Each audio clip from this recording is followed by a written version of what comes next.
We're waiting for FDMG to open. See her eyes shine, she's my snow bunny queen. In the winter lights, so she's my sweet dust of free. Touch to my nose, this love was God is so raw. Make you lose, stepping out, rip out of control. It's me and you tonight. Snow bunny. Moving on the floor. Everything's alright. Got that smooth soul feel. No, that's Connected to the light. With my snow bunny love. Been party about the night. Under disco lights, my smile is my muse. In a sweet glamour, there's nothing I refuse. Hand in hand with sweet, that's music in our veins. Her love's a melody that takes away my pain. With you I'm feeling free. Nobody Brother Jose, Sí, señor, ¿cómo estás? peace and love, good brother. This way to the dawn. With my snow bunny love. Together we'll move on. In the silence groove where the world stands still, the laugh to the tune, the echo a thrill. Step, step, we take a dance in the stars glow. Slow, night dream, love in the night show. Love. This feeling's only right. Rap and this groove. I'm glad you're always right. Tonight's our fancy. We're in the starlight. With my snow bunny love. She Everything's alright. cookies crushed. Was it in the cold? Her warmth still freeze. With a gentle smile, she sets my soul at ease. Rain down snow in her hair, it's a love shine in winter's embrace, where two hearts entwine. Yeah, In your arms and arms. nobody Escape all the dreams. Never touching the ground. touches the ground. Your heart. Let the night be rest. In this 70s soul. Our story we can rest. It's a little on the petty side, just a little bit. Welcome, everyone. We were supposed to start early, but I had to get that together. And it took a while, but I got it together. Thank you guys so much for tuning on in. Shout out to everyone inside the Cook Crush chat. Happy New Year. We're in 2026, and we're going to keep this going.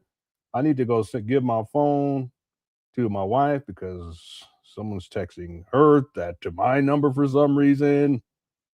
Okay. Anyway, thank you guys so much for tuning on in. I know I've been away for a little bit. I had some stuff that I had to get done. We did a whole lot of live streams leading into the new year, and we had a wonderful New Year celebration too. Thanks everyone who attended. It was a mini marathon.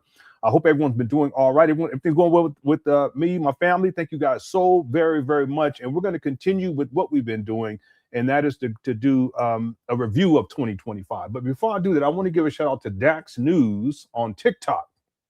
Dax News, DAX News. He's the one who did the AI music video for Snow Bunny Love, and then with the images of Umar and the different white women. But I put other stuff on top of that, so I want to give him a shout out again. Dax News on TikTok. All right, did a fantastic job with that. Also, there's some other AI stuff in here. I know there's a couple people, someone probably don't want to mention their name, but Kogo is one of you. I don't think Kogo minds.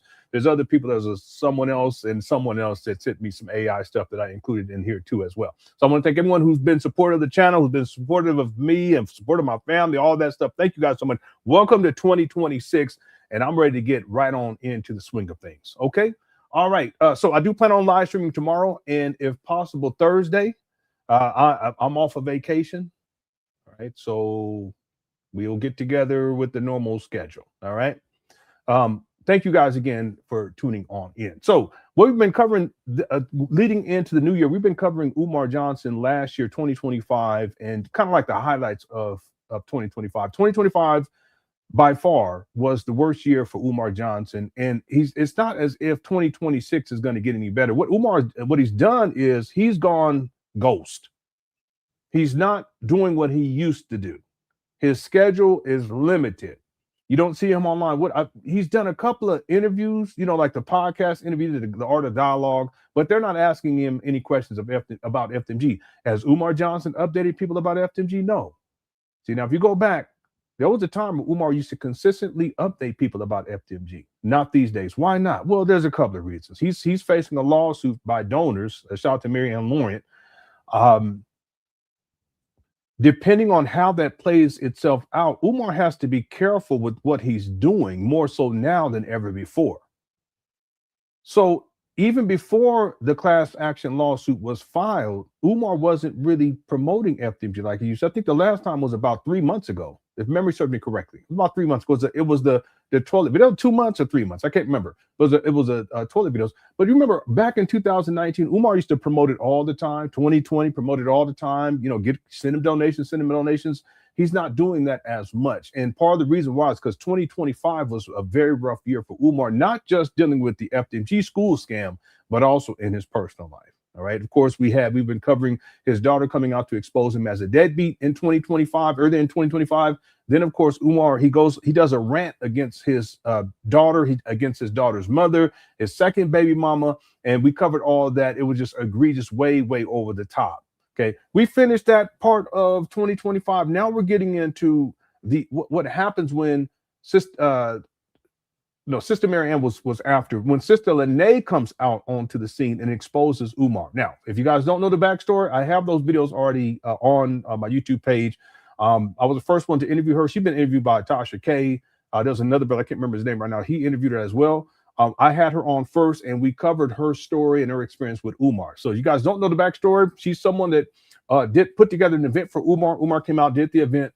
They spoke over the phone, or text message, and over the phone for a while. At a certain point, it turns into an intimate thing. She goes out to Philadelphia. She has engagements with him in Philadelphia.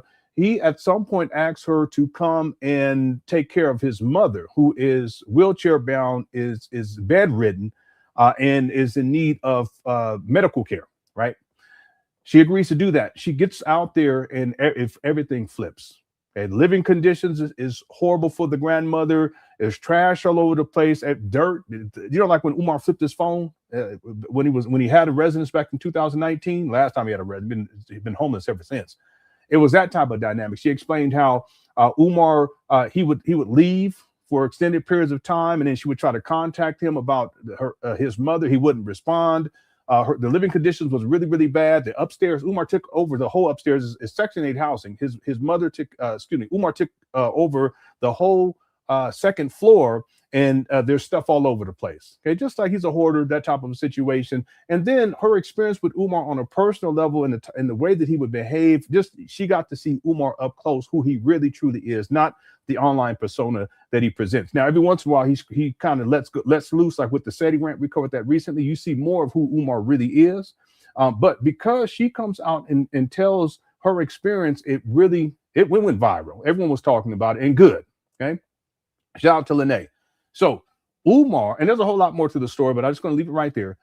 Umar, instead of dealing with this in a professional manner, or like as a so-called black leader, as some sort of a black conscious person, that's not what he does. He does the same thing to Lene that he did to his daughter. He does the same thing to Lene that he did to his baby mamas. He does the same thing to Lene that Umar did to many of his critics over the years, including myself. I've talked about different things that Umar has attempted to do in order to try to silence me, to intimidate me, to try to bully me. It doesn't work with me. I'm just not the one. I've never been. I'm real laid back and cool, but don't try to punk me. All right. So he does the same thing. And see, it's interesting because Umar thought that people would turn on Lene to the same degree that they did with the conscious stripper, who he called the conscious stripper. That's Kim Ringgold. That was a stripper that he was dealing with, and he was having sex with. She comes out and exposes him. It was about a decade ago, and Umar, he does the same thing. So this is what Umar does when people criticize him, especially women, because he doesn't like to be challenged by women. He doesn't like to be questioned by women. Umar, he goes on the offensive, and he starts to attack them, and then he tells his followers, his cult followers, in point of fact, because not all of his followers are part of the cult, but I'm talking about his cult level followers, to attack these people, to attack Lene, he even told his followers to attack his own daughter. That's what he told them, and that's exactly what they did online. All right, and I'll leave it right there. So what I want to do now is I want to play a video from July 9th of 2025. And this is after the first interview that I did with Lene, and everyone was talking about it. she ends up going on another there's another brother's podcast. They got a whole lot of views, and then she went on to Tasha K. So this is how Umar responds to this type of criticism and exposure, because he got fully and thoroughly exposed. Okay, that's what we're going to get into in just a moment. I got to go take my phone to my wife in just a moment here. Real quick, Black Wolf says, so there was a special needs school that's by me, and they found mold throughout the school, and superintendent is saying it's going to cost $15 million. Yeah, it's extremely expensive to mitigate mold in general, but if it's within a school, a large school, it's going to be significant. Now, there is mold on both sides of the street. There's 3 buildings. Umar says 4 buildings, but that's what Umar does. He's a pathological liar. Why can't he just tell the truth? Just tell the truth. Just say, hey, listen, we got 3 buildings. He says we got 2 schools. They're not 2 schools. They're 3 abandoned buildings. They're still on the vacant and property list today. A school is a place of learning. Not one Black child has been educated, and we're getting close to 7 years. In fact, in 1 month, it's going to be 7 years. Millions of dollars raised. So the point is that you have 2 buildings on one side of the street. That's one parcel, and then 1 building on the other side. That's what he calls this what he calls the larger school. It's an abandoned building. That's with the large gym connected to it. That's why it's 3 buildings. Umar, he hasn't done anything on that side of the street. But when people talk about the mold, they're mainly talking about that side of the street, but they're only looking at what's on the exterior. Okay, on the other side of the street, there's mold issues there too. There was a massive hole in the roof, and there was exposure to rain, snow, and excessive heat at times. It does get hot out there sometimes too. There was a massive hole in the roof, and I remember there was an individual who Umar was giving these tours. He was walking through, and there was a young lady. She was holding her nose, and she's talking like this. And Umar said, "What's wrong with you?" He was like, "It's the smell." She was like, "It's a smell. It's a mildew mold smell." So there's issues on that side of the street that needs to be mitigated. Okay. Furthermore, if you see it, it's bad, but if you don't see it, doesn't mean that it's not there. See, you can see it on the outside walls, but that doesn't mean that you can see what's on the other side of that wall. Okay, and that doesn't even mean that on the other side of the wall is what you would see if you go into the building. If people understand what I'm saying, because then you have framing and you have drywall. Okay, what's going on in between that drywall on the interior, the framing, and then the exterior wall? Right. So this all to say that there's issues with mold on both sides of the street with both of those buildings. And then I remember there was a video in terms of the small gym where they were in there, and there was a brother in there, and he said there was black mold, and you can see it clearly. It's a lot. It's nothing. It's like it's a hazard, and that's what you see. We don't know what's on the other side of that wall and how bad that is. Umar hasn't mitigated any of that stuff. So depending on how large this school is that you're talking about, you could take a look at how large these abandoned buildings are and ask the question, is it comparable, if you will? And if it is, then 15 million. But the other thing is that if you look at the abandoned buildings in Wilmington, Delaware, there's mold growing all over the place on the exterior, and there's mold issues on the interior too. So who knows? Right? By the way, I have a video where Umar is talking about selling that large. I mean, it's not a video. I have an audio. We're not going to get into it today, but I wanted to do it this week. It's a Big Papa podcast, and he's considering selling the larger building. And he said it early on that the larger building is in worse condition than the smaller buildings. Now that's saying a lot, because he hasn't renovated one room in almost 7 years. It's 6 years, 11 months. Yeah, 6 years and 11 months. He hasn't renovated one room to completion yet. And that's just the small buildings. It hasn't done anything else on the other side, right? Okay, 15 million. Yeah, mold remediation, it's costly. Okay, thank you, Black Wolf. And then Fi Taylor became a member. Thank you so much, Fi Taylor. I am working on the next segment of the documentary too. I'm going to try my best to have it ready for this weekend. Okay, if not this weekend, for sure next weekend, or maybe during the week next week. Okay, we'll be covering. Here's the script. I've done most of the video like cuts inside of it, but I gotta read the script and then put the audio in there and line everything up. We'll be covering 2006 through 2010. Yeah, 2006 to 2010 in the next segment of the documentary. Okay, thank you for becoming a member. Thank you so much. Black Wolf says special needs schools is smaller than the Bandos. It's in Beaver County, Pennsylvania. Well, I don't know what to tell you. Not you, but I don't know what to tell Umar Johnson followers who still believe that somehow this is going to happen.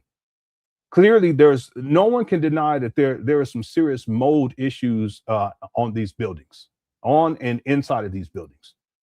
That it's undeniable. Okay, we went through all of that. There's 3 brothers that went up there over the last 2.5 months now. No, 1.5 months now, and they showed the exterior. They didn't show the interior, but there's mold on the interior too. Okay, I've already referenced that and I give you guys examples of that. I don't know what else I can tell Umar Johnson followers so that they can recognize that even if you agree with what he's talking about on other issues, the school, it's a scam. It's called a long con. He conceptualized this in 2004. In 2010, he said the school was going to open September 11, 2013. And then he settles on these abandoned buildings in Wilmington, Delaware, February of 2019. And it's about to be 7 years later, and not one room's been renovated, and people still think that somehow this is going to happen. And then there's a whole mold issue. Remember, the EPA told that they suggest the city tear these buildings down. That's the Environmental Protection Agency, because they're hazards. They were hazards. They've been vacant now for a decade. So again, Black Wolf, I've said everything that I told people over. We were talking about the mold back in 2019. You were around. we were talking about this mold situation back in 2019. I don't know what else to tell people. Right? All right. Thanks, Black Wolf. It's insane because it's wasted money altogether because not one black child has been educated. But why settle on these abandoned buildings? We crunched numbers, and I can't remember what the figure was, and I don't have my notepad here where I wrote everything down. Actually, I have it typed out on this document.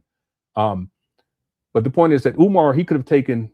He said that the purchase price was closer to $700,000. Why not take, $200,000 and just rent out office space where it's already ready? You don't have to worry about mold. You don't have to worry about asbestos. You don't have to worry about broken windows or broken. You don't have to worry about any of that stuff. It's already ready. It looks professional to start, and you just pay. You lease it. Just say, okay, part of the budget for the next 5 years, 6 years, we're going to take $400,000, and we're going to. I mean, you don't even need that much, really. I'm just throwing a figure out there. And he could have done that back in 2000. Real talk, he could have done that back in 2018. He could have done that and be functional and consistently functional. But no, not Umar. He was never serious about what up at school anyway. So it's just a long con. Thanks, Black Wolf. Nimi says, "Happy New Year, Lenon, to you and yours." And the quick chat. Do you think Umar is in the country because it's cold? I don't think so. I don't think that Umar's in a position to be. I don't think. I'm speculating here. I don't think he's in a position to move about like he used to, like we were talking about. Part of what we're getting into today is Lenon exposing him, and he's supposed to be the primary caretaker for his wife. Excuse me. I'm talking. I think I got to hand my wife this phone. The primary caretaker for his mama. You got to excuse me. So the thing is that if you're the primary caretaker and then you have Lenon come out and she exposes the fact that Umar has random people in some cases, taking care of his mama, that's going to be a problem. Hold on one second, everybody. Baby, I'm going to set my phone up here at the top of the stairs. Yeah, it's okay. If you can get it and just reply. No, I'm sorry. So because she exposes all of that and more people knew about it, we were talking about that before, though, just the situation with him as a primary caretaker. How is he a school psychologist? He's a primary caretaker for his mother. He's traveling all over the world, and then he's renovating 3 buildings to open up a school in 2013, 14, 15, 16, 17, 18, 19, 20, 21, 22, 23, 24, 25, and now in 2026. See, the math ain't math then. But once it gets exposed from personal experience from Lenon in terms of the mother's living conditions, how she's not being taken care of properly, how Umar is gone, he's not there. And then when she needs him or asks questions for the mama's health care situation, he doesn't respond, all that type of stuff. And then he was being reported at the same time. Umar can't move like he used to. He can't be out whenever he wants to. See? So I think for Umar, I don't think he's in a position right now to be away like he used to be. And I think it's going to be this way for a while, at least probably until winter is over with. Then maybe he'll try to venture out a little bit more. The other thing too, Nimi, is allegedly Umar had a health situation a couple of months ago where he was at a speaking engagement and he fainted. I believe it. Because after that, anytime you would see Umar, he's not moving about. He's sitting down. He's not all animated like he normally is. I think he has some issues. And I think he's had them for a while because we've talked about him in the past. But I think a lot of his lifestyle choices they're catching up to him. So the point is, I don't think Umar's in a position for those two reasons. Also, the money's not coming in like it used to as well for this FDMG fraud school scam situation. He's facing a class action lawsuit. He has to move differently. Right. And and that's why he's not even online like he used to be. Right. He's not live streaming. He's not doing the type of stuff he was doing before. He's kind of he's in retreat mode. Okay? Thank you, Nimi, for the super chat. Appreciate it. Okay. And then Lewis Sluck, what's up? Lewis Sluck says, I wouldn't be surprised if they condemn those buildings because of the condition. They're probably too far gone to even be renovated. The structure may be at risk of collapsing or sinking. There was foundation issues back in 2009.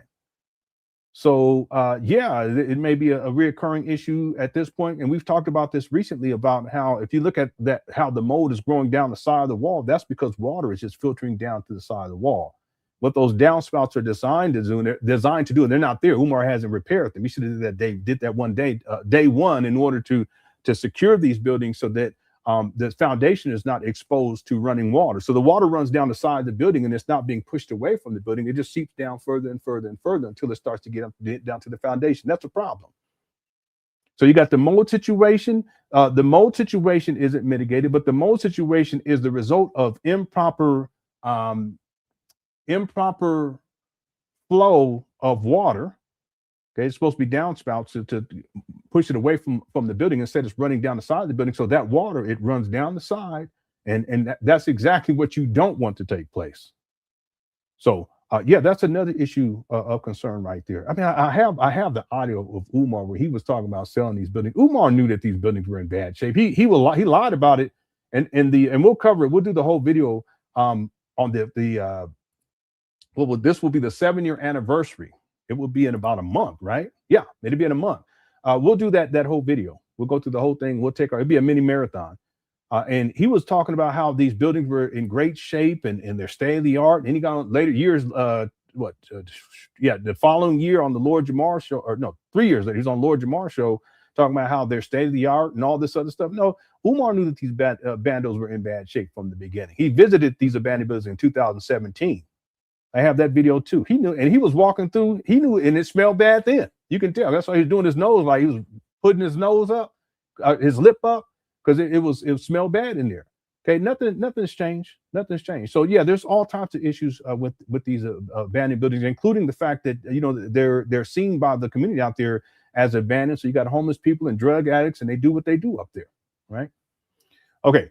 Thanks, Lewis Suck, and Happy New Year to you. I appreciate you. User 225 says, Cook chat, does Lenon have a stinky fish tank hit the one? What are you talking about? Well, you stupid. You tripping. All right. Yeah, you tripping.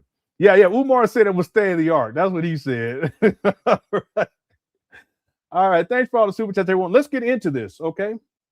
Here's the video. This is from July 9th of 2025. Oh, real quick. Lewis Suck says, and to think he saw the ball drop in that hotel room before New Year's. Oh, no. You make me want to play the song. Shall I play the song again for people who came late? We got about 800 people already. So there's about 600 of y'all missed it. Should I play it again? Hit the one.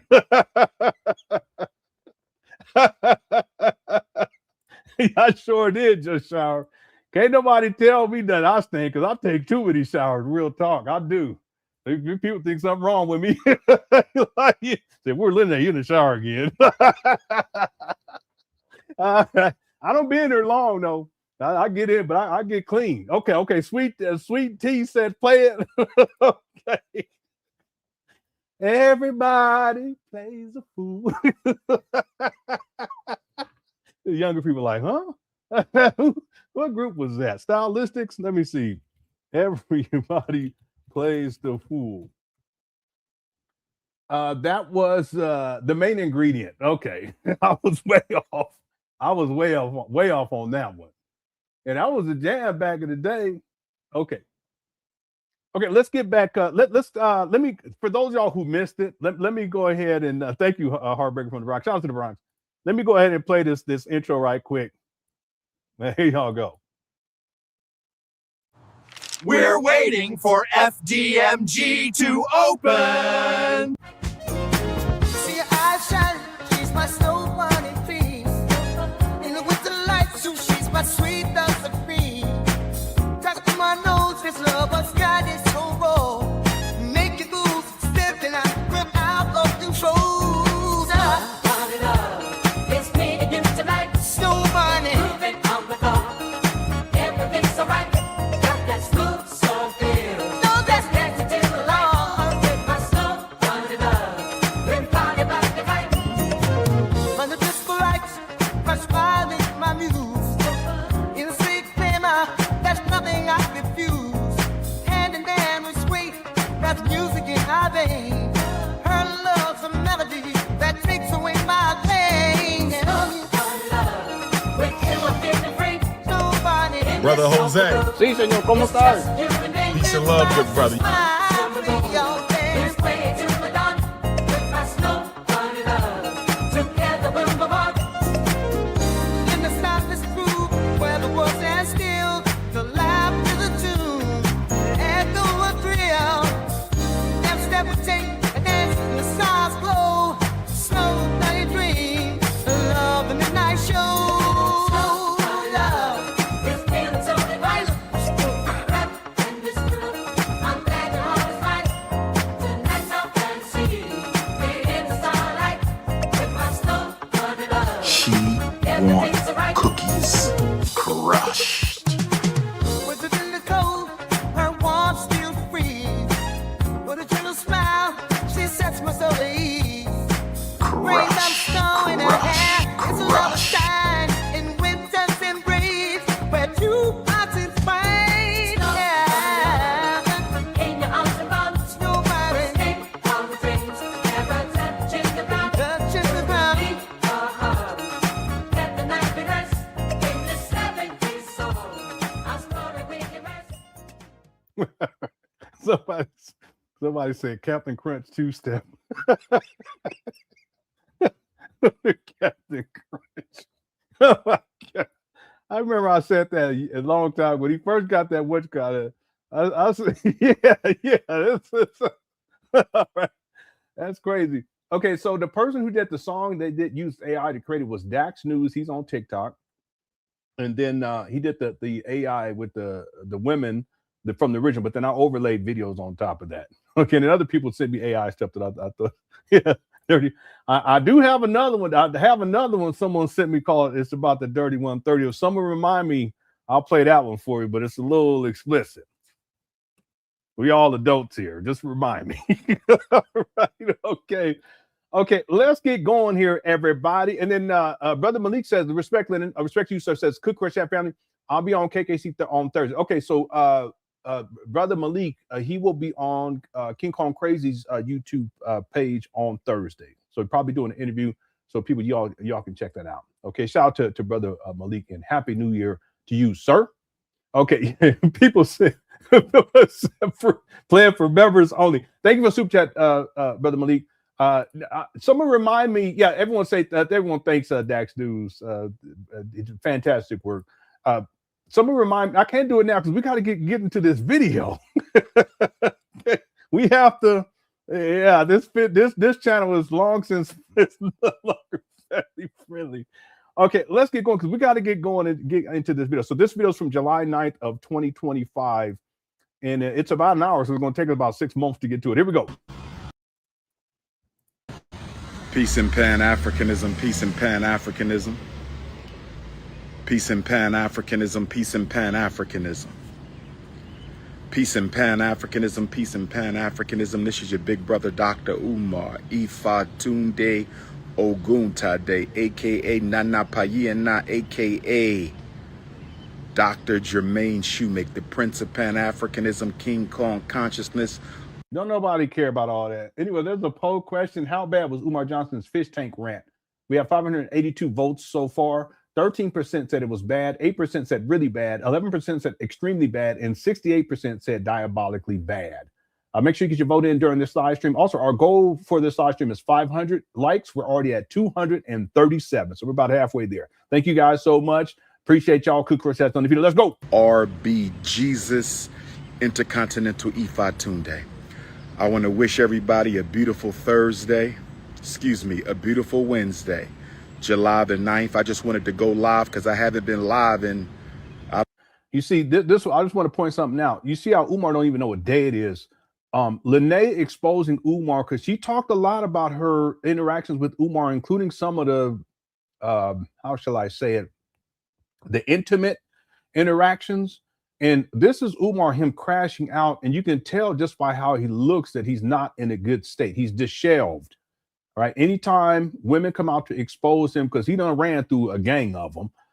Anytime he gets exposed by women, he crashes out, with the exception of, he crashes out publicly with the exception of Sister Mary Ann Lauren. And the reason why is because he can't use this idea or notion that they were in some sort of a relationship because it was all business, right? So he can't play that card. Furthermore, she, legally speaking, he has some serious issues that he has to deal with her. He ended up paying her I think it was $68,000, something to that effect, in an out-of-court settlement. He tried to sue her for $500,000 for $500,000. He's such a con man and tried to steal her intellectual property. He's a con man, but he ends up paying out a settlement to keep the behind-the-scenes footage hidden from public view, because I know what some of that footage is too, by the way. If it was ever released, Umar knows that he would be thoroughly exposed. There'd be video of his interactions, including his interactions with the metrosexual male that went back to his hotel room and stayed the night after 2 a.m. to quote unquote wash Umar's hair and brush his whatever they doing. I'm sorry. I don't even. It's you know, it's Diddy time. That's what it is. Do I need to say it? It was some old Diddy shit. Okay. So that's the Scrub Daddy fiasco, and Umar knows that if footage came out, that it would further confirm what Marianne Lawrence was talking about. There was other stuff that took place there too while he was out there. But anyway, the point is that with anyone else, Umar can pull. He tries to pull that card of, it's a scorned lover. She wanted him to marry her, or blah blah blah, all that kind of stuff. But he doesn't do that with Mary Ann. But in this video, he's crashing out publicly. Now he has done some things behind the scenes, and some of the stuff I've talked with Mary Ann Lauren about, and she hasn't. I don't think she shared publicly, so I can't speak on that. He did try some stuff behind the scenes to kind of intimidate her, but clearly it didn't work. Okay, let's keep going. Here we go. I don't know, about a month now, I guess it's been. So much has happened since I have last went live. I'm going to try to keep this to about 30 minutes. Yeah, thanks. Ellis Bailey became a new member. I appreciate it. And again, I'm working on the next segment of the documentary for members. We're going to be going from 2006 to 2010 in the Umar Johnson timeline. And Black Mara says, Lenon, I sent you some of my best AI work. Yeah, I included it in some of this stuff. Yeah. So, and I'll have more too, because I'll be editing some more additional intros. That's the one that I did today before the show. But I really need to take like a whole day and just knock out like 5 or 6 of them. And that way we'll have them on deck and we can pull them out when we need to. Okay, thank you, Black Mara, for the super chat. And thank you for sending the AI work. And Kogo as well. There's other people too. I appreciate y'all. Let's go. I'm going to try to keep this until about 30 minutes. It's 12:50 p.m. So I'm going to try to end this at a... Yeah, Jazz, this is a good question. What do we know about Umar's dad? He in his life? No, not. And he hasn't been consistently since for Umar's whole life. And I'll talk about that inside the document. I dedicate a chapter to Jamal Johnson. And the reason why he's within the scope and I can speak on him and it's justified, because I'm very careful with what I say, because there's stuff. I've researched Umar's siblings. There's a lot I can say, but I ain't gonna do that. I've researched his mama, right? I've researched Jamal extensively. I've researched Jamal's the wife that passed away. Rest in peace. But I would never share that information either. There's a lot that's out there, but she's not within the scope. I think it would be inappropriate to bring her up. But see, Jamal, he's within the scope, and it's appropriate because on one hand, he criticized Umar openly, and he's supposed to be Umar's father, and he did that online. That should have never happened in the first place. Whatever disagreements you have with your son, you don't air those out online. Now, if your son does that, that's on him, but you shouldn't reciprocate. Right now, the problem was, first the problem is there's a lot of dysfunction there anyway. Umar, he's Umar, but Jamal, he's hard-headed too. Okay, he's arrogant. He's hard-headed. He thinks that his opinion matters. He was all online. He took all this stuff down a couple of months ago. He took everything down. But prior to that, for years, okay, so he was going at Umar, and then he should have never done that. But then also he would come on to my show, and I would be interviewed by people. He would show up and be there. It was a bunch of bull jive, right? Some of you guys may remember all that. The point is, because of his behavior, and he would send me messages. I didn't ask him to send me any messages. I never replied to any of them. He's reaching out to me over and over again on Facebook. It's on YouTube. He's within the scope, therefore, right? So to be clear, I dedicated a chapter to Umar's father. Umar's father was not consistently present in Umar's life. In fact, when shortly after Umar was born, I think when Umar was 1, maybe 2 years old, I should say, his father leaves Umar and his mama in Philadelphia. She also had a daughter before Umar by another man, meaning Umar's mother. What am I looking for here? Yeah, PowerPoint. So let me give, and I won't go too deep in this, but let me just give, because it is irrelevant. I dedicated a chapter to Jamal Johnson. So Umar's born in 1974. Jamal, here I'll pull it up so you guys can see it. We'll do a screen share. Here you go.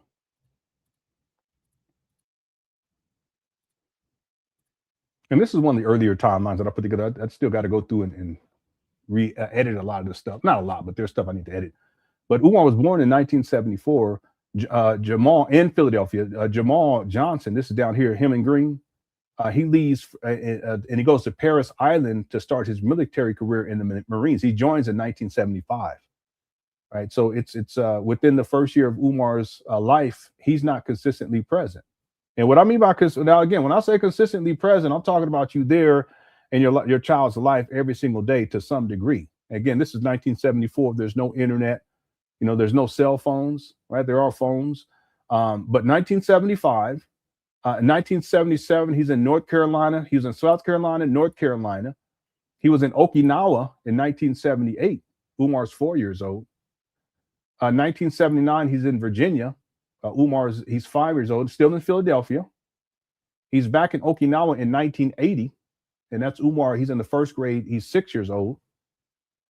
He's in Jacksonville. Now, at this point, Umar, in 1982, Jamal marries Umar's mother, Barbara, and they end up moving down to North Carolina.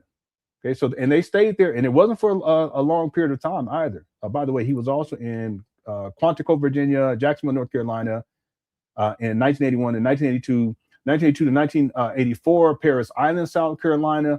But by 1983, in and around 1983, they divorced, and Umar and his mother and rest of his siblings, they moved back to Philadelphia. That's in 1983. So Jamal's still inside of the Marines. By 1985, he retires from the Marines. That's when, in 1985, that's when Umar Johnson is told by his father, when he's in the 6th grade, that he's related to Frederick Douglass, which he is not. Okay, the genetic testing has shown that. DNA testing, I should say, the same thing. But the point is that DNA testing shows and proves that there is no blood connection between Jamal Johnson's lineage and Frederick Douglass. And Jamal Johnson, he posted this and admitted this, but Umar still runs with the lie here in 2026. I'm sure he's still lying about that. Okay, but 2025 for sure. So anyway, one thing I thought about too, just as a critical question, is why is it that Umar doesn't learn that he's so-called related to Frederick Douglass until he's 11 years old? See, if your father's consistent and present in your life, and this is the family line, it's a jewel of the family. Don't you think that Umar Johnson would have known about this prior to the age of 11, prior to 1985? Absolutely. But he doesn't learn about it until in and around 1985 when he's 11 years old. So that's further proof that Jamal wasn't consistently present in Umar's life. Now, let's be clear about something, that Jamal Johnson, he starts working for, and I don't have it on here, but I do have it in my notes. He starts working for the post office shortly after he retires from the Marines. And that's where he meets his second wife. And what's interesting is that by 1987, he marries his second wife, Bernice, rest in peace. And that's the same year that Umar Johnson was shipped off to the Scotland School for Veterans Children. He was shipped off away from the family at the age of 13, in around 13, 8th grade, 1987, around 1987. Right? So the point is that it's not as if Jamal Johnson was present in the home with Umar consistently at any given point, outside of when they lived down south in North Carolina for about a year, 2 years. I'll say 2 years, okay, because it's not clear, but I'll give him the benefit of the doubt. But he marries Barbara in 1982, and in around 1983 he divorces. Right, so it's just within this small. But I'll just say 2 years.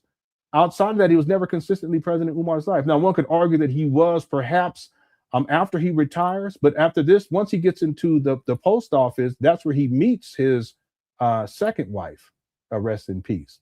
And so he has a whole another life that's going on, and he ends up having 3 children with Bernice, rest in peace. And he was never consistently present in Umar's life. Now, the reason why that's relevant, especially when I was talking about how Umar's father comes out to chastise him after the SETI rant, we covered that recently. Because if you were absent as a father, you shouldn't do that. First of all, you shouldn't go online anyway. But see, the infrastructure was not in place. Father to son relationship was not in place to where Jamal could have pulled Umar to the side and said, hey, listen, I need to talk with you about your behavior in the SETI rant. It's out of control. Jamal was clout chasing off of Umar. That's what he was doing. Thoroughly inappropriate. But a lot of it has to do with the dysfunction and the fact that they didn't have a working relationship that goes all the way back to when Umar was born, right? Okay. And again, I dedicated a chapter, it's not long, in the documentary to Jamal Johnson. What ends up happening too, by the way, we have over 1,000 people that have been there. Guys, so much for tuning in, is that this year, Jamal had his social media. He would be doing stuff on social media. He kept doing it for years since the SETI rant. And even before that, he was on social media. But what happens is that when Umar's daughter exposes Umar as a deadbeat, that's when Jamal, he pops up again to try to check his granddaughter. He was trying to persuade her not to speak out about Umar. Yeah, but remember, Jamal spoke out about Umar. See, but really what it is Jamal with his ego, and he doesn't want people to perceive him in a negative light. So if his child, meaning Umar, is misbehaving online like he's been doing for decades now, and then the SETI rant takes place, Jamal wants to check that because he doesn't want it to reflect poorly on him, but he wasn't present in the first place. See? Well, he tried the same thing with Umar Johnson's daughter, wasn't consistently present in her life either. Right? She comes out and starts exposing Umar. He tries to silence her. She doesn't go for it. And not too long after that, he did a video with Dempsey Spears, who's facing a 9-count federal indictment for Medicaid fraud and aggravated identity theft. Now he did a show there, and I haven't watched it, but people were saying that he was talking shit about me, but he's been doing that anyway. I ain't tripping. I'm not tripping. But shortly after that, he takes all of his social media down. Okay? Anyway, yeah, his relationship with his father has been tumultuous, non-existent for the most part. Umar's 51. We could say, I don't know, 48 years of that, his father's not consistently present. Okay. Thank you for the super chat. I appreciate it. Nimi says, Lenon, when you put together the documentary, make sure you got a sound check. Yeah, I have plans for that too. It won't be like a lot because it's for time's sake, but I want to include some of the tracks like Run Them Donations and FDMG's Coming and Stop the Lies. Yeah, so I do have plans for that. Okay. Thank you, Nimi. And then Perfect Pitch says, Quick chat, y'all remember when Lenon interviewed Metro Tunde's daddy? Hit the one. Yeah, that was one time his daddy called in. If you want to call in right now, you can call in. Bugaboo. Let me stop. Let me stop. Yeah. Anyway, thank you, Perfect Pitch, for the super chat. Appreciate it. And Happy New Year to you, and also Nimi and Jazz. Okay, we got to get going here because we ain't made no progress. I've been trying to get through this video for like a month. Shout out to the Cook Rest chat. Thank you guys. We got over 1,000 people too, by the way. Make sure you hit that like button if you enjoyed the show. We already at 300 likes. Our goal is to get to 500. The poll question is, how bad was Umar Johnson's fish tank rant? 12% said bad, 8% said really bad, 12% said extremely bad, and 67% said diabolically bad. Make sure you get your vote in today. Okay, let's get back to it. Here we go. 1:15. Brothers and sisters, I want to address two situations. Normally, I ignore nonsense, but this is a time where I think I need to address the nonsense for the sake of my true and sincere supporters and FDMG donors. And those words are synonymous, because if you are a supporter, you donate. And if you are a donator, you are a supporter. So if you don't donate to Umar, you're not a supporter. But it goes to show you where his mind is, what he's fixated on. It's about the money. It's not about building community. It's not about you non-paying members to the Umar Johnson code. In his mind, fuck all y'all. But for the ones who send him money, you get special dispensation, which really means nothing because you ain't got nothing out of any of this. But anyway, now let's keep going. You can't be a supporter who doesn't donate. You can't be a donor who doesn't support.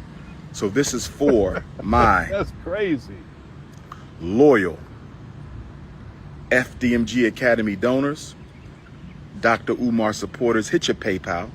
Get out PayPal.me/FDMG Academy. Hit your PayPal.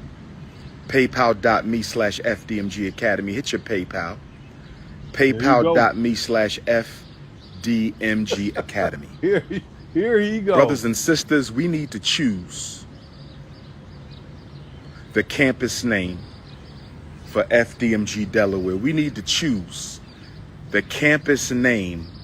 Okay, the psychology of this is because we already know what the campus is called. He's had different names. He's changed the name several times too, by the way. But the idea here is Umar, because he's in duress because Lenon exposes him, not just because of the mother's living conditions, but also Umar's sexual proclivities. We'll leave it at that.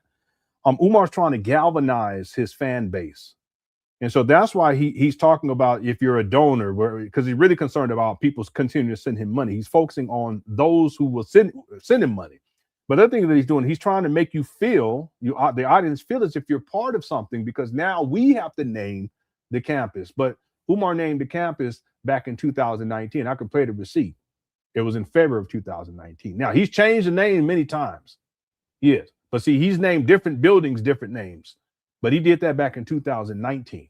So that's nothing extraordinary. He just pulls us back out in 2025 because he's trying to galvanize his audience, and in particular, he wants y'all to feel as if you're part of something.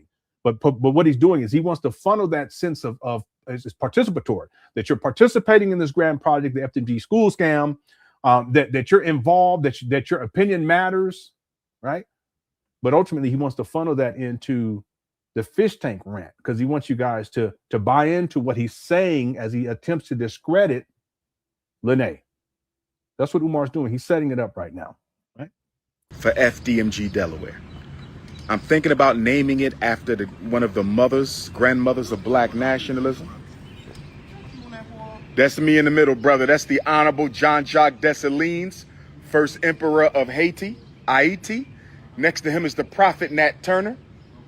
Next to him is the great and honorable Frederick Douglass. And next to him is the Honorable Marcus Messiah Garvey. Now let me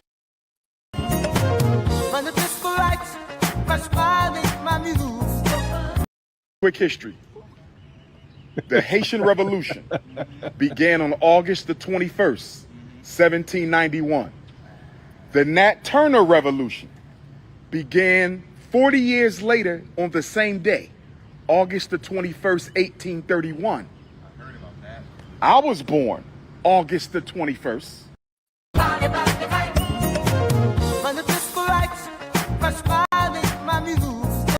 Right? Frederick Douglass, who I'm related to by blood. Lion. Okay? We are both descendants of Isaac and Betsy Bailey by blood. Frederick Douglass escaped from slavery out of Baltimore through Wilmington, Delaware. It's good to see you, brother. It's good to see you, my beautiful African queens. How y'all doing? That's right. You know I fucks with you. I appreciate that. Stay with me. Keep me in your prayers because you know they hating. Oh, man. Where's that at? He don't even know what a social service building is. He need to go in there and see if he can get a job. Okay. Put my number in your phone. You got your phone? Put my number in there. Text me so I can lock you, queen. Don't go nowhere. I want to finish that lesson. I ain't going to take too much of your time. In case you might got to tell it to somebody if I'm not here. Let me know when you're ready, queen. 215 There you 989 go. 9858. 215-989-9858. Shoot me a text. All right, ladies. Appreciate y'all. I'm going to see you at the grand opening. Sister Sharice. All right, Just lying. The grand opening. Cut it out, man. This guy, he lies so much. ladies. One love. So, Black Wolf gifted a membership. Thanks so much, Black Wolf. Shout out to Black Wolf. Happy New Year to you. Lewis Suck says the original females he had beef with that I remember was Maria Lloyd about donations and Mona De Leon and her uncle offering him free land. That comes after the conscious stripper. Yeah. Maria Lloyd comes. That comes after the. I believe that. Yeah, that comes after the conscious stripper, because that was on Dr. Boyce Watkins. Dr. Boyce Watkins, Maria Lloyd.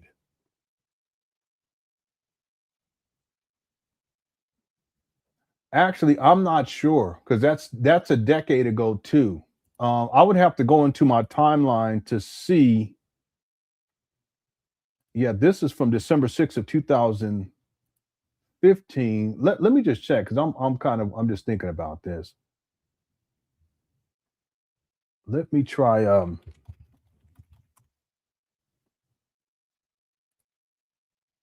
Yeah, that was 10 years ago too. And I'm going to have a segment of this inside the documentary too. That's December 2nd. December 2nd. Yeah, I think this was before the conscious stripper then, right? You might be right about this, Lewis Luck. Let me just look, because I'm intrigued. Conscious stripper. And that's not her name. That's her name is some kind of stripper. Let me see here.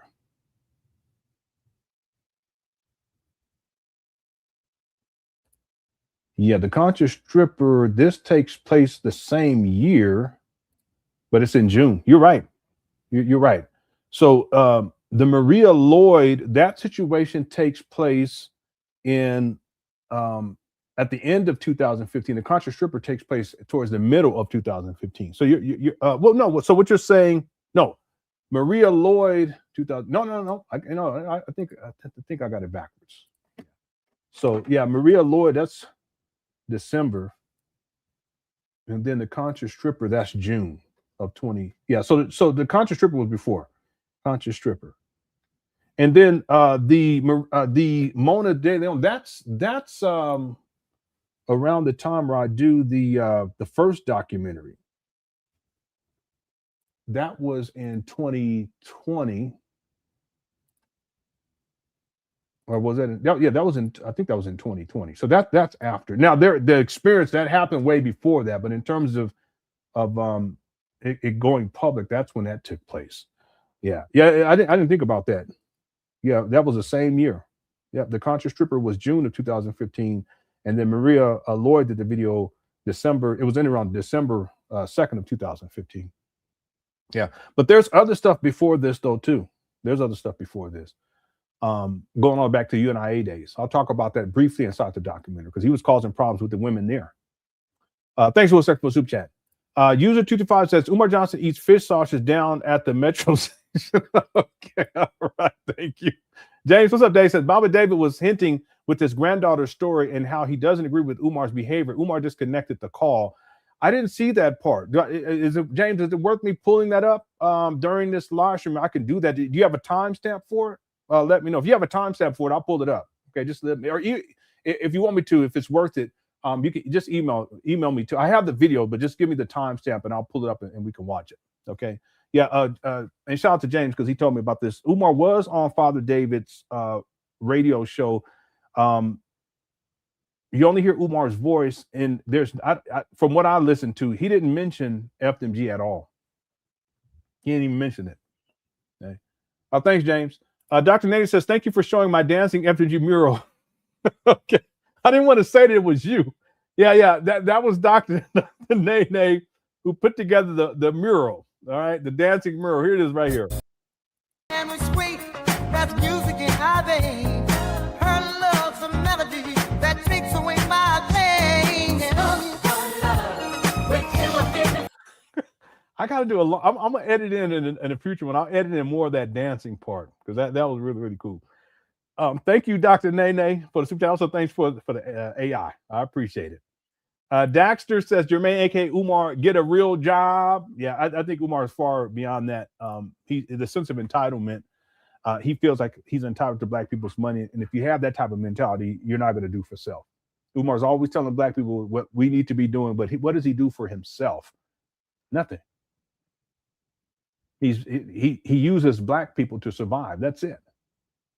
Because he does not know how to survive otherwise. And that's a shame. He has allegedly 6 degrees. He has 5 at most, but he says 6. But even if you have 2 degrees, if you have 1 degree, you should be able to do something, right? Even if you don't have any degrees, you should be able to do stuff. Thanks, Daxter, for the super chat. And Yana says, I responded to your email. Yes, yeah, I did. And I'll respond back again. I'll give you another response. But yeah, Giannis wants to come on as an interview guest.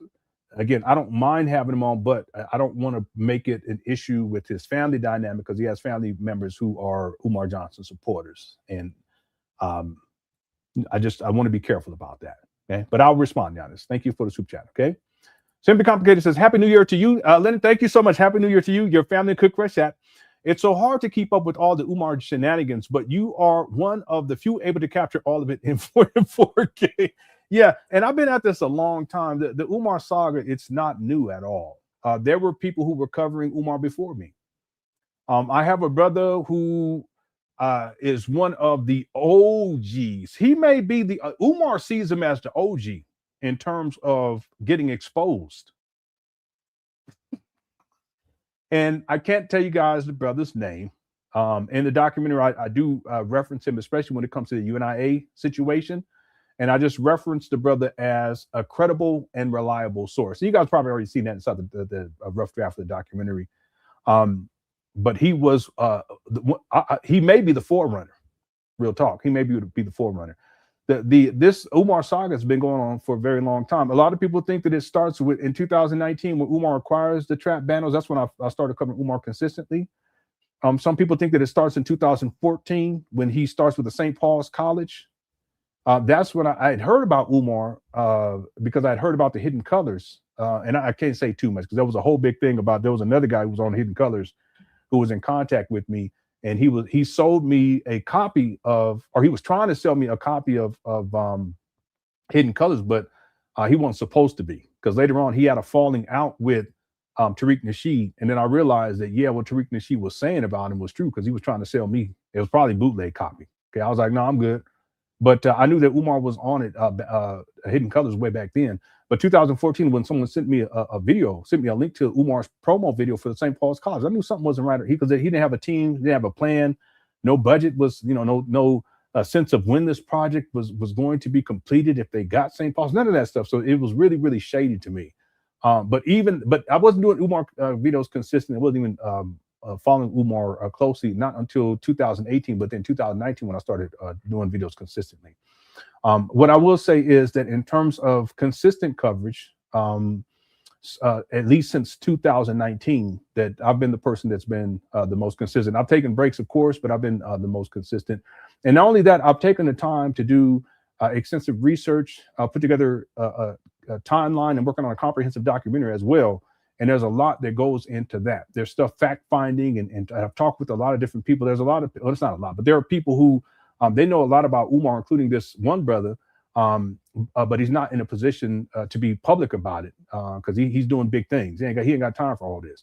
But I will reference him inside of the documentary. You guys will know who I'm talking about because I've already given him credit inside the documentary, especially with the UNIA stuff. The point is that the UNIA stuff, Simply Complicated, that goes back prior to 2005. Umar has been at this causing havoc and madness and is chaos wherever he goes, going all the way back to 2001, when he becomes a school psychologist in the Philadelphia School District. He was causing problems in the Philadelphia School District. That hasn't changed. So the difference is I have a timeline and I've done my research and I can track Umar from his birth. I can track his daddy and Grandpa Cicero, right? Anyway, I'll continue to do this. I don't think it's ever been done, not to this degree. And then on top of that, to produce a full-length, it's over a full-length documentary of Umar Johnson's whole life. I don't think that that's ever been done like this before. And I'm always fair with Umar. The documentary will be completely fair. I would give him the accolades when he deserves them. I would give him the criticism when he deserves it. But everything will be fact-based and it will be receipts-based, unless I speculate. And in the documentary, if I do, which I will rarely do, okay, y'all to see me, I'll pop my big head up on the screen and I'll say, hey, listen, I'm not going to say it this way, but I'm going to let everyone know what I'm about to say right now is speculation. Okay, I want to separate what I'm saying here with the receipts and the facts things that I know to be 100% true, right? And I'll say, I'm going to speculate on this and I'll say something briefly and then we'll move on with the documentary. Okay, I'm always fair with Umar. All right, thank you, Simply Complicated, for the super chat. I appreciate it. And Happy New Year to you.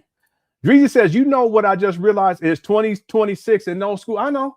See, and part of it, Dreezy, is that we're used, this has happened so many times before. It's like I was saying with Simply Complicated, this has been going on for such a long time. If we just look at FDMG and promises being made that the school is going to open, we go back to 2010 when Umar said the school was going to open September 11, 2013. And to be fair, I thought I had a receipt where he said 2014, but I'm not sure if he's saying that in 2014 it's going to open as the school. It may be that it was going to be the grand opening to show the building or something to that effect. Okay, so let me take that out of the equation until I go back and cross-reference and research. So what I will say is 2013, 15, 16, 17, 18, 19, 20, 21, 22, 23, and then some people, you've been around for a while, so you remember when he was making these promises. Some of you more recently, 2023, 2024, it was supposed to open September of 2025. And here we are now, it's 2026, and there's still no school. So it's rinse and repeat. Thank you, Dreezy, drummer Andre 4774.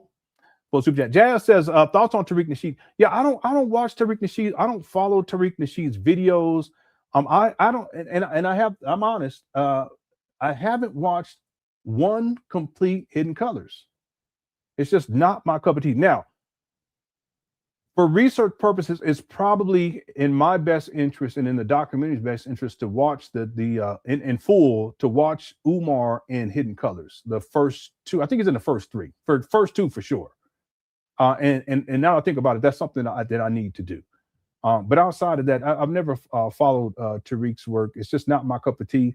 And I don't have time. That's the thing. There's other, like, people sent me, someone sent me, there's this pastor, I didn't withheld, shout out to I didn't withheld. There's this pastor preacher, and he's been promising a church and collecting money for a church. I think he said for like 20 years. And he was like, it sounds like Umar. I said, yeah, it sounds like Umar. It sounds exactly like Umar.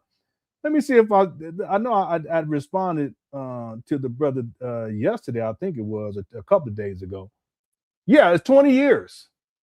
His name is Bishop Marvin Winans. Now, if I had more time, I would investigate this and do videos on it, but I just don't have time. So the same thing applies with other people like Tariq Nasheed and what he's doing online. I know he did open up a museum. See, and that's what I've always said, that there's a difference, because there are people, they're like, no, well, he's a scammer too. Okay, I don't know that to be a fact because I haven't looked into him deep enough. But I do know this, that whenever he collected money for things, based upon what I've researched and what I've seen over the years, he produced it. See, Tariq is an actual, he produces things. I can say that Tariq produced Hidden Colors. I know there's 1, 2, 3, I think Hidden Colors 4. I think he's working on number 5 or working on number 6. I'm not quite sure, but he had other films that he collected money for and crowdfunded, and he produced those films. We can't say that with Umar. If I ask people, give me one thing that Umar Johnson collected money for that he's produced as a project, what would people tell me?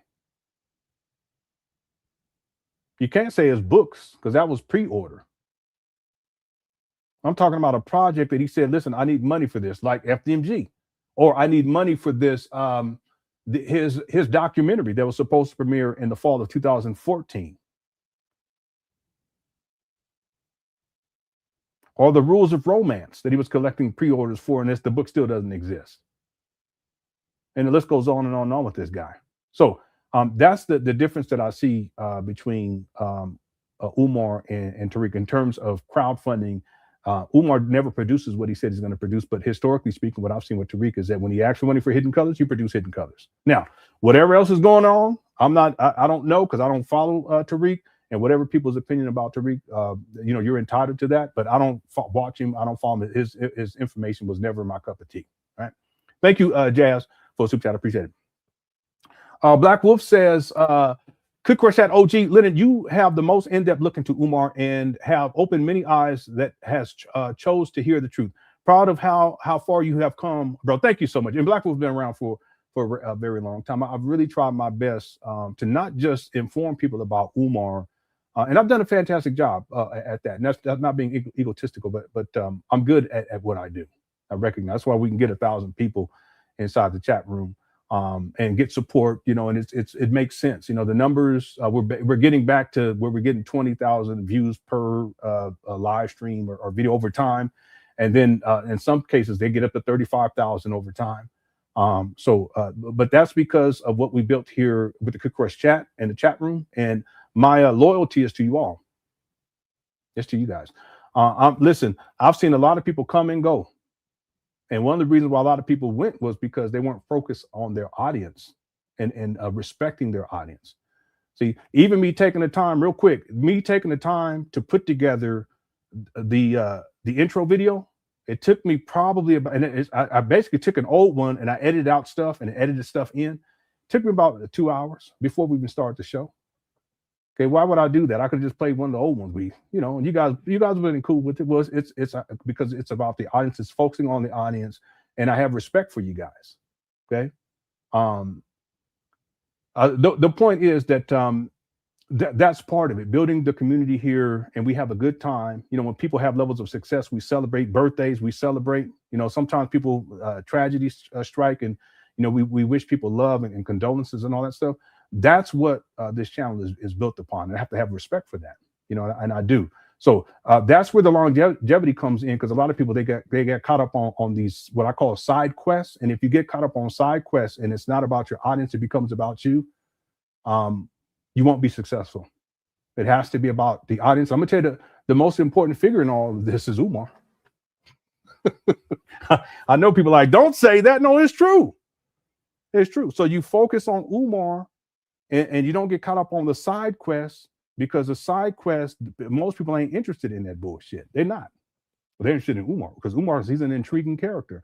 Just like if I took the time to study Marvin Winans, the same rule would apply. Right? I wouldn't make it about me. I would make it about the subject in this case, and that would be Marvin Winans. Now, in addition to that, I've taken the time to also make personal improvements and then share that with people as I progress as inspiration. Okay, that's part of the mix. But it's not about me. See, it's really about Umar. Okay, all right.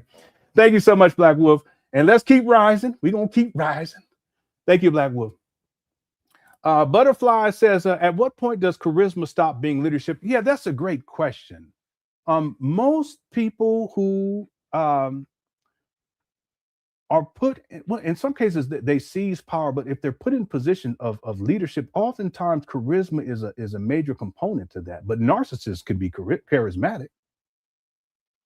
You know what I'm saying? What's his name? What's the guy? He had a little thing scribbled in his right here. Charles Manson was charismatic. Jim Jones, he was charismatic in a month. But you ever see that guy? He says, this guy, is he black? Does he have a great granddaddy? He was charismatic. So in general, cult leaders tend to be charismatic, and it's problematic because oftentimes charisma is associated with leadership. But you can also be a great leader, but not have all that charisma. But see, what people tend to focus on is the charisma as opposed to substance, what they say and how they behave, not even how they behave, but what they say charismatically, as opposed to their leadership qualities and what they actually produce. See, Umar doesn't produce anything. He's charismatic, but he never produces anything. See? So it's unfortunate. It's unfortunate, and it's a serious issue in the Black community, because charisma, it's a long-standing thing. If you have charisma, then somehow you're believable, even if you're a charlatan. like Umar? It's a serious problem. That's a great question too. Real good question.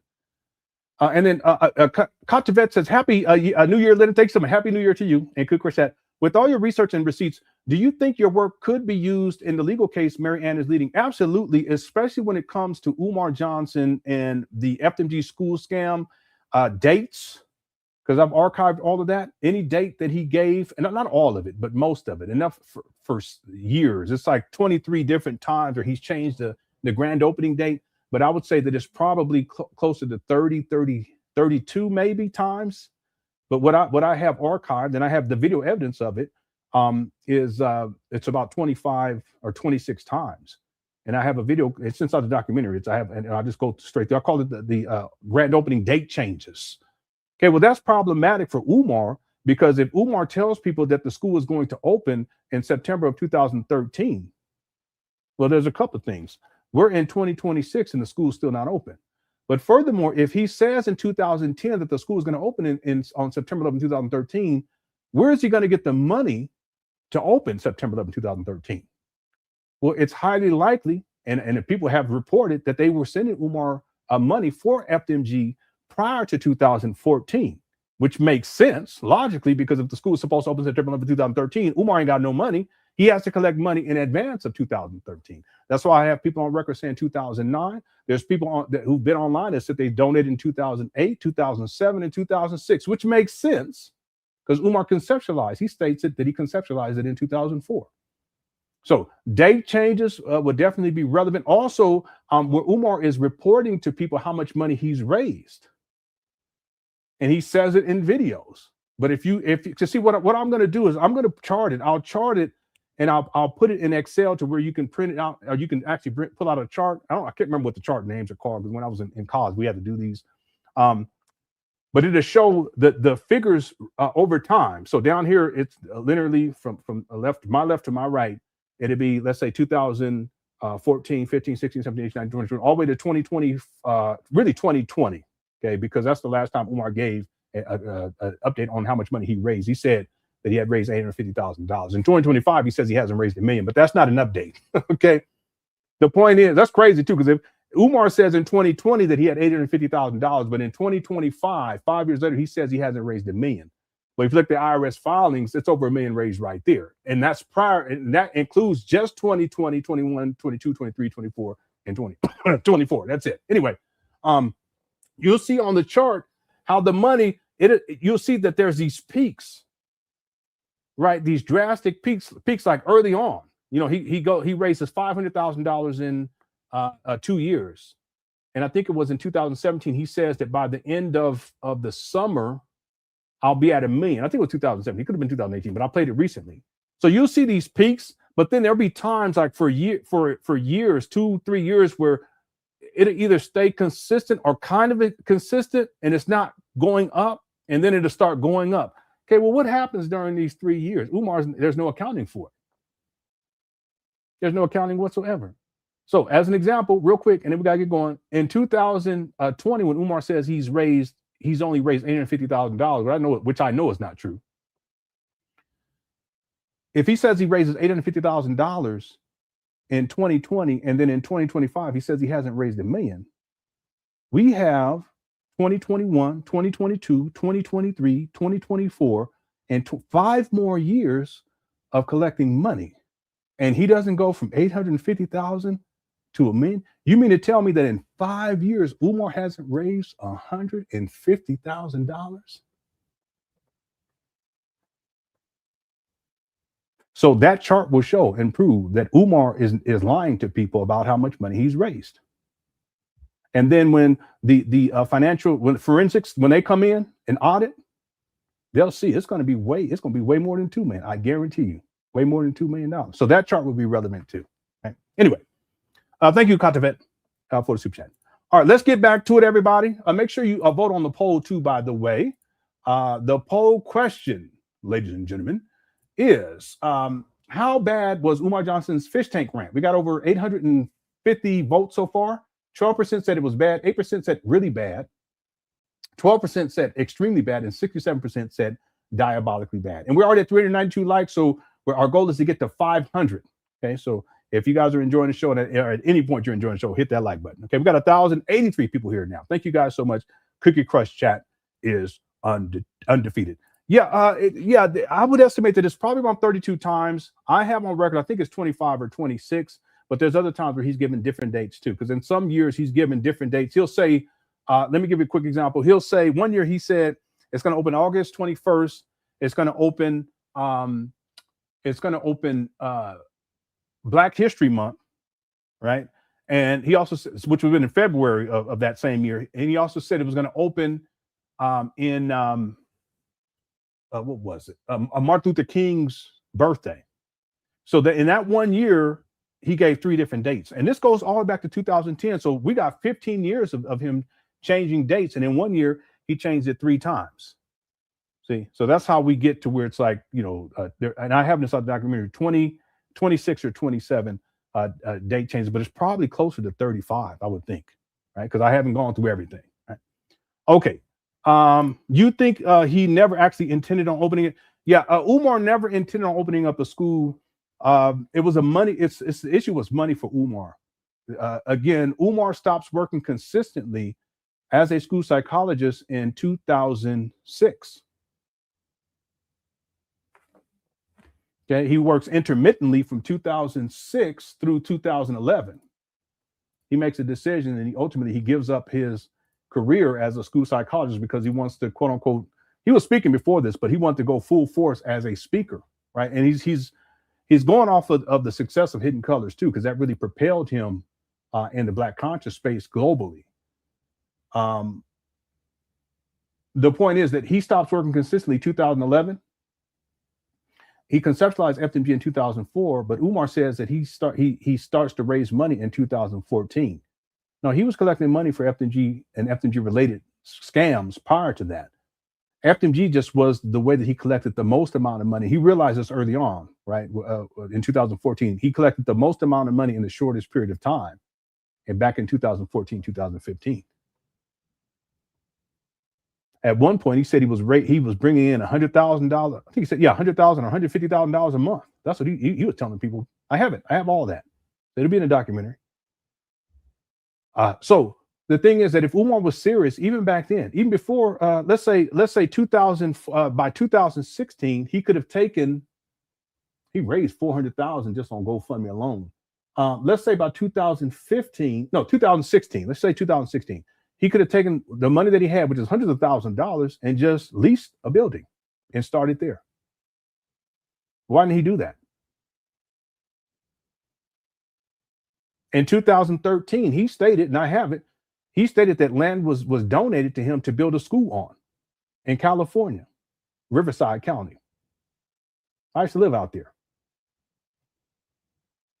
Well, if that land was gifted to Umar in 2013, why didn't he start building on that land once he had hundreds of thousands of dollars in 2016? He had hundreds of thousands of dollars in 2015. And start there. He wasn't serious.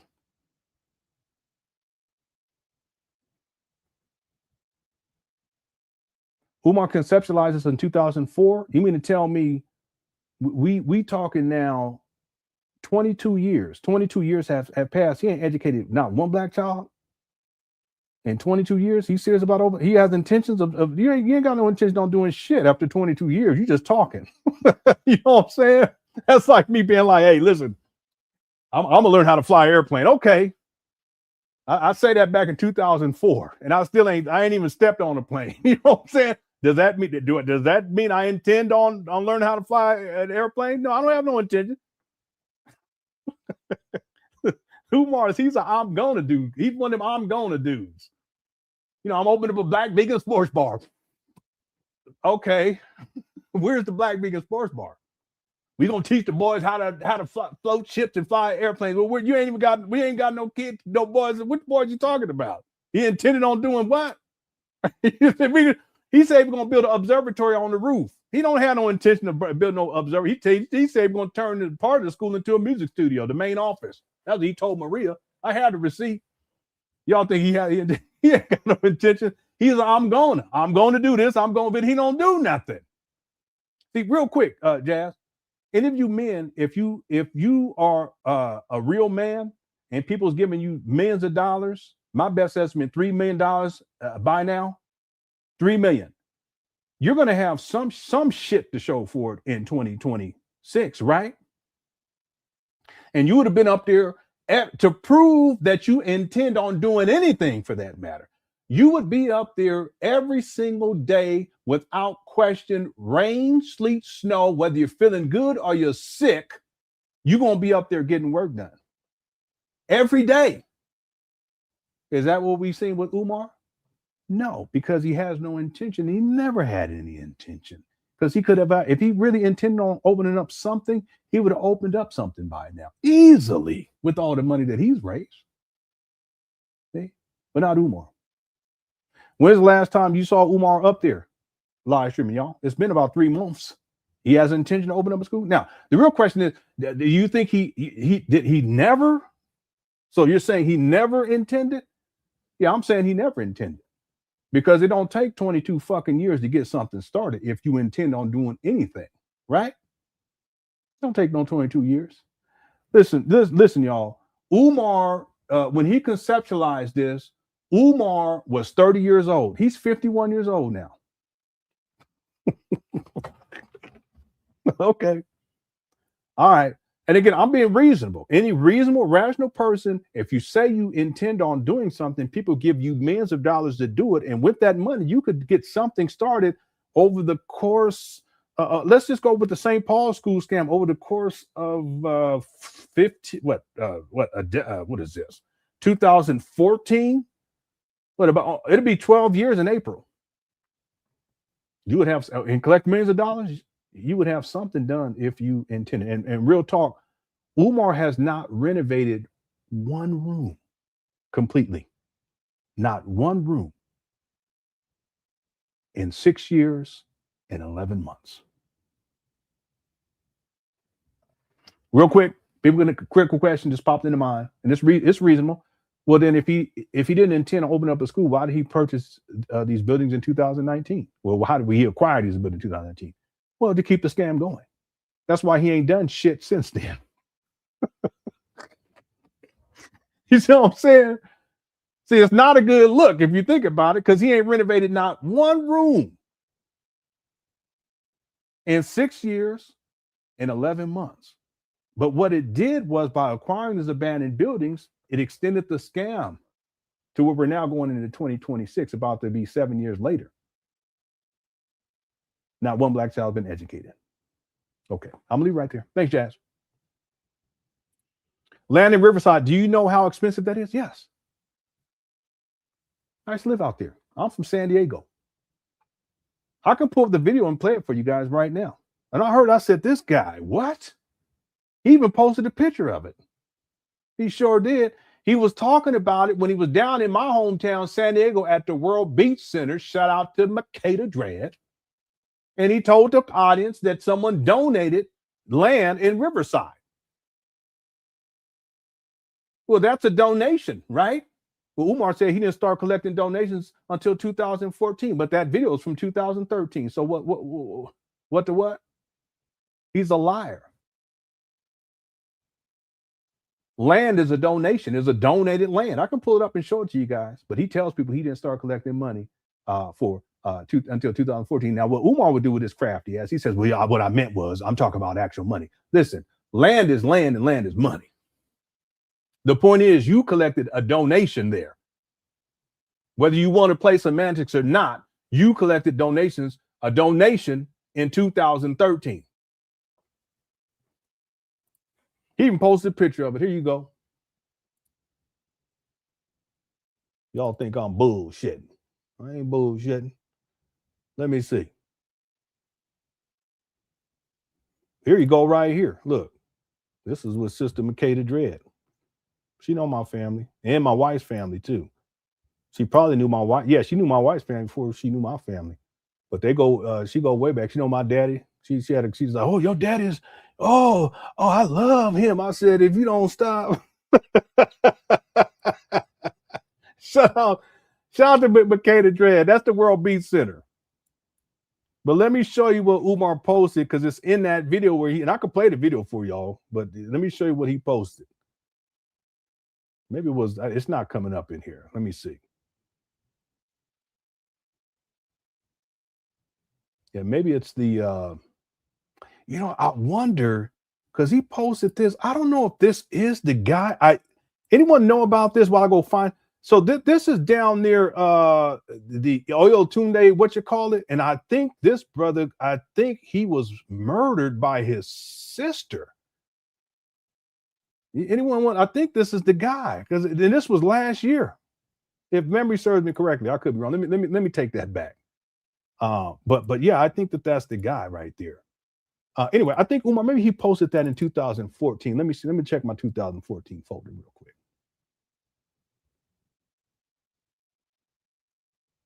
Yeah, it's not coming up there either. I have it in the documentary, but let me try something else. Let me try Riverside.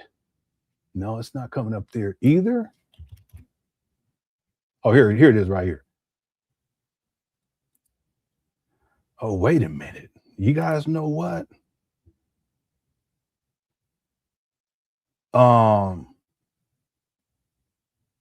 Yeah. James would know. So I'll take your that was because it was in the news. Not big news, but I remember they showed his face. But his sister, I think, stabbed him up or something. I don't mean to say that, but stabbed him and killed him. I don't know for what, I don't know. But let me show y'all something right here, because I thought that Umar talked about this land.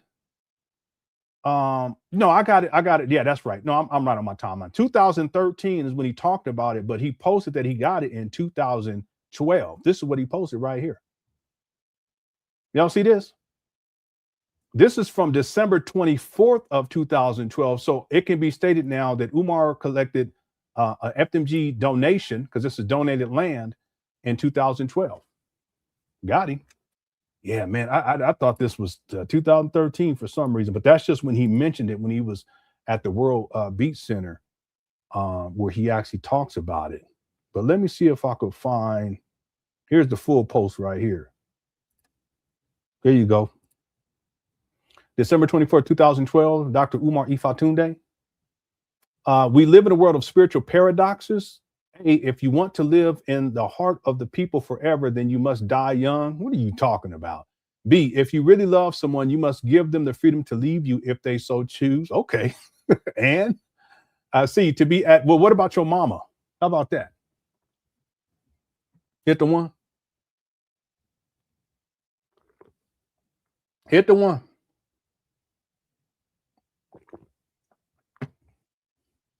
Let me read that one more time. One more again. If you really love someone, you must give them the freedom to leave you if they so choose. Amen. C, to be admired by all, you must never admire yourself. Well, you ain't doing that, you big goof. D, to protect your children from harm, you must allow them to make some critical mistakes. I actually agree with this, but you don't even take care of none of your kids, so shut your ass up. Hit the one. I don't mean to be like that. But anyway, what's up, Ginger Spice? Dr. Saber's in the building as well. Michael is in the building as well. This chat room is ruthless. E, to conquer your enemy, you must allow him to have his way at first. No diddy. That sound like some scrub daddy shit to me. Hit the one. I don't mean to be like that, but hit the one.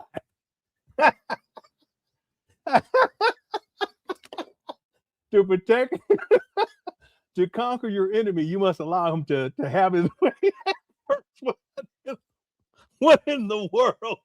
What in the world's going on? Cookie Cuts chat. Don't make me do it.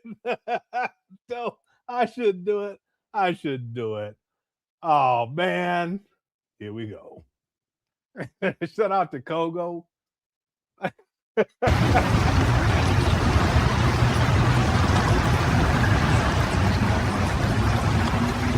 it down real quick. Rap people, great work today.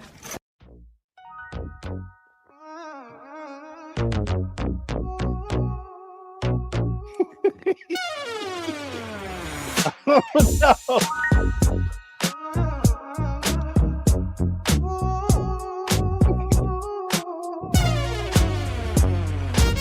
the one. Lights are rolling on a movie set today. Action cutting down and packing things away. Heading to the red roof inn in room 130. Homie gonna sponge my hair real nice and make me look real pretty. Rose over hoes, that's how we roll.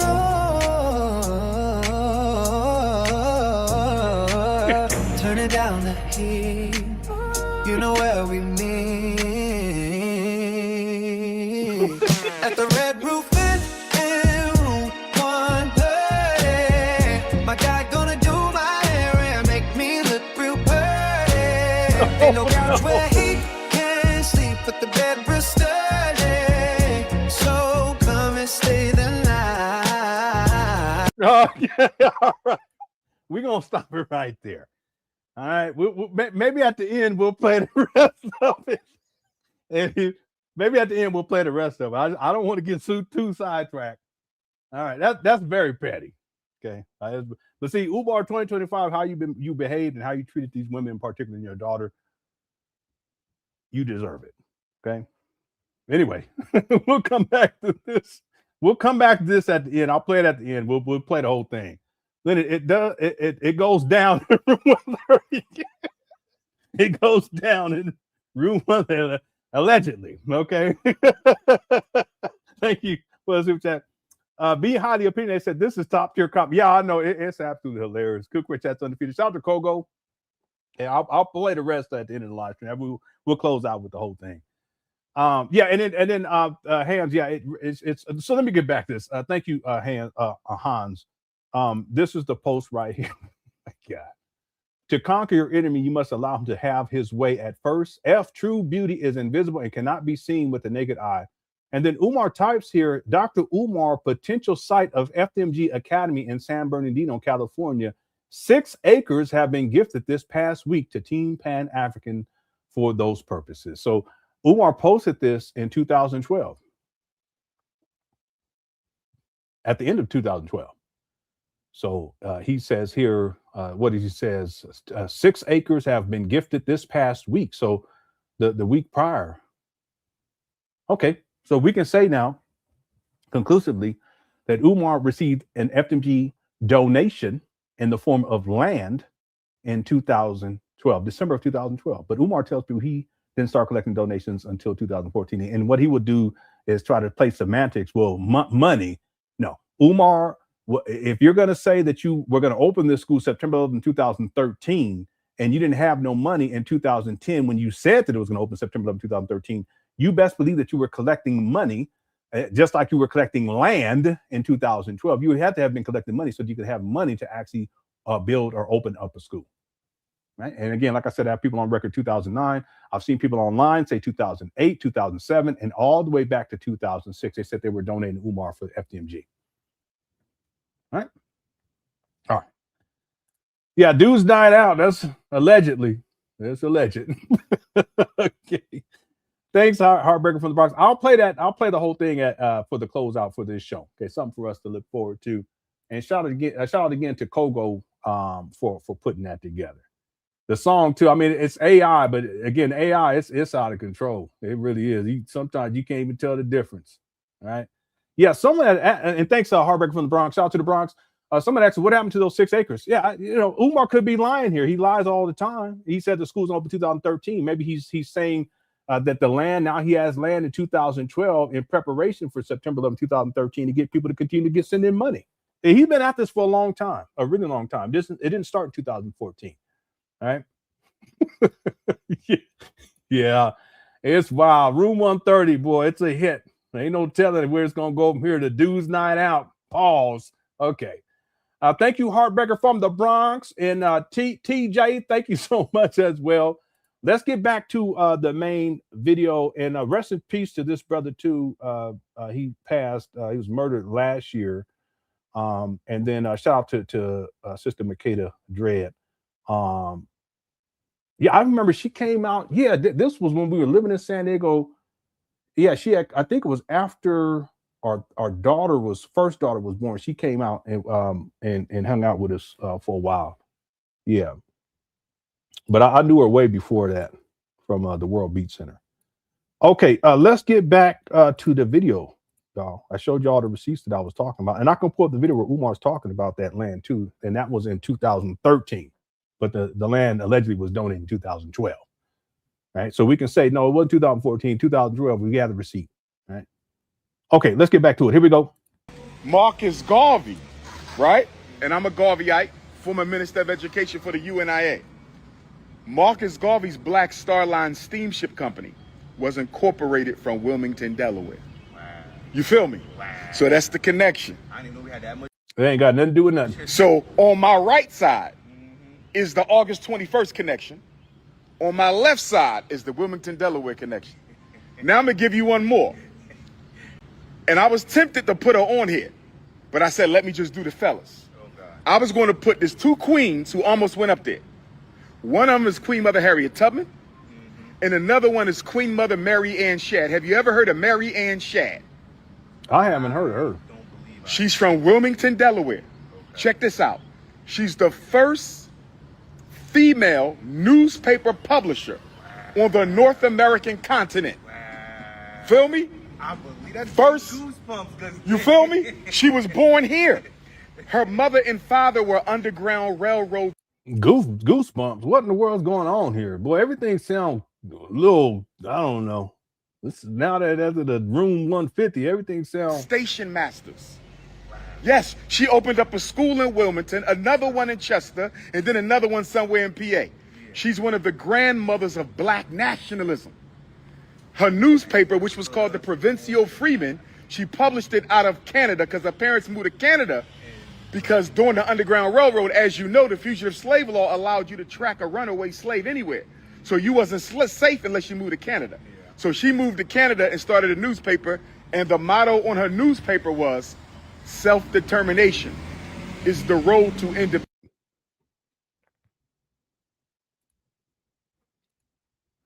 Yeah, I think that Pan Africanism from Chambersburg, Pennsylvania. That's where I went to high school, Chambersburg, Pennsylvania. So Mary Ann Shadd almost went up here because I'm building the school. She built the school. You feel me? Harriet Tubman was the other one. Even though Harriet Tubman was from Bucktown, Maryland, she spent a lot of time in Wilmington. Why? Because her main financial supporter was a man named Thomas Garrett, white guy, Thomas Garrett. He's the one who gave Harriet Tubman the horse and carriage she used to free her mother and father. Wow. Guess what day Thomas? So what? What that got to do with anything? He gave Harriet ham sandwich with some cheese. It was on rye rice. He put just a little bit of mayonnaise. Put the hot sauce on the top.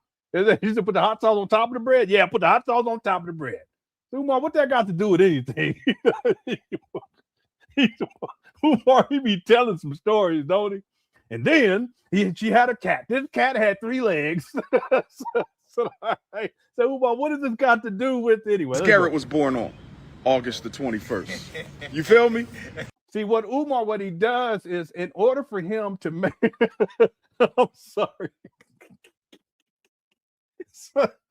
In order for him to make himself appear to be important, he looks for anything of significance that happened on his birthday. That's what he does. He'll go look it up. And then he'll just repeat it because it makes him feel like he's important.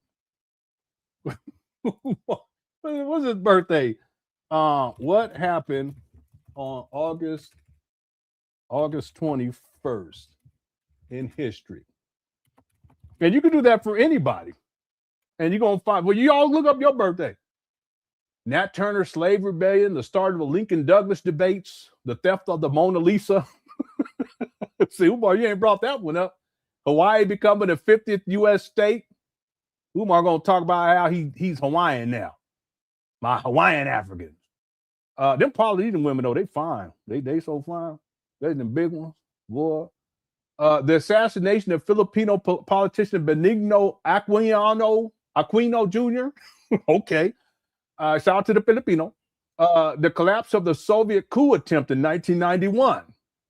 All right. Other notable happenings include James Cook claiming Australia, the founding of the ABA, the American Basketball Association, the Tiger Woods golf major wins.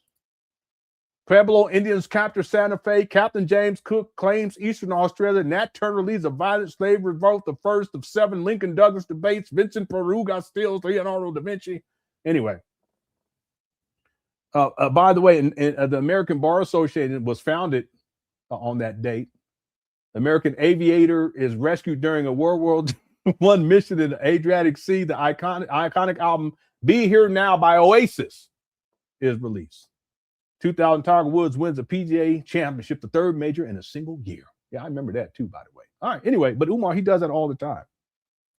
FDMG security code 130, cell block number is also 130. So his passport for the butcher is 130. All right, thanks, God. But he does this all the time. He does this all the time. Any dates, he connects him to any date that's on his birthday that's of significance. He mentions them, especially if it has to do with a black person, because it makes him feel as if he's part of that. And then I guess his followers, oh wow, your birthday too. But you can do that for anybody's birthday. Okay? Y'all do it for your birthday. Thank you, College of Natural Health Science, for the super chat there. I appreciate it. Dude's Night Out. Yeah, we got that one. Michael says, clutch the pearls. Yeah, there's a lot of pearl crushing. I apologize. Pause. Thank you, Clutch the Pearls. How's it going, Miranda? Miranda sent in a super sticker. Thank you so much. I hope you're enjoying the show. And if anyone else, if you're enjoying the show, make sure you hit that like button. Our goal is to get to 500. Let me check on the poll. We got about 1,000 votes so far. How bad was Umar Johnson's fish tank rant? 13% said bad, 9% said really bad, 12% said extremely bad, and 66% said diabolically bad.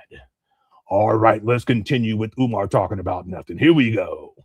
So I'm gonna do another mural. I'm gonna do another mural with the queens. I'm gonna put Anna Douglas, wife of Frederick Douglas, because you know they keep talking about the white lady he married when he was an old man. Nobody gives respect to the black woman he was married to for 50 years and gave him off. But he was still a snow bunny hopper. And listen, I'm not even. It don't matter to me. I'm not trying to be disrespectful, but he according to you, Umar, he's a snow bunny hopper. Or is it a bunny hopper? It's a snow. Does he say snow bunny? Yeah, snow bunny hopper. Hit the one. But Umar, see, he always deflects, because if you tell him a fact, like, hey, listen, Frederick Douglass, he got with that white woman. So, yeah, but what about the black woman he was with for 85 years? Did you mean 85? I didn't mean 85. I meant 850. What are you talking about? He didn't live that long. Yeah, but before he was born, he was married to her. They came from the astral plane. Here we go. No, the issue is the white woman. And she wasn't even cute. I had to throw that in. Umar, that's what he always say back in the day. He don't say that type of shit now. He want that white woman big old breast on his chest now. But back then, he like, and she ain't even cute. Y'all don't even remember that. I remember that. He said about the white women. No, Frederick Douglass, he got with Pearl Ann Sue, Becky Ann Sue, whatever her name was. Helen Pitts was her name. I could pull up the picture right now, boy. She was hot to trot. She was out in them streets, in them ghetto streets. I'm just playing. Anyway, yeah, the thing is, Umar always talking mess about the white women and how they not no, cut it out. Because you in the Awaken movie, you wanted to awaken with a white woman in the bed with you. That's what you wanted. You wanted a snow bunny hopping moment in that film. You said you want this big breasted white woman. I bet you wanted her to be big too. A big old back, big breasted white woman to come out and thrust her chest, her big bosom onto your chest. That's what Umar said he wanted. That's what he wanted. But ain't nothing wrong with that if that's what you want. But don't get online and tell black men you shouldn't be going for the white women. That's what you want, Umar. You lust. You lust for that. And real talk, if that's what you want, Umar, go get what you want. Stop playing games. Black queens forever, snow bunny. If it was snow bunnies never, you wouldn't come up with that scenario in the mind where she got them big breasts. She got them breasts. It's like bigger, it press against my bare chest. No, that's not what you're gonna come up with unless that's what you want. That's what you lusting for. See, I'll propose that if Umar simply got himself one of them big white women, the big ones, and just he would be so happy. Wouldn't he be happy? Umar, he would be so happy. He wouldn't be getting online all agitating and talking about fish tanks and the COINTELPRO and all, because he'll have one of them white women and she'll cook him up a good meal. She'll boil his ass some lobster legs and all that crab legs, lobster, shrimp, all the stuff he wants from that fish tank. She gonna put it on there, and he'd be so happy. But no, Umar, you're in denial, and you try to tell black men what we need to be doing. But what you want is one of them big-breasted white women, and that's okay. Because at the end of the day, whether you white, black, whatever, Asian, whatever, we all God's children. And all God's children, we need love. Amen. We all need love. Okay, let's get back to it. Here we go. 5 of his children, you feel me? So I got to do Anna Douglas. I'm going to do Amy Jakes Garvey, Marcus Garvey's widow, right? I'm going to do Harriet Tubman and Mary Ann Shadd. And of course, Bob Marley used to spend time in Wilmington. That ain't got nothing to do with nothing. Okay, there's plenty of people who spend time in Wilmington. Some of y'all in the chat room spend time in Wilmington. Let's go. A few blocks away. So Garvey got a Wilmington connection, and then Bob Marley got a Wilmington connection. So what? This is a mental health condition. It's like paralia or something like that. Yes, sir. Yes, sir. Yes, sir. Yes, sir. And let me go education. You familiar with the Brown versus Board of Education Supreme Court decision 1954, right? Mm-hmm. When they overturned school desegregation. Well, that case was I'm sorry, it's called apophenia. Connecting unrelated things can be a sign of creative genius, seeing novel links, or a cognitive bias called apophenia, finding patterns and randomness common in psychosis. All right. Composite of lower, smaller cases. Did you know that one of the cases, by the way, Umar, one time he said he was related to Harriet Tubman too. I kid y'all not. This guy. In the Brown versus Board of Education Supreme Court case that overturned segregation in 54 was Newcastle County, Delaware. Yes, sir. So what? Newcastle County, Delaware was one of the main cases in the Brown versus Board of Education decision. So I'm saying all that to say this, brother. We've been through hell and high water to get this school up. You feel me? And we ain't out the clear. But I'm giving you this history because what I just told you is what keeps me believing in making this school come true. You feel me? There's too much history, too many connections to me personally. You feel me? So I just feel like it's not a coincidence that God brought me to this school. It's not a coincidence that God brought me to Wilmington, Delaware. You feel me? So that's what it is, bro. That's what it is. Yes, sir. Yes, sir. That's definitely what's up. Yes, sir. I'm glad I stopped in eggs. I'm really glad I stopped in eggs. Yes, sir. Yes, sir. I definitely, like I said, I'm gonna have to look more into this. No doubt. I didn't know Wilmington had this much. Oh, man. Oh, man. Yes, sir. Yes, sir. How do I? Well, take my number so you have it, number one. Don't worry. Don't worry. I'm always here. Okay. But once we open up and we do the grand opening, which I'm hoping will be before this year ends, you feel me? Yeah. The only thing left for us to do is to get the tiles put on the floor. Sometimes I think that Umar is really, I don't want to say stupid, delusional. I would say delusional, because this video is from July 9th of 2025, and he wants to open it by the end of the year.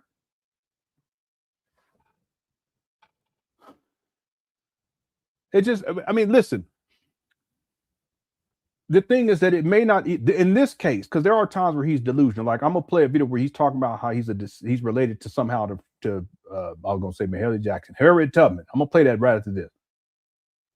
But I also think that Umar, he lies so much, and then he lies and he believes what he's saying. Like, does he really believe that he's gonna open this shit by the end of the year? Again, this video is from July, August, September, October, November, December, that in 5 months he's going to open the school. He doesn't have faculty, he doesn't have staff, he don't got no money.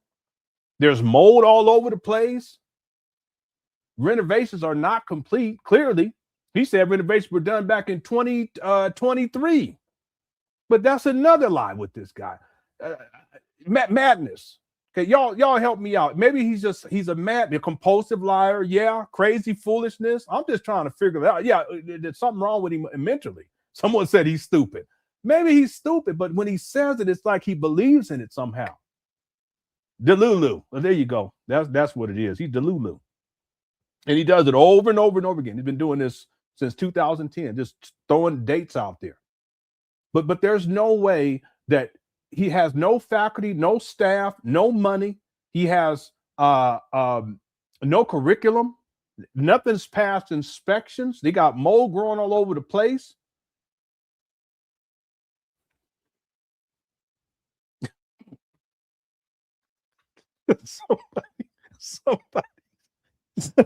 Somebody said he on Sherm. Okay, shit. That's probably what it is. That Sherm just mess you up, boy, real bad.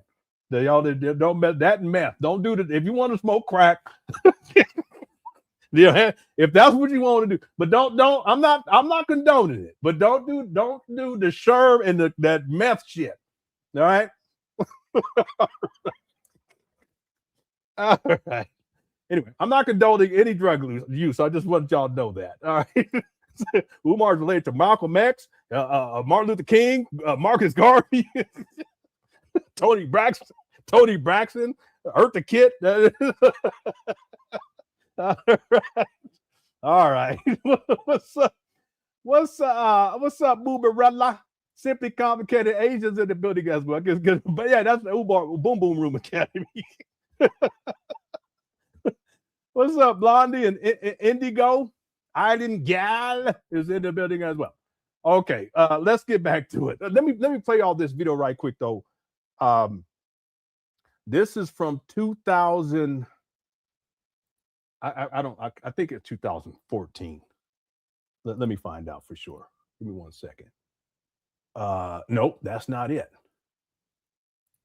Yeah, let me get the date though. Give me 1 second. Because I don't have it archived properly. Normally I do, I apologize. I ain't got my business proper here. It's got to be, I think it's 2015. When it let me go. Yeah, my browser. Oh, here we go. Yeah, my browser's tripping. I'll give you the exact date. Give me 1 second. Yeah, it's from 11 years ago.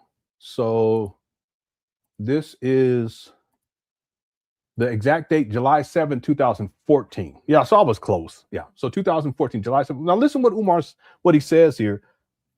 Excuse me. Again, it ties to Umar. He's Delulu. And he just be making up shit unnecessary. Just so unnecessary. Here you go. Dr. Umar Johnson. It is the 4th of July, 2014. We're at the historic Fort Hill Cemetery, Auburn, New York, paying respect to the Queen of Queens, none other than Araminta Ross, a.k.a. Queen Mother Harriet Tubman, a.k.a. leader of the Underground Railroad, a.k.a. builder of the Old Folks Home for African Elders, a.k.a. a nurse in the Civil War, a.k.a. a spy in the Civil War, a.k.a. a scout in the Civil War. And so we paid respects earlier to the Honorable Frederick Douglass, my direct ancestor, and it's only fitting and it's only with respect that if we're gonna big up the masculine energy, we gotta big up the feminine energy. And we know that Queen Mother Harriet and Frederick Douglass were very, very good friends. Some even say may have been cousins, which means I'm related to Harriet Tubman. I ain't gonna even get into that right now. This guy be lying his ass off, don't he? Because he built it all up. He said, yeah, and some say they might have been in an intimate. No. Don't do that, Umar. Don't you do that. Don't you do that. They said, some said they was in the hot tub. No, don't. Sorry. I'm going too far. I apologize. I shouldn't do that. I shouldn't do that. All right. But Umar, don't do that. Okay, don't do that. You said because he builds it all up. He said, I don't even want to get to that right now. Yeah, because you lied your ass off. The other thing, if you listen to what he said, he says he's a direct something about direct. Watch this. This guy, Umar be lying his ass off. Black families, the Prince of Pan African Ross, a.k.a. Queen Mother Harriet Tubman, a.k.a. leader. And they was in room 130. Is in room 130, family. They didn't have baby oil at that time, but they had cocoa powder oil. Now cut it out. Watch what he say. Of the Underground Railroad, a.k.a. builder of the old folks home for African elders, a.k.a. a nurse in the Civil War, a.k.a. a spy in the Civil War, a.k.a. a scout in the Civil War. And so we paid respects earlier to the Honorable Frederick Douglass, my direct ancestor. See that? He says direct ancestor. He's not, even if you believe what his daddy lied to him about, that's not a direct ancestor. That's cousin Stephen, allegedly, that Umar's descended from. But cousin Stephen, there's no historical record that ties conclusively cousin Stephen to Frederick Douglass. In fact, the Frederick Douglass line, the Bailey family, they don't recognize that shit. That's why when Umar was coming out talking about this, the Bailey line, they issued a public statement. I have all that shit too. They're taking it off the website, but I still have it. I can pull it up and show you guys right now. And this is something, this was also on what's his name? I can't remember his name right now. What's the guy? He went on his show. He's a Democrat, real deep into. He was dancing for the shucking and jiving one time. I can't remember his name right now. But when he had Umar on there, Roland Martin. When he had Roland, they pulled up and he showed some of that verbiage. You can find it on Black Anonymous's blog too, the original, right? Anyway, they recognize that there is no direct, and that's why they've been on Umar about this. But Umar's daddy took a DNA test, and there's no DNA relationship whatsoever. They're not connected. But you see here, Umar says direct ancestors, like he's a direct descendant through the loin. Pause, no diddy, of Frederick Douglass. You guys catch that? But then when he was on the Roland Martin show, he says that he's not from the loins, that it's through marriage or some shit. So which one is it? He said it's a blood relationship. No, there ain't no blood relationship. Because if there was a blood relationship, when they do the DNA test, you would come back as a descendant or a match. There is no descendancy, there is no match. But see, Umar, he lies all the time, including about Harriet Tubman somehow being, I don't know what he said, a cousin. What are you talking? Did he say cousin? What you talking about? See, if that was true, historians would have been talking about that shit for I don't know how long. That's been big news, right? Anyway, he just be coming up with any old thing he can come up with. It's unnecessary. Umar, just listen, Umar, be you. That's a narcissism. Just be you. You don't have to be a descendant of Michael Jackson and Freddie Krueger and Teddy Pendergrass. You ain't got to do it. You don't got to be all that, man. Just be you. Get you a white woman and just call it a night. Get out of this room 150, okay? You ain't got to do all that, man. It's just unnecessary. But it makes you feel special and your followers, oh, wow, he's a descendant of Frederick Douglass. This guy, listen, one time, I kid you not, I can play it for you. Umar said that he's a descendant of Pharaoh Ramses. He's batshit crazy. I can play it for you. I said, word? You a descendant? Damn. Who are you not a descendant of? One time he said, what's his name? I got to find the video. If anyone finds the video, I'll cash app you $100. He said that he was, who was the, I can't remember the guy's name. He was a WWF wrestler too, had the same name back in the day that dropped the N-bomb.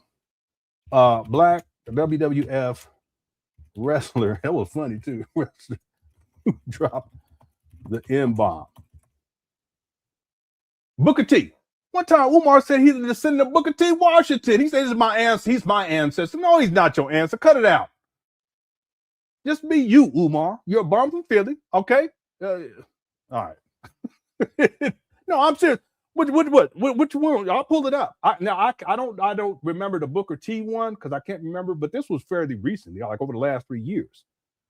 But again, if someone find it, you send it to me. I'll cash up you or PayPal you. Cash up PayPal. Whoever send it first. Cash up or PayPal. $100. Umar is a director. I thought you said SpongeBob. Damn. The Umar is a direct descendant of Sponge Daddy. Evidently. All right. Well, that room 150. Somebody said the Booker T. Yeah, it was absolutely hilarious. And then the lady, you could tell she was trying to console him, and she put her hand on like trying to, caress him because he was like, "Oh, I don't fucked up." That's one of the funniest WWF moments ever. Yeah, I can't remember what her name was, but I had a little crush on her back in the day. I ain't gonna lie about it because she was kind of mean. You know what I'm saying? I like that little, some women, that woman that got that little spark in them. You know what I'm saying? Yeah, I wouldn't marry one like that, but anyway. Yeah, Umar believed Pharaoh. He said Pharaoh Ramses. I kid you not. I'll go find it. I'll go pull it up for you because some people think I'm bullshit. I don't be like, no, Sherry. Her name was Sherry. I had a crush on Miss Elizabeth first. You know what I'm saying? Yeah, I had a crush on her first, but then Sherry, because Sherry, they was in opposition, and then Miss Elizabeth was with Macho Man, but then she went with Hulk Hogan, and then they switched it up again, and then Sherry comes on, and she was with Macho Man for a while. Anyway, it was some good stuff back in the day. Anyway, what's up, Estevades? Okay, I'm gonna go find that now. I'm gonna play it for y'all because I don't want people to think I'm making up. No, he did say, and I don't have the video where he says that he's that Booker T was his ancestor. Cut it out, Umar. But I have it where he says he's a descendant of Frederick Douglass. He says that a lot. Where he says he's a descendant of Harriet Tubman. I just played that one. And then that he said that they're related, okay, because that's Frederick Douglass' cousin. So, but he don't want to get into that right now. But then also when he said that he was a descendant of Pharaoh Ramses, I said, man, this guy, cut it out. So unnecessary. Just be you. All right. How well would Umar Johnson do in the wet? Right. Umar Johnson wants himself a Metro Asian man. What is a Metro? What in the world is a Metro Asian man? What in the world? Thank you, 225. TJ says Umar is related to MLK. Yeah, I got that one earlier. TJ says he's related to Chicken George Kunta Kinte. Yeah, Kunta. My name is Kunta. What's your name? It's Kunta. All right. I hated that scene real bad. Thanks, TJ. Black Mars says direct answer of Gerald Levert. Shout out to Gerald Levert. Rest in peace. Because didn't he pass? Let me make sure because I always do that. I thought he passed not too long ago. Gerald. Yeah. No, it was a while ago. Man, that was in 2006. I'm tripping. I'm getting old. Dang, he was only 40. Yeah, man. Goodness. Anyway, well, so I'm saying tomorrow's not promised. That's real talk. Thanks. And then lady, thanks, Black Mara. A lady says his useless knowledge can't help folks get bread. Yeah, but he'll ask for that bread though. That's a good point. That's a really good point. See, Umar never talks anything about how Black people can uplift themselves to earn more income or to put themselves in a better financial position. What he tells Black people is to send him your money and what he's going to do, what we're going to do. We need to do this. We need to do that now. Get on your Cash App, get on your PayPal. You don't say Cash App because I got shut down last year. But the point is he'll take your money, but he has no practical knowledge of how to uplift oneself. And there's different things that Black people can do. I can run down a whole list of things, probably upset some people, but there's a list of things that you can do to uplift yourself so that you're not whining, complaining about the white man. I don't want to hear that shit. Because listen, what you have control over is you. What's going to elevate you is you, not Umar, because this guy's been homeless since 2019. They got a pot to piss in. Deadbeat daddy, baby mama creator. Everywhere he goes, there's chaos. But he gonna tell y'all what y'all need to do. He can't even clean his fucking room. I kid you not. I can pull up the receipt and show it to y'all when he had a place back in 2019. Anyway, there's a good point right here, lady. And then Umar is a direct descendant of Sponge. I gotta play that whole video. Someone remind me at the end, okay? Someone say he's a descendant of Little Richard. My wife, she was calling what she thought what's his name was Little. She said, "Is that Little Richard?" I said, "No, that ain't Little Richard. What's the guy's name? What was his name?"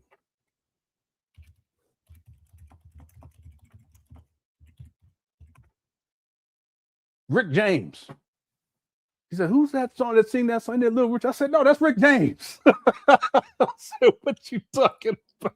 Yeah, I was laughing so hard. I said, "What in the world?" But see, she grew up on different type of music. Okay, she know the island stuff, you know, the old stuff, the oldies. I call it reggae. She said that's not how you say it, but whatever. Okay, she know all that stuff. That's then dance hall because she used to listen to that dance. You know, they did all that. I was hell. I like that. Well, I tell you, Caribbean woman, boy, they be getting it in. Anyway, that's not why I married her. Okay, just want y'all to know that. Okay, what was I? Okay, so I'm gonna go try to find this other video of Umar talk about Pharaoh Ramsey. But in the meantime, let's keep this going. Thanks everyone for all the super chats, and I think I got it. Also, Sam says he definitely has the Sponge Daddy DNA. We're not gonna do that. We're not gonna do it like that. I don't want to take it too far. I think I've already have, but okay, he definitely has a Sponge Daddy DNA in him. Okay, all right, we let's not do that, Sammy Sam. for Umar, you notice he ain't said nothing about that. That's how you know you got Umar, when he just shuts his mouth. That's when you know you got it. He don't say my name. See, he'll call me names, but he ain't gonna say my name because he knows what's gonna happen. People gonna come up over here and they're gonna see the receipts. They're gonna see, yeah, we clown him, but I'm also fair. See, the clowning part, that's just part of entertainment. He deserves it for all of the chaos that he's created in Black people's lives all around the world. He's deserving of that. But when we look at the receipts, it's undeniable. And that's what he fears. He doesn't want people to see the truth about him. Okay. I got to say one other thing real quick. See, it'd be different if Umar, let's say if I saw in Umar over the last 5 or 6 years, upward mobility, meaning he's eating better. He's getting healthier, right? He stops with the sexual exploitation of Black women. He stops with the scamming Black people out of millions of dollars for a school that does not exist. He stops with all of the broken promises, because a promise that goes unfulfilled is nothing more than a lie. He stops with all of the pathological lying. You know, he gets mental health intervention so he can deal with his underlying mental health issues and personality disorders, including narcissism. If you saw Umar where he's making his own money and he has his own place now, and he has his own vehicle that he's I don't know. Listen, if you don't own it, just lease something, stop renting cars using donation money, or buy a car outright. You would think that after all this time collecting millions of dollars, Umar would at least have a car that's in his name. He should have a home or an apartment or something. If that's what I saw in Umar, I wouldn't be clowning him. I wouldn't. I wouldn't be chastising him and criticizing him for what he's doing, because he would be a changed or a changing man. So this is a huge point dealing with this Umar saga. What I've seen in Umar is the opposite. He's gotten worse and worse and worse and worse. And things are going to continue to get worse and worse and worse in his life. Because as you are, so is your life and what you experience in your life. And that's the big difference, Umar. Right? All right. Let's get back to the main video. I'm going to see if I can find this video, Umar talking about Pharaoh Ramsey. I said, boy, this guy, he's nuts. Here we go. Shout out to Good Crush that too. Undefeated. Classroom doors rekeyed. You feel me? New keys, because we ain't got the old keys to the classrooms. Yeah. Right? So once we get the classroom doors rekeyed and the tile on the floor, we apply for a certificate of occupancy, and now it's in the city of Wilmington. See, again, the delusion, just straight delusion. This is July 9th of 2025. You feel me? So this has been 6.5 years, brother. We got to school February 7th, 2019. So it's been 6.5 years. It's been hell, brother. It's been hell and high water. It's been hell and high water, brother. Hell and high water. It's coming together. Yes, sir. Yes, sir. Everything's working out. Everything's working out, brother. It's 6.5, but we didn't have to get this far. It could have took us 12.5. You feel me? Yeah. So I'm grateful. I'm grateful. Okay, let's be clear about something, Umar. It could have taken you 12 years. What are you talking about? You conceptualized this in 2004. You acquired these abandos in 2019.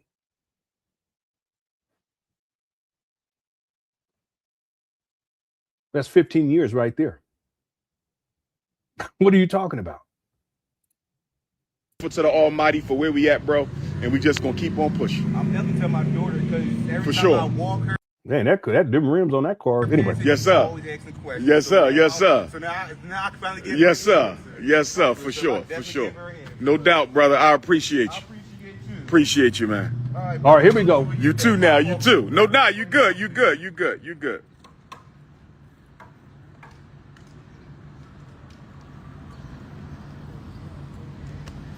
So let me get back to this. Let me get back to this. The first week of March, my travels took me to Sweden. I was in Sweden, Stockholm, Sweden. And as y'all know, while I was in Stockholm, Sweden, my daughter, baby Smurf, she decided to quote unquote expose me while I was in Stockholm, Sweden. While I was in Stockholm, Sweden, the woman who I contracted with to care for my mother turned out to be a demon in disguise and is now one of my top haters and detractors.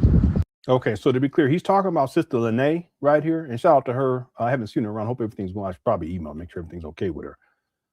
The point though is that he's talking about Lene and him, her coming out to expose him. But remember, she was Umar Johnson's supporter. So even though Umar, he says things like, my supporters aren't my critics and it's just my haters. No, it's people that have dealt with you, and including people who donated to Umar. Now, Sister Lene never donated to Umar, but she came out to take care of his mother. And based upon her experiences there and how he did her, she decided at a certain point this year or last year in 2025 to come on my platform and expose Umar. And shout out to her because it opened up the floodgates for everything that took place after that. Okay, very courageous on her part. I have a lot of respect for her as a human being and also as a woman, because it's not easy based upon Umar's history and how he does women who question him, black women who question him, who criticize him or expose him. Okay, that's his greatest fear, right? So that's who he's talking about here. And then, of course, he calls her evil, but Umar is the evil one. What he does is project. It's about separating her from her humanity so that when he goes in on her, it's justified. I've been talking about this with Umar. When he calls his daughter Smurf, it's to objectify her, to deny her of her humanity so that when he goes in on her in his mind and then in his cult followers' mind is justified. The problem, though, for him in 2025 is when he did these things, whether it was to his daughter or to Sister Lene, it backfired because even his most stout supporters, they realized that something was wrong with how he was treating his daughter and Lene, who came out to take care of his mother. And a lot of people woke up and realized how much of, I'll say it, how much of a demon Umar is. See, it's not just what Umar Johnson is doing, it's also what he is and how he operates. He's a predator. But what he does is he projects that onto the women, including his daughter, who comes out to expose him. But he's the one who's a deadbeat. He's the one who's sexually exploiting these black women and using them. You see? That's what I'm saying. Me criticizing Umar is necessary, but it's also legitimate. And I don't lie on the guy. See, he has a track record of this type of behavior. You can go all the way back to the conscious stripper. Someone also brought up when I can't remember her name right now. I thought I wrote it down somewhere. Maria Lloyd, when she does the video back in the day to expose Umar and the school scam on Dr. Boyce Watkins' page. They had a falling out too, because she sued him because allegedly he stole her intellectual property. He has a history of that type of behavior with different women, because he used to use black women a lot. I don't know if he still does that. Again, he's another person. His information was never my cup of tea, so I never followed him closely. But there's a lot of women that came out to speak about how he would use black women. There was a young sister who was really talented, Paris Milan. Her also Michi X. There was, and then also what's her name? I can't remember her name right now. You guys know what I'm talking about. She's with the ADOS, and her name slips my mind. But see, if you have this taking place over and over again, and the common denominator is Umar, or the common denominator is Dr. Boyce Watkins, okay, I wouldn't blame all of the women who come out to expose these men, because the common denominator is Umar and Boyce Watkins. Okay? Again, I don't follow Boyce Watkins, don't watch his stuff, haven't gotten into it. People have called him a scammer. I don't know that to be true, because I haven't researched him. The person I focused on is Umar. And I know for a fact, based upon my research and with evidence and being fair, not creating false narratives and lying on the guy, that Umar Johnson is a con artist and a scammer. He's a scammer. Yeah, Yvette Carnell. Okay, no disrespect. Yvette Carnell is her name. Okay. Okay, let me play you all this video of Umar with the Pharaoh Ramses, because some people think that I'm making it up. And that's, again, I joke sometimes, and when I tell jokes, I exaggerate and make shit up. So, but you guys know the difference. But when I say something factual, you guys should be able to tell the difference. I'll say it's outright. I have a receipt to back everything up. Check this out. I answer a question. Let me answer, because somebody asked me, did I become a Hebrew? I did not become a Hebrew. This is African print here, not Hebrew print, but I do support my African Hebrew Israelite brothers and sisters, the African Hebrew Israelite brothers and sisters, because according to their prophecy, they said our people will be enslaved for 400 years, and then they will come out from under that oppression, according to the biblical prophecy of the Hebrew Israelites being enslaved in a strange land for 400 years. So if they are correct, the 400 years will be up on that Turner Day, August the 21st, Haitian Revolution Day, August the 21st, George Jackson Day, August the 21st, Birth of Jesus Day, August 21st, both Birth of Prince Ifatun Day, August the 21st. And if they are correct, then I am the Moses that was prophesied in the Bible to lead my... Okay, again, this is the Messiah complex. It's very dangerous. A lot of cult leaders believe that they're gifted with some sort of a special dispensation by the Lord, I guess, or that, you know, there's some sort of a prophet or some sort of Messiah. He's called himself the Black Messiah. He's called himself the Black Christ. You guys have to be careful with individuals who have this type of view about themselves, because it's tied to narcissism, but it's also the cult aspect of all this. And Umar does exhibit, and he's spoken about this, how he's special. I have one video where he says when he meditates, he sees himself out in space. Okay, space is heaven. Okay, that's when you look at this in terms of what he's describing. And he's sitting on a throne in space, space being heaven. So he's sitting on a throne in heaven. I could play this shit for you all. And he's sitting in the throne in heaven, looking down upon the earth. Okay, who is that?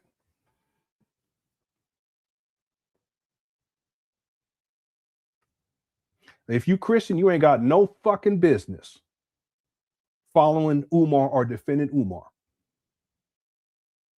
If you Muslim, you ain't got no fucking business. Real talk.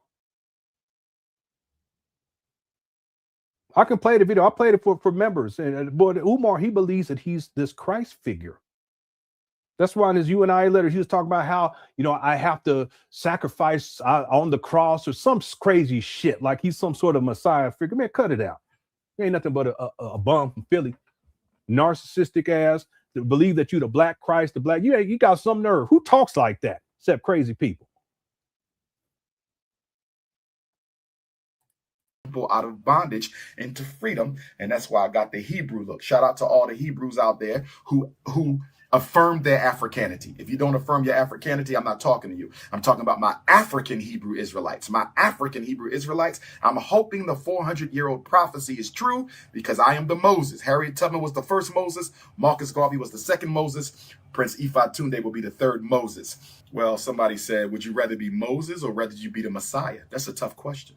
Would I rather be Moses or would I rather be Yeshua ben Yusuf, the Hebrew Messiah? That's a tough question, because when you read the story of Moses, Moses was a nation builder. Moses was a nationalist. Moses was a Marcus Garvey, which is why Marcus Garvey's mother named him Moses, Marcus Mosiah. And when you read Jesus, Jesus was powerful too. You see, but Moses led a nation. Jesus didn't lead a nation, but Jesus was the Messiah. So if I got to choose between Moses and Jesus, that's tough. Even though me and Jesus was born on the same birthday, August the 21st. So I'm the Moses and the Messiah. That's what I am. I'm both of them, okay? Somebody said I would look like Ramses. I'm going to say something right now that I know going to make y'all think I'm a narcissist, but I got to say it because it's the truth. I had a spiritual reading in the United Kingdom a couple years ago. I had a spiritual reading in the United Kingdom a couple years ago. And the sister who did the reading told me that I am a blood relative. Okay? The spiritualist told me that I am a blood relative of Ramses II. Ramses II. That's what she told me. She said I am a blood relative of Ramses II, the great Ramesu II, the builder. Which is ironic, right? Because according to biblical prophecy, he and Moses were antagonistic towards each other, right? So I'm Moses, Ramses, Jesus. How about I'm just a manifestation of all great African alpha males? How about that? I am the manifestation of all great African alpha males down through the ages. Including Jesus, evidently. This guy, I'm trying to tell y'all. So again, Ramses, Frederick Douglass, Harriet Tubman, and then I just slipped my mind again, the WWE wrestler. No disrespect. Anyway, someone that we haven't made much progress on this, and I want to get into this main video because I don't want to have to do part 2 tomorrow, but we can do part 2 tomorrow. Either way, I'm going to come on. We're getting together tomorrow. There was something else I wanted to show you all. Let me see if it populates here. This is Umar. Let me see if it populates here. Here it is. Okay. You may dislike me, but your spirit cannot help but respond to the energy that emanates from my spirit. Truth is consistent. So no matter how much of a hater you might be, you're still going to be drawn to the light. So the reason haters come out to see Dr. Umar, people who totally disagree with me will come out and they don't even know why they're there. Why am I here? I don't even like this man. I can tell you why you're here. Because I am manifesting God. I am manifesting the Christ energy on earth. And because we all have the Christ energy in us, and we all have God in us, whenever a God is on stage manifesting his Father in heaven, you are ordered by your soul to show up and represent. And that's why there will even be haters tomorrow at the Dr. Umar lecture, because when God comes to town, you can't help but show the hell up.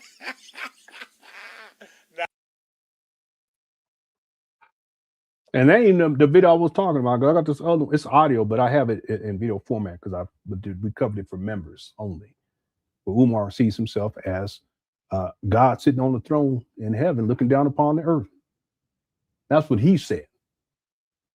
So, like I said before, if you're Christian, you ain't got no business following Umar, and you ain't got no business defending Umar. Either you Christian and you don't, or you a fake Christian and you do. Real talk. Say anything if you're Muslim. Okay. And again, people, you live however you want to. That's your business. But let's be clear about something. Right is right and wrong is wrong. You got this bum from Philadelphia who literally believes he's God and he's Messiah and that Jesus was born on his birthday. And then you got so-called Christians, and I'm not here to chastise y'all, just giving y'all some things to think about, who follow and run behind this guy's skirt. No, I don't think so. But y'all do what you want to do. All right. Okay. Let's get back to the main video. I got blowed off. I just think it's very fortuitous that Stockholm, Sweden, and shout out to all my Stockholm, Sweden Africans. By the way, I'm sorry, real quick, because we were talking about Umar claiming to be a descendant and all this stuff. Well, let's look right here. This is what Umar Johnson posted. Okay, this is in 2018. I have the original screenshots though from Jamal because I have it in a documentary. I should have pulled that one up. But Jamal Johnson, please read. You know, the social media can be a curse and a blessing. Recently, I obtained and posted my DNA results here, and I do encourage others to take the test. Just don't think you'll know what the results will be. Just based on the test alone, it appears that I am not related to the late, great Frederick Douglass. No, it's not that it appears to be. You're not. So you be lying like Umar. Cut it out. It appears that I'm not related to the late, great Frederick Douglass, as I have been led to believe all my life. Somebody lied to you, and you told your sons, and maybe you believed it, but you told your son something that was a lie, and your son still runs with a lie in 2025, 2026. As I've been led to believe all my life, and have taught to my children. Well, you should have did the damn research before you start running up off the mouth, homeboy. Real talk. Additionally, it opens up the door to so many other questions related to my family lineage. I am hoping that the results are in error. No, the DNA, stop. I'm hoping that the DNA results are, cut it out, stop it. But it doesn't appear to be. Here you go again, appear. As a result, I at least accept them as valid. You ain't got to accept shit. The receipts are the receipts. What do you mean, the DNA gonna lie? You see this guy? Cut it out. As a result, I at least accept them as valid, and as such acknowledge that according to the results, I and my children are not related to Frederick Douglass, the Frederick Douglass lineage. How could this have happened? Ain't no telling. You could have made the shit up yourself and lied to your kids and didn't tell nobody until Umar what was he, 11 years old? You could have made that shit up. I wouldn't be surprised. Yeah, Umar, he was 11 years old in 1985 when his daddy told him. You could have just made that shit up. Now that I think about it. Bugaboo. As a result, I had at least accepted the valid and said such knowledge that according to the results, I and my children are not related to Frederick Douglass lineage. That includes Umar. How could this have happened? I have no idea. I only know that I will continue to ascertain this, and if it should be in fault, no, cut it out. Make that known also. Needless to say, this shakes me to my core, but it is what it is. I've shared this information with some of my, he says, family members, but I have the full thing. Yeah, this is it right here. Yeah, so this is from his, and he's taking all the social media down, but I got screenshots. It goes on to say, but it is what it is. I have shared this info with some of my family and will continue to contact others. I am announcing it publicly because I think it's only right to do so. It may mean a lot to some and nothing to others, but it is a truth according to Ancestry.com DNA results. Okay, you're not a descendant. Cut it out. Umar, you're not a descendant of Frederick Douglass. Cut it out. There's no blood relationship. There's no genetic relationships. And I've done my family tree. Can't tell you how much time I spent doing that. So cut it out. See, Umar, as a child, he takes this lie that his daddy told him, and his daddy could have made the shit up, and it fuels the narcissism in the sense that he's important. To where now, you get later on in life, Umar talking about he's the Black Christ, the Black Messiah. Well, where'd all that start from? See, Umar took the shit too far. Look. Team Pan African 10-year anniversary weekend. This is an event you don't want to miss. September 18th through the 21st, 2015. Frederick Douglass Resource Center. If someone has the full video of this, I just have some screenshots and you send it to me, I will cash app you or PayPal you $150. Okay? Taking shit too far. Look at this. It's just too far. Look, the guy, it goes to Frederick Douglass, Harriet Tubman, Bunji Banton, the reggae singer, Bunji Banton, and, Pharaoh Ramses. He just takes it too far. The Trinity, 19th century, 21st century, 20th century, Douglass, Ifatunde, and Garvey. The same blood as Frederick Douglass and the same spirit as Marcus Garvey.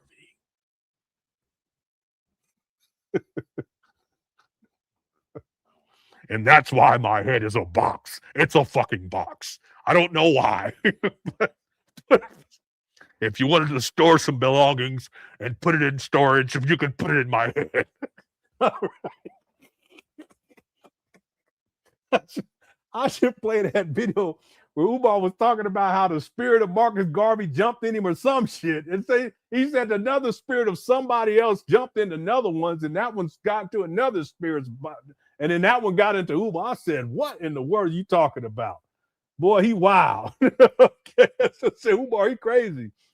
So I should go find that video. It'll take a long time, but I should find that video player for y'all. Umar crazy. Okay. Leonard, please sing Sponge Bunny Love. Sponge Bunny Love. It's me and you tonight. Snow, Sponge Bunny. All right. We need to do a version of that. All right. And people have sent me a version of the Room 150, but in 3 different versions, but I ain't going to play that tonight. We ain't got no work done. Thank you, College of Natural Health and Science. We got about 1,160 people in the building. Thank you guys so much for tuning on in. We'll probably do part 2 tomorrow, but we're going to be here for a little while longer. The poll question, we have 1,180 votes, more than that. It's going up to 1,195, something like that. How bad was Umar Johnson's fish tank rant? 13% said bad, 9% said really bad, 13% said extremely bad, and 66% said diabolically bad. And we met our goal of 553. Let's go for 600 while we're here. We're going to be here probably for another 45 minutes. Okay, but we'll do part 2 tomorrow to get deeper into the video. I want to thank you guys so much, and Happy New Year to everybody. Okay, what's up, Michael? Michael says, pardon me, Lenon, Umar's great granduncle is Thanos. Thank you. I mean, the guy, he's so out there. You know, I can give you another example now that you bring this up, Michael, of how over the top ridiculous Umar is. Let me do this for you guys, because his need to feel important really through the clout chase of other people, it's just astronomical. You know, just be you. Umar can't do that for some reason. You know, he has to connect himself to other people. Let me show y'all something real quick, because I saw this. I said, man, this guy, he ain't got no shame, and he really does. He takes shit too far. Give me 1 second.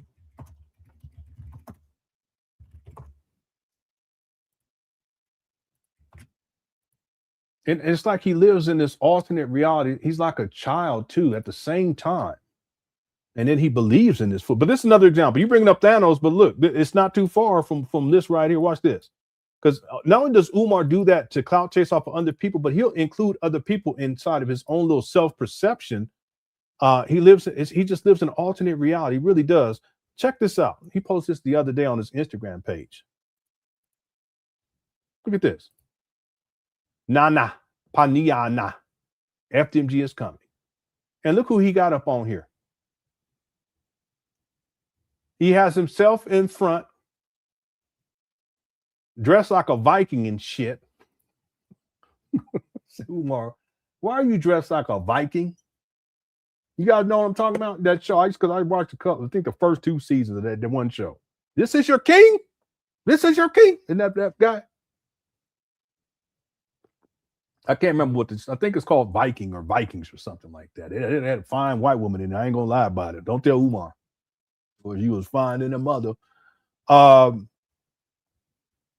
It was 2 fine ones, but the one of them I like more than the other one. Real talk. But don't tell Umar that. Anyway, so Umar has to have himself in the front and then dressed like this. And then he has Malcolm X over here and Martin Luther King over here behind him. This guy, he's out there. He's so out there. It's crazy. So yeah, again, Michael, you bringing up Thanos, and it's like, okay, that's extreme, right? Yeah, but is it really much more extreme than what we see Umar doing right here? In my opinion, no. Because what Umar is doing is he's trying to associate himself with individuals who are truly great Black leaders who actually contributed and have done things. Umar hasn't done anything but run his mouth.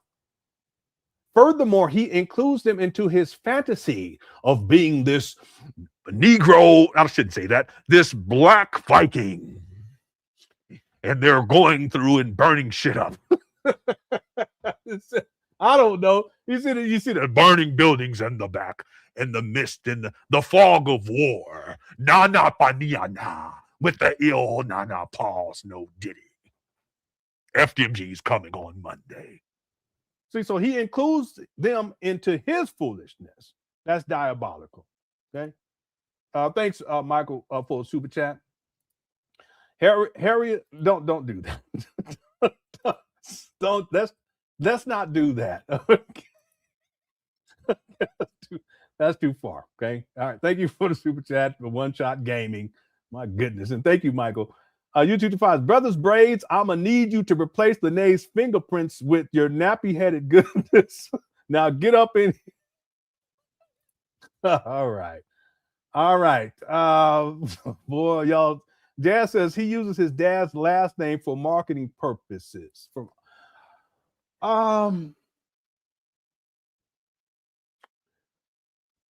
His father's last name is Johnson, Jamal Johnson, but that's not his original name. His original name was Noel.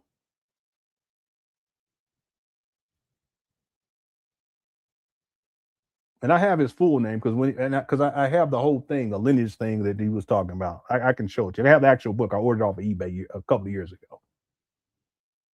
But it's a fallacy because cousin Stephen has never verified. I'm talking about DNA wise or genetically speaking, or by experts who do family trees, never been verified as being related to Frederick Douglass. So that's one thing, that he's somehow related. But see, there is no way that Umar can say, even if cousin cousin Steve was somehow related to Frederick Douglass, Umar couldn't say that he's a descendant of Frederick Douglass.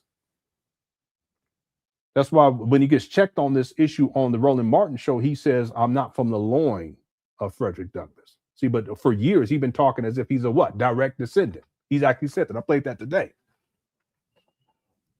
If you say you're a direct descendant, that means that you come from the bloodline. You come from you're from the loins of that person, or it could be a male or female for that matter. But see, Umar, he can't say that.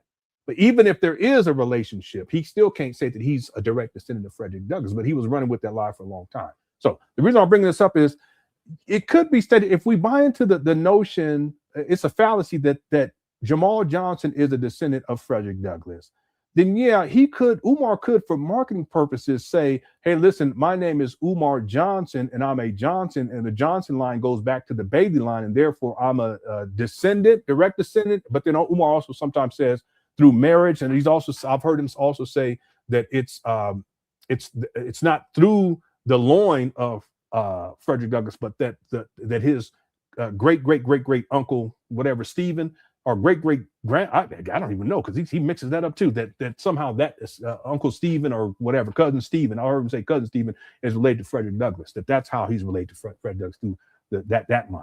None of that makes sense because the DNA proves that there is no blood relation, no genetic relation, no DNA relationship. So Umar could still, though, if he runs with that lie, be using, I see what you're saying, he could be using Johnson as the connecting force to Frederick Douglass for marketing purposes. But the truth is that there is no connection in point of fact. Right. And again, Jamal Johnson has admitted that. Yeah. What I will also say, though, too, Jazz, is that Umar's relationship with his father has been tumultuous, and it has been for a very long time, decades. Okay, 4 decades, somewhere around there. To give some grace, we can say 3 decades at least. We can say 3.5 decades, to be fair, based upon my research. Umar has threatened to change his name. That's why you rarely hear Umar saying I'm Umar Johnson, unless he say I'm Dr. Johnson. He'll say that, but you'll start hearing him using these other names, like Nana Pai Niana, which sounds really ridiculous to me. But again, whatever. Why would you call yourself Nana Pai Niana? You're the Prince of Pan African, you're King Kong Conscious, and you're the most requested, all these self-appointed titles. But really, your original name was Jermaine Shoemake.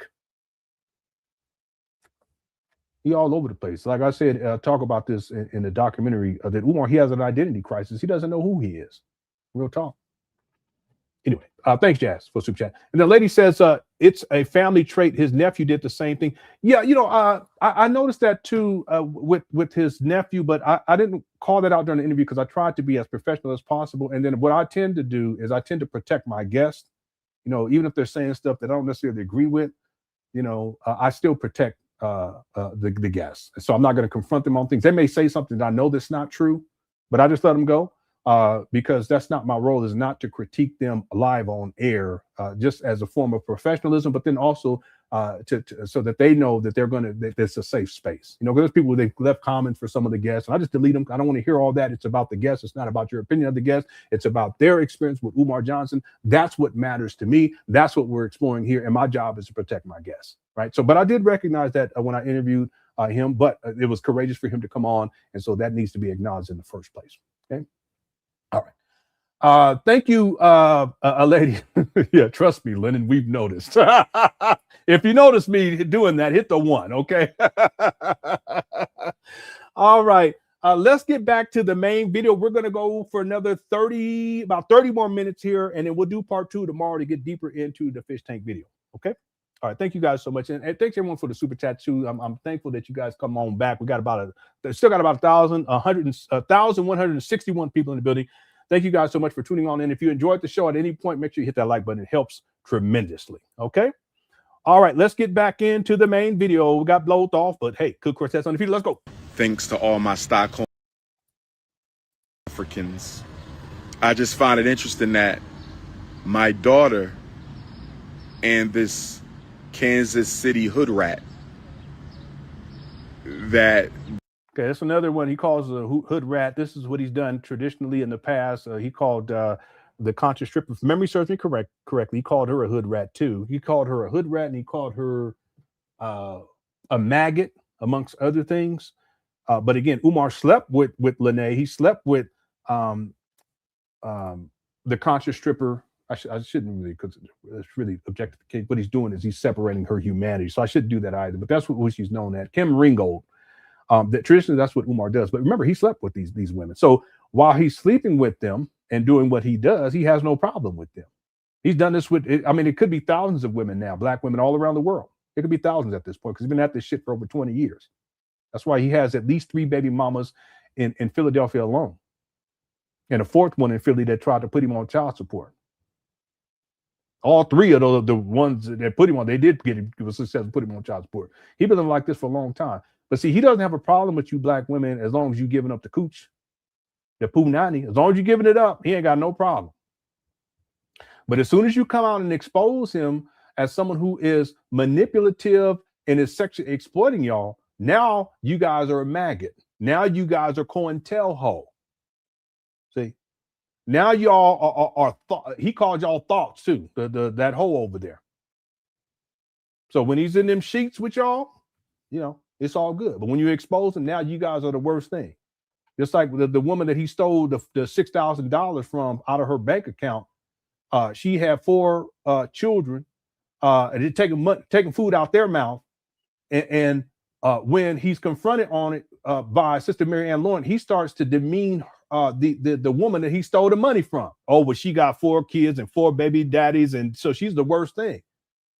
But when he was up in them skins, she wasn't the worst thing. But when she asked him and confronts him on the money that he stole, now all of a sudden she's the worst thing. You see the pattern? This is what he does when he gets exposed. His greatest fear is not white supremacy. It's not me. It's not the Cookie Crush chat. It's not black men. It's black women who come forward to expose him for who he is. That's his greatest fear. And hopefully in 2026, more y'all will come out. And maybe some of these men's that been dealing with Umar too. Y'all welcome on my platform. Just have your receipts in order so I can vet you properly. Because I'm always fair with Umar.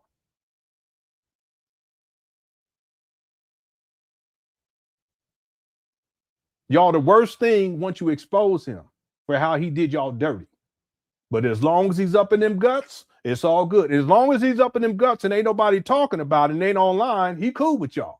Give up the cooch, give up the money. But as soon as you put him on blast, now you're the worst thing. And that's what he's doing here.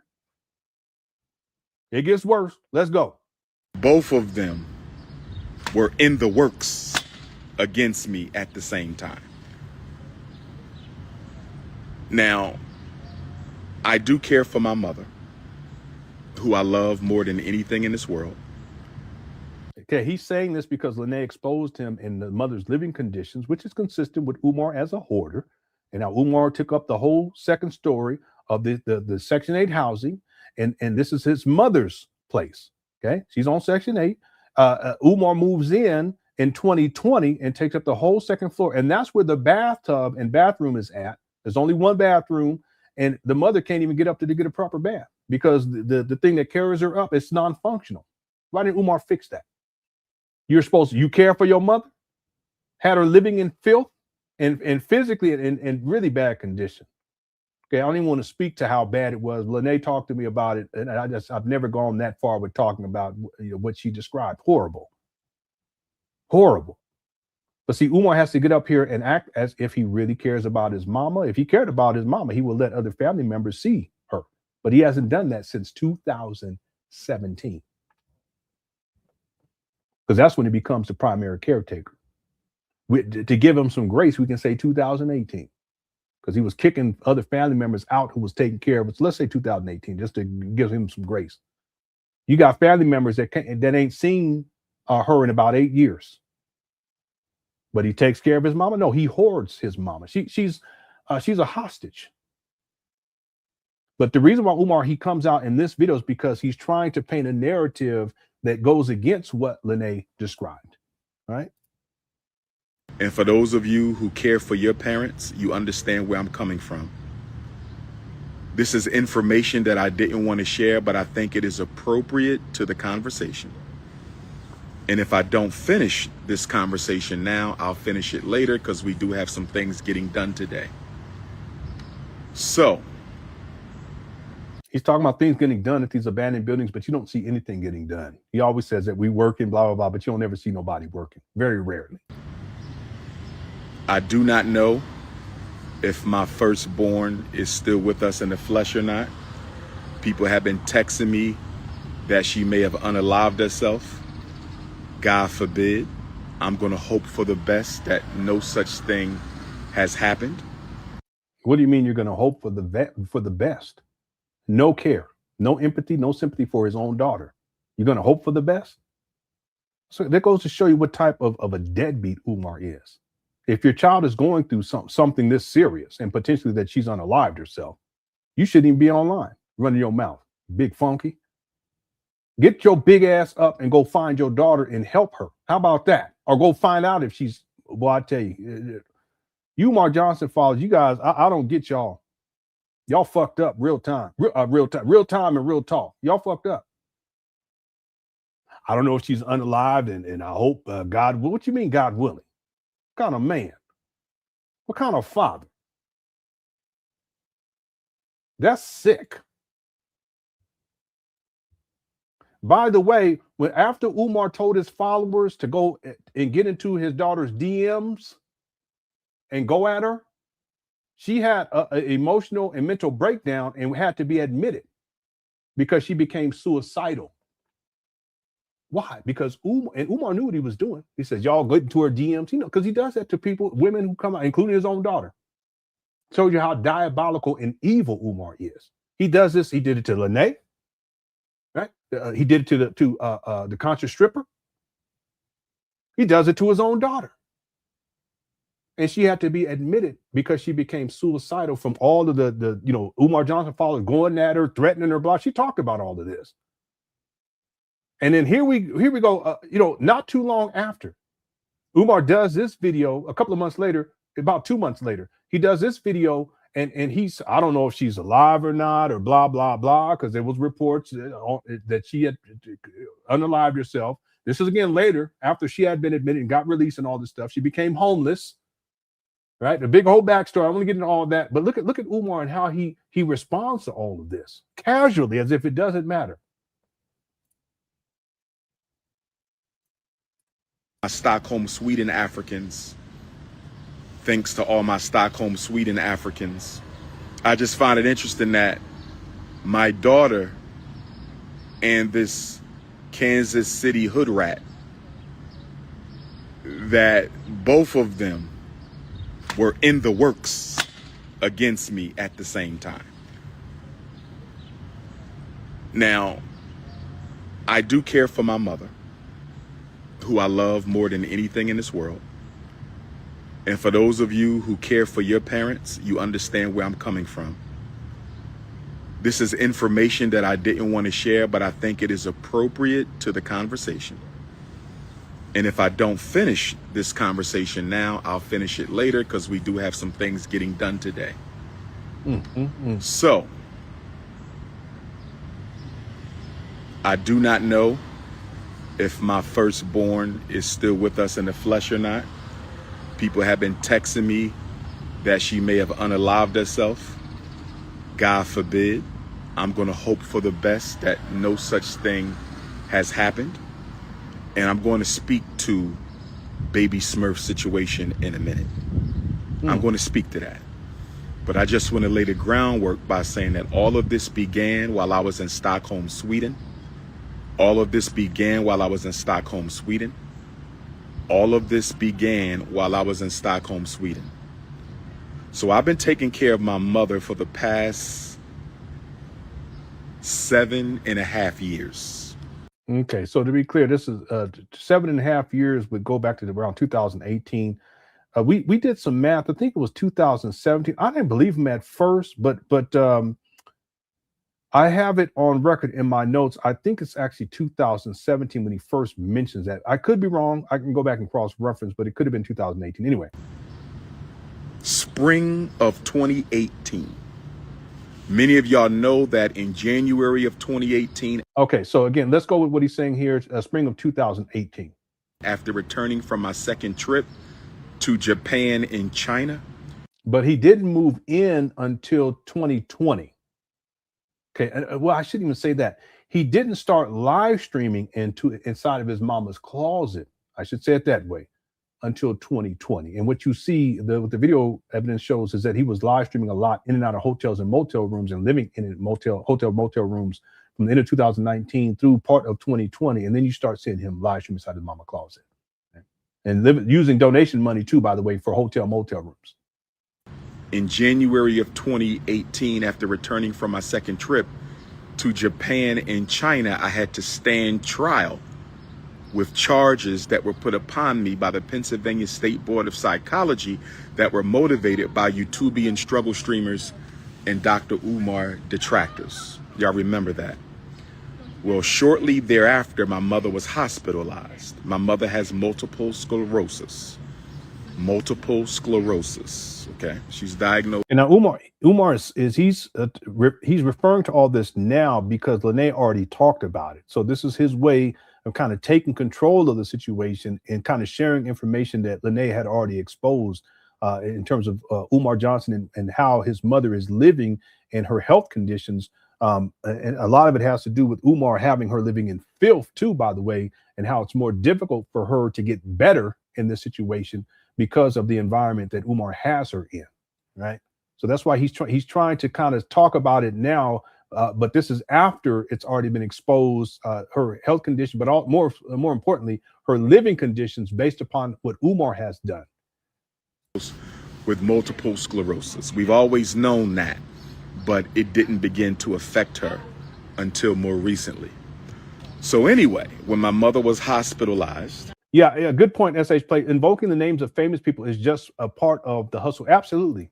It's clout chasing too, but he associates himself with people like Frederick Douglass, Harriet Tubman, even Pharaoh Ramses, and of course Malcolm X and Marcus Garvey and Martin Luther King. It's part of the hustle.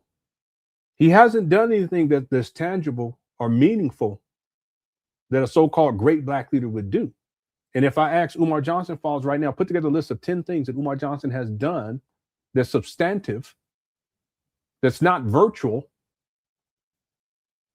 that is not him running his mouth. Give me 10 things. You guys can't do it. Do it in the chat room. Give me 10 things. You can't do it. But Umar has crafted this persona and this imagery, and part of it is associating himself with the names of famous people. That's part of the hustle. It's part of the scam. Just give me 10 things. Again, Umar, he's been online. The earliest video that I've been able to find of Umar speaking was in 2005. You don't start to see Umar online speaking again. Again, this is the video that I found online. Not that it was published online initially, but the point that I'm making is that it appears online. It's from 2005. I have this inside of the documentary. But if you guys look at the Umar Johnson timeline in terms of years, you got 2005, and then it's not until 2010 where you start to see videos surfacing. Umar had a radio show, and he promotes it on his Facebook page. But from 2010 to present, he's been consistently online. But again, the earliest video I've been able to find was 2005. It appears online. But let's just go from 2010. If we go from 2010 to 2026, we're at January 6th of 2026. Umar Johnson followers, give me 10 things outside of Umar running his mouth that Umar Johnson has done for Black people or produced for Black people that is tangible and real. Now, in all fairness, you can say he wrote 2 books, but the books are, there's no source material, there's no reference, nothing. It's not scholarly. There's no scholarly sources. There's no sources at all. You can't get away with that if you're in high school.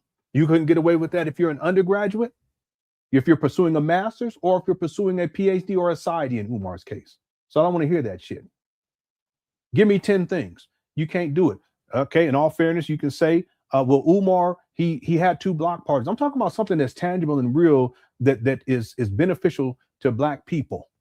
Throwing 2 parties in the middle of a street in front of 3 abandoned buildings, that's not substantive to me. Give me 10 things. You can't do it. Now, if I ask people to give me 10 things that Malcolm did, or give me 10 things that Frederick Douglass did, or 10 things that Martin Luther King did, you could do that. But you can't do it with Umar. So that's why he, like you said, that should play. Good point. Umar is this is part of his hustle, his scam, is he associates himself with these great Black leaders so as to fortify his position as if he's doing the types of things that they have done, which is a fabric. It's a fallacy. It's not true. Right? All right. Yeah, give me 10 things. You, Umar Johnson, you can't do it. Okay, and I'm not here. This is just a statement of fact. You can't do it. I've done the research. I have not been able to find 10 things. Hey, he runs his mouth a lot, though. All right. Thank you, SSP. Really good point. Miss Vernica says, hey, Lenon, I missed you, and peace and blessings to the Cook Shack undefeated. Well, I mean, we live streamed that. It wasn't that long ago. No. I wanted to get up on here, over the weekend and yesterday, but I had just had things going on. It's just family stuff. Kids got to go back to school and all this other stuff. Anyway, I appreciate y'all. I ain't gonna lie, I enjoy hanging out with y'all. Even if we wasn't covering Umar and we just got together and did reaction videos and stuff, I just enjoy Cook Crush Chat's undefeated. There's no chat room like the Cook Crush Chat. There's none. Y'all hilarious. I gotta stay up out of there, but I always come back and I look through there and and I look at the comments. All right, so I'll be missing y'all too. I just gotta be having stuff to do too. Yeah, I said it recently that I really could. I could do YouTube full time and then just pick up a part-time job. I really could. Financially, I could do that, but that's not going to happen anytime soon. Okay? Anyway, let's give thanks and appreciation that we have the time that we do have together. Okay, thank you so much, Miss Vernica. Okay, I appreciate you. Thank you for the super chat. Yana says, how dare this man tell the other men how to be good parents when he treats his own daughter like trash? Yeah, this is one of the major criticisms dealing with Umar. And no, it's not like parents are perfect. My parents weren't. I know I'm not. Okay, I try my best though. I really do. But with Umar, you can tell there's I don't even, it's the wrong word to use, but it's true. There's a genuine lack of care. That's deep, ain't it? A genuine lack of care for his own daughter. And not just that one, the other one too. And I don't know the sex of the third child, and I'll propose that Umar has other babies out here around the world. He don't care. That's why he can't give you a one positive story about any of his kids. You notice when he talks about his daughter in the past experience, everything's negative. Part of it is that he's a problem. Everywhere he goes is chaos. But then the other thing is that his interactions with his daughters was limited, thank God. By his choice. He tried to blame it on the baby mama, but no, he chose to be absent. I don't want to hear that from any of you men either. If you think that somehow a woman can keep you away from your child, and you really believe they have that power over you, bitch mate. Real talk. You bitch mate. Don't take it personal either, because a real man is going to fight. And I'm not talking about physically fight, but if you got to go through the court system legally to get the visitation or to get the custody, partial, whatever, you're going to do what you're going to do. And you're not going to back down, and you're not going to give up like Umar. And blame the white man and all this other shit. I don't want to hear that, because if you really want to be in your children's life, you're going to make a way. That's what men do. That's what a real father does.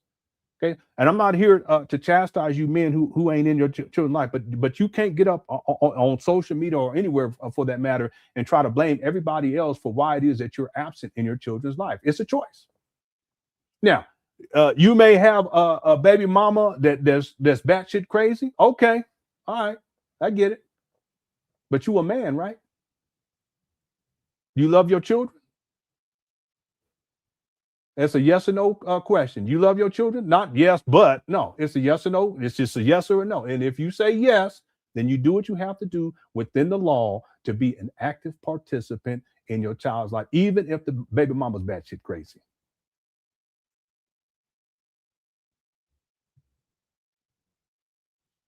Umar, on the other hand, he want to blame everybody else, including the white man. No, he made a decision and he chose to be a deadbeat, and he's still a deadbeat. And then he gets online and try to tell other men and other fathers what they should be doing with their kids. Total hypocrite. All right. Thank you, Giannis, for being a member for 9 months. All right. Let's get back to, I want to share something with you all real quick, because I don't think I've done this. I want to go to 2010, and because I give them reference, and it's only going to take about 15 seconds. Here is an example, because in 2010, that's when you start to see Umar videos start to populate online more consistently. Let's go to March 30th of 2010.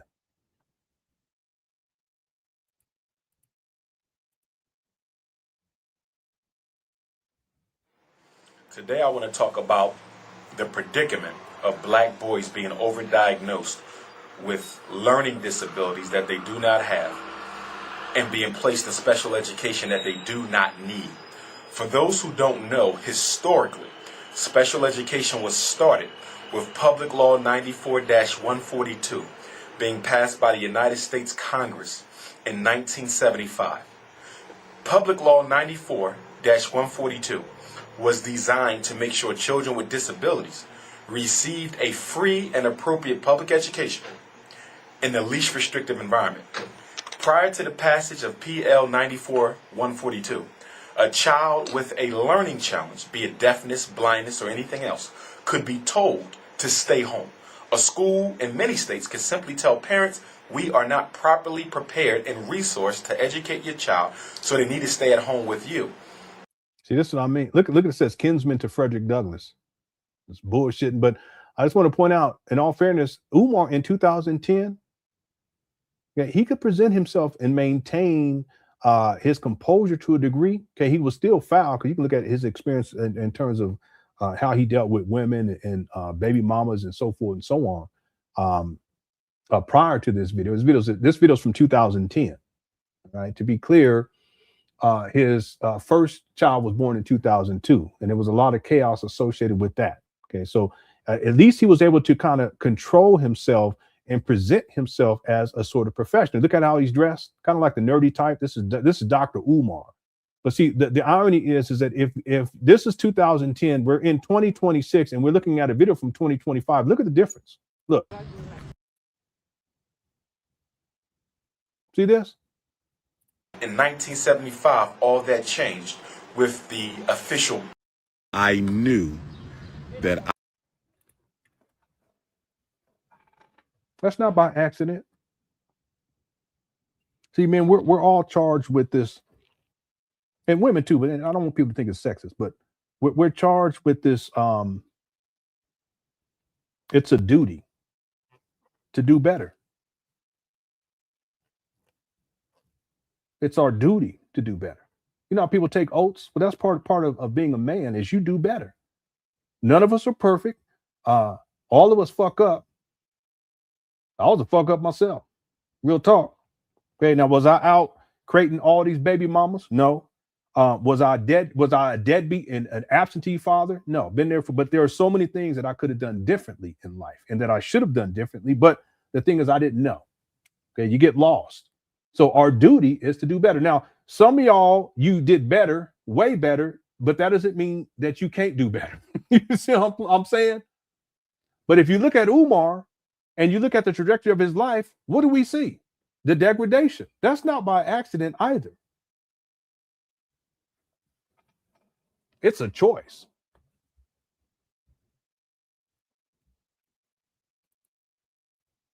Look at this guy. It's not by accident. I would be the child of 7 who would take it upon myself to step up and take care of my mother.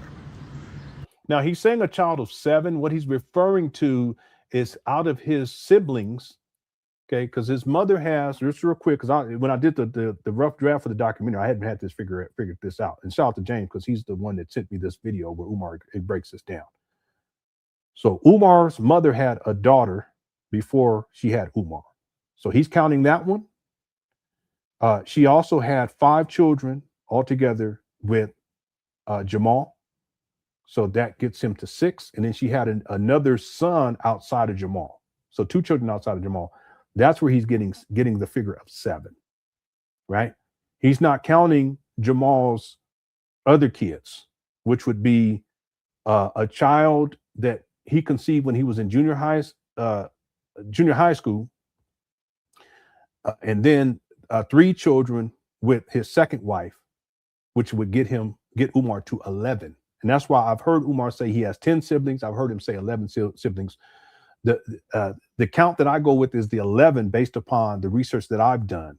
But he's only referencing 7, which would be his older sister, his 4 siblings.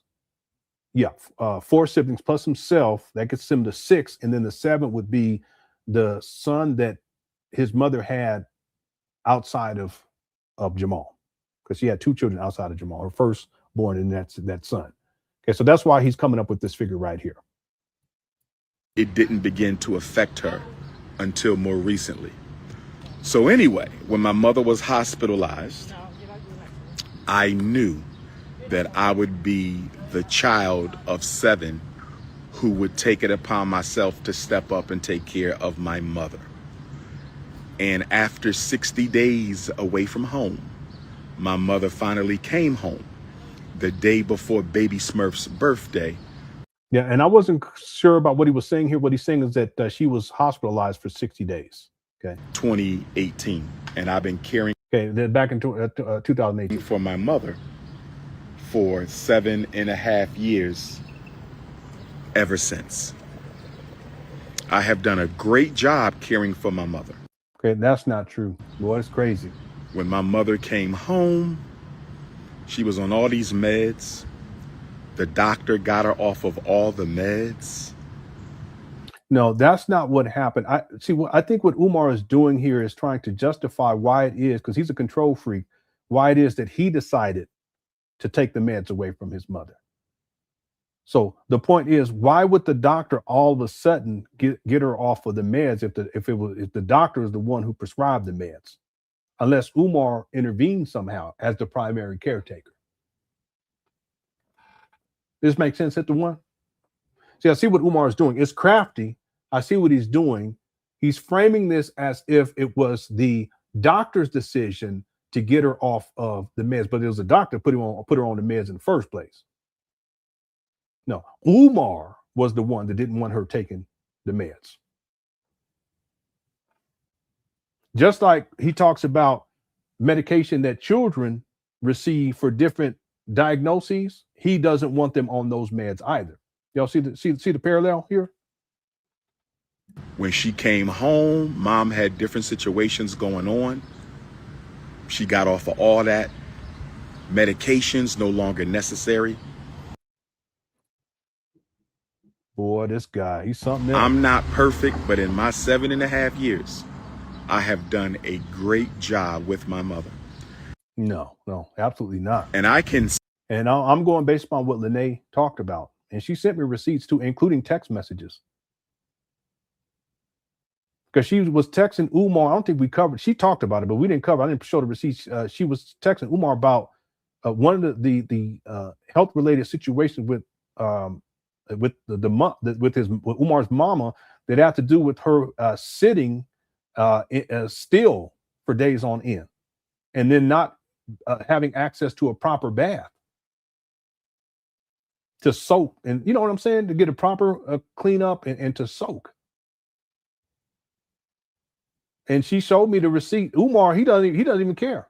He's talking about something totally different. That's what she was texting and asking him about, but then he started talking about something totally different. Say that most of the time when my mother had a situation, it was because of the aides and the caregivers. So again, this is Umar. He always blames other people. He's the primary caretaker, right? But he never holds himself accountable for anything. He has to blame other people. Narcissist. It was because of the aides and the caregivers. And so normally, and for those of y'all who care for, yeah, see him doing all like this. Okay, this is all body language. This is Umar. The levels of uncomfortability, self-soothing as well. your parent, you know how tough it is to find decent, professional, reliable, confidential help, right? Yeah, but remember, he said that he's been the primary caretaker for 7 years at this point. You mean to tell me that you couldn't figure that out after 7 years? Well, he said 7.5 or something like that. You see what I'm saying? It makes no sense. And if you're the primary caretaker, you're someone who's supposed to be providing primary care, right? See, what Umar was doing was he traveling all around the world. And he would get people to come take care of his mama. But at a certain point, he just started using people that he meet, women that he, at an event or whatever, come and take care of his mama.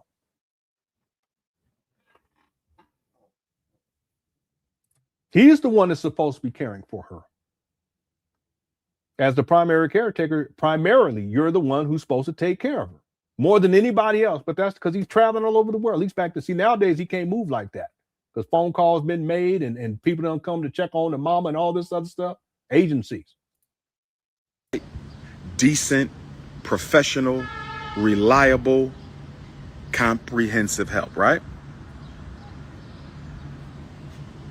And so, W. France says, hello, Quicker Chat, watching y'all at Raleigh, North Carolina. Shout out to Raleigh for my new job for training. Love you all. Y'all. Oh, congratulations. Let's give congratulations to Frayal 78. Congratulations on the new job. Keep rising.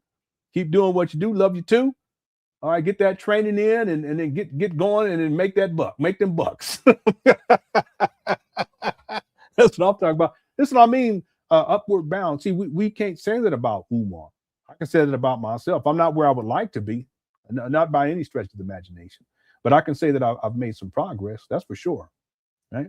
Well, same thing. This is what it's all about right here. And I just want to encourage everyone, right? That's what it's about. Do better. That's all. Do better. So congratulations to you. Thank you for the super chat and much more success moving forward with your new job. All right. Shout out to W. Frayas. SH Play says that's the pre-donation Umar. He was a better person. See, I talked about this. Relatively speaking, yeah, I think he was a better person. But the thing is that he was always corrupt. Now, what happened with Umar, based upon what I've seen in my research, is that if we go back to 2010, what we now call at this time, Umar's not bringing in millions of dollars. He's not bringing in millions of dollars. Okay. Now, he had different FDMG related scams that he was running back then. I can show you guys a receipt right now. Let me do it. Of course, this same year, he makes the promise that FDMG is going to open in 2010. Excuse me. He said it's going to open in 2013. Here, I'll give you two receipts. So this, yeah, you're right. This is before the money really started coming in, but he had other scams that he was running that required money. We even had someone talk about this years ago. He was in New York. I can't remember Bernice, beautiful Bernice, where she was staying at the time. But Umar was running a scam out there where he was collecting money for and after. It was to teach boys martial arts. Okay, but nothing ever came out of it, but he was still collecting money for it. But that's consistent. Watch this. with Umar's track record and his history. Right, he has a history of this type of behavior. Of course, I've shown this. This is the most important receipt that anyone could ever see. Oh, I'm sorry, this is not it. Where did it go? Oh, here it is right here. This is the most important receipt, in my opinion, and all of my research dealing with Umar. This is from January 6th of 2010. Okay, the video that we were watching, that was from March 30th of 2010. Education, although it can be good in many. All right, so just a few months prior, this is when Umar posts this message on Facebook. This is his original Facebook page. And at that time, he had, you see the little graphic up there? That was the, whatever, BPA or whatever.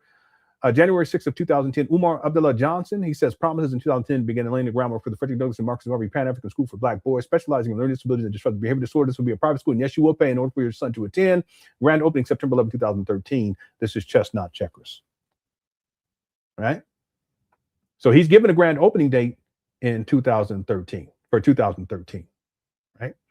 And again, land was gifted to Umar. I can't remember what year it was now. I thought it was 2013. I think it was 2012. So if you think about it, it was 2 years after this. Umar is claiming that land was donated to him in 2012 for FDMG. But this is the most important receipt for people to see, because it gives historical context in terms of how long Umar has been promoting this on social media consistently, going back to 2010.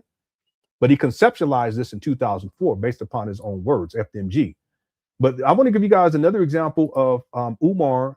Now he has a different image here, but the reason why is because it's still his Facebook page. It's still from 2010. He changed it more recently. This screenshot is from back in the day. That's why it's kind of, when I screenshot it, you can see it's a little bit kind of not grainy, but it's not as clear. Right? It's kind of blurred.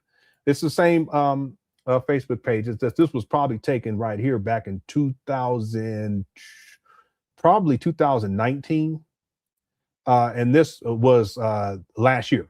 Okay, so this was still 2010, March 10th. Look what he says here. He says world premiere of the Umar Johnson radio show next Wednesday. Okay, and that's the radio show that we were just watching. Let me play a little bit more of this, and I'm going to pull one more receipt. Instances can also be very, very bad and detrimental in other instances. As African people, we have to be crystal clear in understanding that just because a certain law was passed. All right, and then let me show you this one right here. This is from March 3rd. Look at what he's saying here. Of 2010 is Umar Abdullah Johnson is looking for young black males, high school, 14 to 17 years, to work in the FDMG aftercare and summer camp for black boys this spring and summer. That would be the spring and summer of 2010. I am also looking for black males interested in teaching at the FDMG School for Black Boys, must have a bachelor's degree, squeaky clean child abuse clearance with no felonies on the state FBI criminal clearance. Email resume and clearances to Umar Abdullah Johnson at yahoo.com. No sisters. So the point is that number one, this has been going on for a very long time. The other thing is that during this time, Umar was collecting money for different FDMG related scams, including an aftercare and summer camp for black boys. That summer camp for black boys, again, that's tied to this idea of teaching them martial arts. And he was collecting money for that in New York. I can't remember which borough it was, and nothing ever came out of it. 2010, and around 2010. Right? So he's been at this a very long time.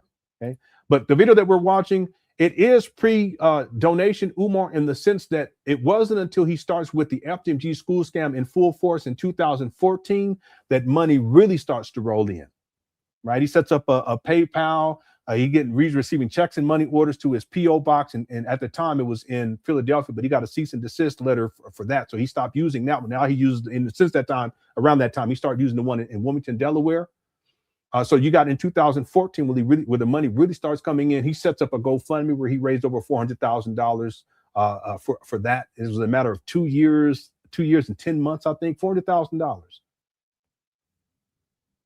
Right? He has PayPal. Later, he gets the CashApp. The CashApp got shut down. The GoFundMe got shut down. He went to Plum Fund. That got shut down too after the GoFundMe.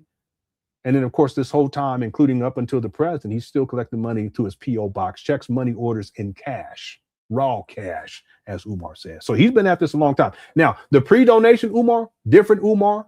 Okay. Was he a better person? I just want to mention this. Umar's always been corrupt because we can look at his history dealing with women going all the way back to his baby mamas and probably other stuff going on before that, but specifically with his baby mamas and the stories that he's told about his baby mamas, self-incriminating because Umar wants to pretend as if he's a victim.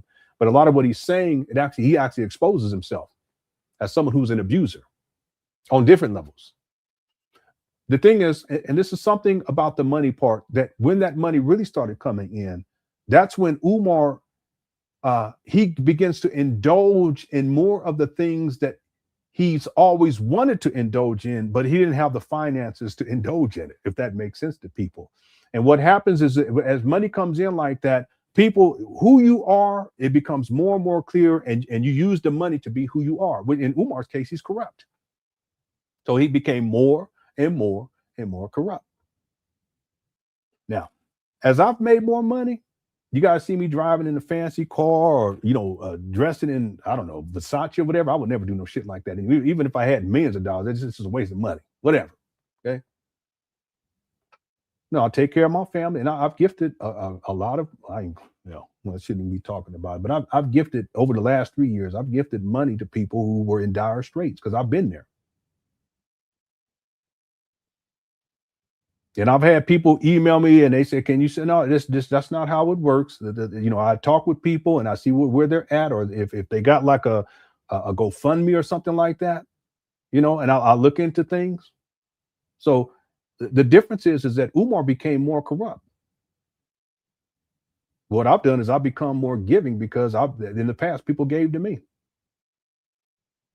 But there was times where I needed help, people help. So when I can, I help. See, that's the big difference between Umar, right?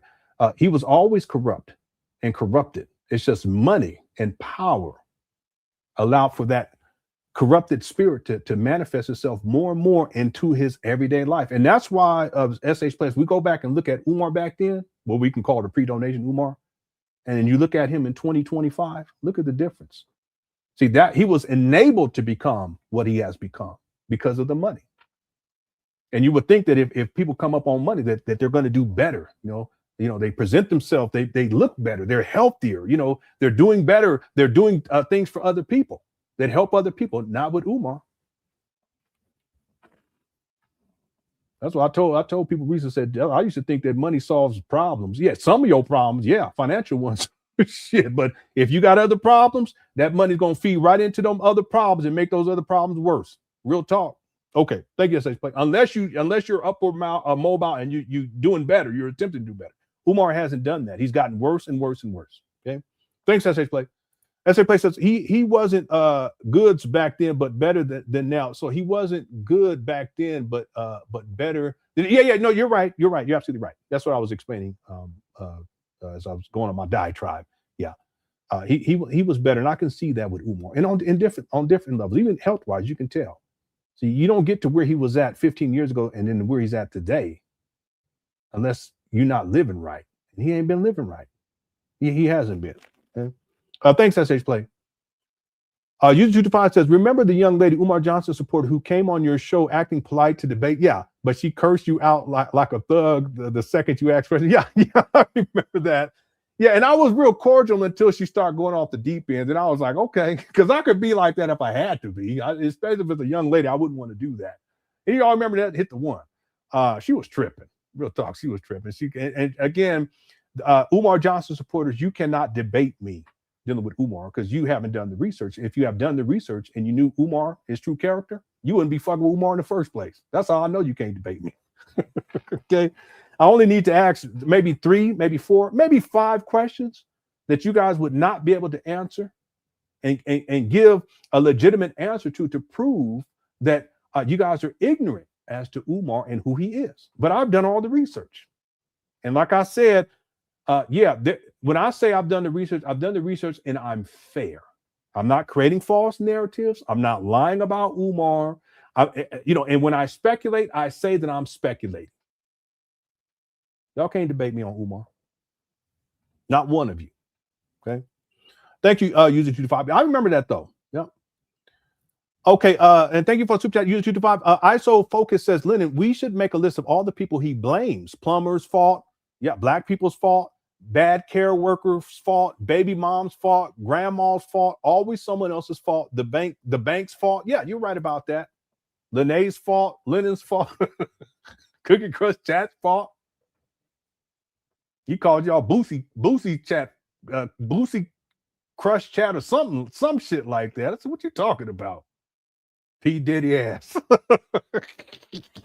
He always blaming other people. One time, I kid you not, yeah, he did blame the plumbers. One time he blamed the electricians. He said that the electricians, professional electricians, came up in there and stole stuff because they're black. You know, that's what the professional black, anybody black, that's what they're going to do no matter what profession it is. They're going to come into these abandoned traps, these bandos, and steal shit. But that's what Umar, he got to blame everybody. Anybody remember, that's crazy. Someone said that's funny. It is, but it's true. You know, it's true. Umar blames everybody else. It's always someone else's fault. He never holds himself accountable. And the few times that he has, I shouldn't say he never, because in one video we covered recently, Umar does. He says, listen, it was my fault that he was a deadbeat, blah, blah, blah. But then what does he do? He can't face that truth. He ends the live stream. He didn't mean to tell the truth. That's the thing, boy. Satan will tell the truth every once in a while just to get you hooked. Then he started lying his ass off, real talk. But see, Umar, he told the truth. I was like, I was shocked when I said, damn, he finally told the truth, trying to hold himself accountable. But then he punks out and he ends the live stream because he don't, you know, and I'm sure in his mind, he's like, damn, what did I just say? He said, did I just tell the truth? Shit, let me end this shit. You know, that's Umar. But he always blames other people. Okay. And again, for me, in my research, I may have seen Umar kind of hold himself accountable a handful of times, kind of, sort of, but never fully. He'll say stuff like, you know, I got to hold myself accountable, but then he blames his baby mama. And then he say, but, you know, the baby mama and the baby mama, the grandmama, this, and he goes on, but he never holds himself accountable for anything. Right? That's Umar. Thank you, ISO Focus, for the super chat. I appreciate it. And then, let's see. Big Sis God says he's been looking for Shango stick since 2010. Since 2010. I don't want to put that on Umar. I don't know. I don't want to say that. Okay. Thank you for the super chat. So, I don't want to say. I'm still hesitant to even bring up this whole thing. And I know I've been petty, especially with the intro that I produced for you guys today. But the thing is that in my mind, I can in my own mind, I can legitimize that because of everything that Umar Johnson did in 2025, including doxing my wife. And some people say, well, if they go low, you should go high. Okay, I get that to a degree, but fuck all that. Because there's barriers that you should not cross. You shouldn't be going after people's wives. Shouldn't be talking about people's wives, Dempsey Spears. Okay, because that's what he should do with my wife. You shouldn't be talking about people's kids, right? So there are lines that are crossed, and what my job is to G-check Umar's bitch ass. That's what I do. And if I got to be petty to do it, I'll do it. But he'll back off real quick, though. Okay, all right. Now, is it petty? Yeah, it is. But it's with purpose. It's strategic, too. So you notice Umar, he ain't even online like he used to be, because 2025, it was very difficult for him. And not to be arrogant, but yeah, I had a huge part to play in that process, along with people like Lene, Sister Marianne Lauren, his own daughter, right? So forth, so on. So yeah. Okay. Let's start winding this down. Thank you, Big Sis, for the super chat. I appreciate it. Kitwana says, that's sad. They stole that valuable stuff in the yeah. That's what Umar said. But I remember years ago, and hit the one if you guys remember this. I told people that because people were asking, well, what is he going to do? Because he has to have, because he always comes up with an excuse. I said, well, what he's going to do is he's going to blame black people. I said this years ago. This might have been in 2019. So he's gonna start blaming black people. Now, was he blaming black people before that? Yeah, but I'm talking specifically about this, the process, the renovation or restoration process, that at a certain point he's gonna blame black people. And hit the one, that's exactly what he did. And see, he's still doing it to this day. He plays on these racial tropes, these negative stereotypes about black people. He'll use the same rhetoric that so-called white supremacists used to do back in the day. And they say, you know, black people are lazy, they're shiftless, they're stealing stuff, you know, they overcharge, they don't do good work. Well, that's exactly what Umar was saying about all these different black people dealing with them. And I called that shit back in 2019. Here we are in we're in 2026, and he's still doing that. Still blaming other people, still blaming the black contractors, and the list goes on and on and on. That's what Umar Johnson does. Okay. They're gonna come in and steal. What are they gonna steal? And real quick, Kitwana, we're reasonable people. If these black people were up in there stealing stuff and doing what they do, where's the police report? Where is the filing with the court system so that you get the donation money, the donor's money back, Umar? It doesn't exist. Why doesn't it exist? Because Umar creates these false narratives and lies about black people that's based upon these negative racial stereotypes, these negative tropes about black people that's been going on for hundreds of years here in the United States of America.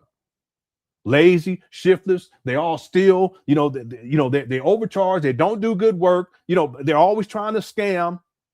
He's talking about himself, but he did that and he continues to do that. And I told people that that's what he was going to do back in 2019, because renovations hadn't even started at that point. He didn't start renovations until 2020, allegedly start, because he really didn't get nothing done back then. But the point is that he had already had these stories lined up to talk negatively about black people in advance. He set stuff up way in advance, just like with the Lenon. It sets up this whole thing about his bank accounts in this particular video right now, because he's setting this up for a future video that we'll get into in this timeline. Okay, thanks, Kitwana. For super chat. Wow, we still have 1,174 people here. So yeah, I was planning on being done like right about now, but we'll keep going. Let's see if we can get a little bit of going a little bit deeper into this video. We have 633 likes. Let's go for 700. Okay, outside chance for us to get that. Let's go for another 20 minutes.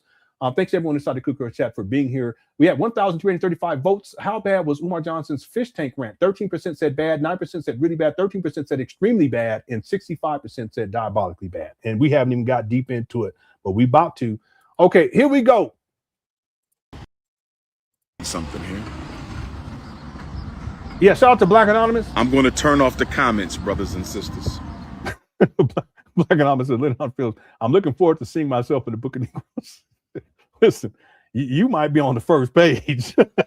Listen, Black Anonymous been around as an OOG. I've been around even before I started a couple of Umar. Was around dealing with Umar back in the day. So shout out to Black Anonymous. Yeah, you might be on the first page. I'll probably on the front cover. but you open up that first page, you're going to be right there. Okay. All right, here we go. This is the first live that I've ever turned off the comments, but I have to. See, he turns off the comments because his own followers already, they're going in on him. He hasn't even really got deeper into the Lenon fish tank talk. But a lot of this has to do with what he was saying about his daughter. A lot of his followers woke up, to who Umar is and what he is just based upon how he dealt with his daughter. But it gets way worse. Okay, here we go. There's just too much ignorance in my feed. This is the first live I've ever done where I had to turn off the comments. I just turned off the comments because I'm talking seriously and we still got idiots. So this is going to be without any comments. You can text message me if you have a question or a comment. 215-989-9858. 215-989-9858. You can text message me at 215-989-9858. So, whenever I don't have a dependable, responsible, reliable, confidential aide to care for my mom, I cancel events. Okay, why would you ever have an unreliable person to care for your mother? If you're at this, doing this since, what do you say, 2017, wouldn't you have by 2025 figured out like who to trust, who to have take care of your mother? Professionals. See, the math's not mathing. It's not mathing at all. Because my mother. You know what? It's actually possible, and I'm not sure, I'm speculating here, that on the Umar Johnson's docket for the second baby mama. Yeah, for the second baby mama, or is it the third? It could be the third. actually, I think it's the third. We're in 2017, there was an order for his employer to terminate income attachment. It could actually be the income that he's receiving as a primary caretaker. Now that I think about it, it may not even have been a job, like a regular job that he's working as a school psychologist or principal, whatever shit he be saying. So it just popped in my mind right there. Always comes first. My mother always comes first. I was supposed to keynote the Florida. Listen, if your mama always comes first, then you would be taking care of her as a primary caretaker consistently. You wouldn't be traveling all over the world. A&M University Black Psychology. Real talk, you wouldn't even be trying to open up no school. Who tries to open up a school by themselves while they're the primary caretaker of their mama? Who does that? Your mama don't come first, because if she did, you would allow other people to see her, family members. That don't even make no sense. Y'all see what I'm saying? That don't make no sense, Umar. Conference a few months ago, I canceled it because I didn't have. Am I in the book of Negroes or book of? No, you're in the book of Negroes. That's because you Asian. Don't be. Come on, cut it out. All right, you don't get no special privilege. You know, shout out to my African Asians or whatever, Asian Africans, however it works. Yeah, you in there. Have anyone that I would trust to care for mother available at that time. I had to cancel Congo last week, and y'all know how much I wanted to go to the Congo. I had been waiting for that. I had to cancel because mom comes first. Cut it out, Umar. 11:15 says, Mara says, I enjoy your show. Thanks to your family for sharing you with. Yeah. Shout out to my family. And thank you so much, Asmara, for the kind words and for the super chat. Yeah, I enjoy hanging out with you guys. I wish I could do it more, but I got stuff. I'm always busy with stuff. I was supposed to be on vacation, and I thought I was going to have me some downtime to do it. No, that didn't happen. I was complaining about that to my wife, but it's all good. Thanks, Asmara, for the super chat and for the kind words. Okay, here we go. When I went to Sweden, there was a young lady who I met because she invited me to Kansas City to speak at an event. See the body language? And no, she didn't invite you, Umar. I even seen the receipts. You invited yourself. You asked her based upon the receipts, and I've seen them. Talk about Lene. You asked her to put together an event for you. You're not the most requested. You're the most requesting. Okay, so cut it out. And that's why he's doing all this shit with his ear and stuff. You see what I'm saying? See this? That Umar with his body language. First, when I went to Sweden. Oh, thanks, sweetie. There was a young lady who I met because she invited me to Kansas City to speak at an event. See, so her and her son drove me from Omaha, Nebraska to Kansas City to speak. I believe the event was on December 3rd, 2023. I believe the event was on December 3rd, 2023. I believe the event was December 3rd, 2023. And we had the event. We stayed in contact through text message. And ultimately, at the top of this year, maybe late last year, but if I'm not mistaken, I saw her privately 3 times inside of the same Philadelphia hotel. See that? He's saying 3 times because he wants to minimize the interaction. Okay, well, watch this. He said 3 times. After hours for no more than 2 or 3 hours. He lying his ass off right there. It's crazy. I repeat, I saw her 3 times in a hotel after hours for only a few hours. 3 times. There's a small chance that it was 4 times. See, now he's saying 4. You see this? There's no chance that it was 5 times. I'm going to repeat this. Did you need me, boss? Are you good? Okay. So I saw her 3 times inside of a Philadelphia hotel after hours for about 3 or 4 hours. That's it. The total private time she and I spent could not have exceeded 12, 15, 20 hours max. Total Okay, how do you go from 12 to 20? time. I mean, and it's crazy because she cared for your mother for days on end, Umar. So what this shows is that you weren't present to spend that time and be around her because she was taking care of your mama. Hit the one. She was caring for your mama while you was gone for days on end. But you're supposed to be the primary caretaker?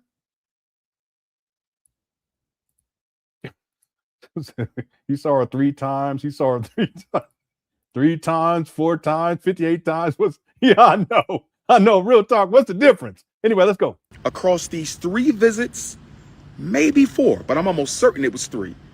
No more than 12 to 15, maximum of 20 hours. Now 20 hours. When it was time for me to go to Sweden, this young lady told me that she would not mind coming to care for my mother. I assured her that I would pay her. See, by the way, he doesn't mention that he's the one who asked her that. Like she just automatically, arbitrarily just, hey, listen, I'll come out to take care of your mom. That's not how that worked. By the way, here's the event. Being an avid reader, continue to grow. In fact, the reason they raised the rent is the audio is off too. I have another version I should probably pull to up. make it unaffordable for us. So we have to seek livelihood in residence elsewhere. Now, the gentrification of Black America was initiated 20 years ago with the election of President George W. Bush. That was when all of the major cities in America got together with the government of this country and said, we're going to take back the inner cities from Black people. Yeah. Remember, turn them lights back on. I got to see folks. Who turned them lights down? Turn them back up. There might be a few coons in the audience. I got to see who's out there. Keep the lights on, Jack.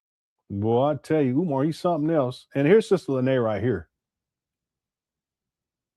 I want to get to this one part where Umar, he's tripping. He calls somebody in the audience the N-word. Let me see. We dedicated a playground like we ain't got enough of us. Some natural, see that disrespect? She's didn't listen to Dr. Umar. Black men have no business in a room with white women by yourself.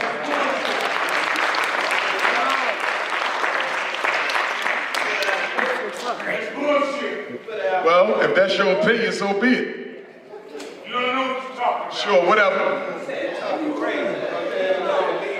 don't even know who's running their mouth. It don't matter. I'm gonna stay focused. Yeah, it don't matter.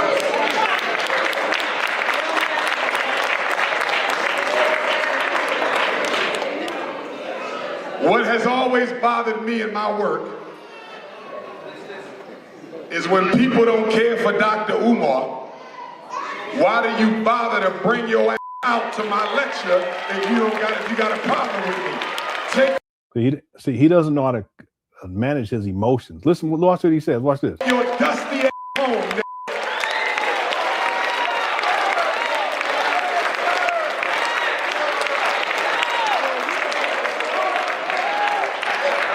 I wouldn't go nowhere to listen to somebody I don't like. It ain't my fault. I'm the most requested Black scholar in the world. And again, this is Umar. His normal behavior for him is that when he's challenged or he feels uncomfortable, he starts to rattle off these self-appointed titles, and it's part of the narcissism too. This grandiosity. And this is supposed, I think it makes him feel better about himself, but to the audience, it kind of makes them feel as if he's so accomplished that whatever criticism he's received, which is legitimate criticism from the guy in the audience, that it's invalid because Umar's all these great things. This is something he does. It's a manipulative technique, but I also think that it's a form of self-soothing for Umar. It ain't my fault I look better than your ass. It ain't my fault I got more credentials than everybody you know.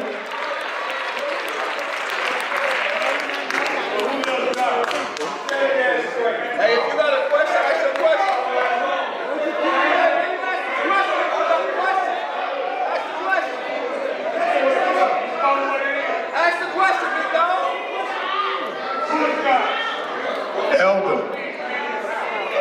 elder. You got to roll out. I didn't even know that was an elder. See, he says that he doesn't know that it was an elder, so therefore he did not see the individual. But Umar says that he looks better than him. How can you say you look better than something? You shouldn't be doing that anyway. Okay, room 150 or whatever it is, you shouldn't be doing that. Talking about another dude. Boy, I'm telling you, a lot of stuff. I look at it differently now. Hit the one. But he says that he didn't know that he was an elder. Well, then that means that you couldn't see him. So if you couldn't see him, how could you state that you look better than him? Furthermore, why would you say that you look better than another man?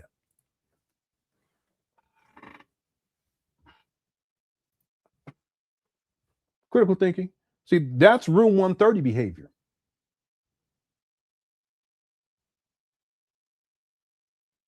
You ain't gonna hear me talking no shit like that. Now, I may say stuff, and I have in the past that when I was younger, I was a fairly attractive a young man.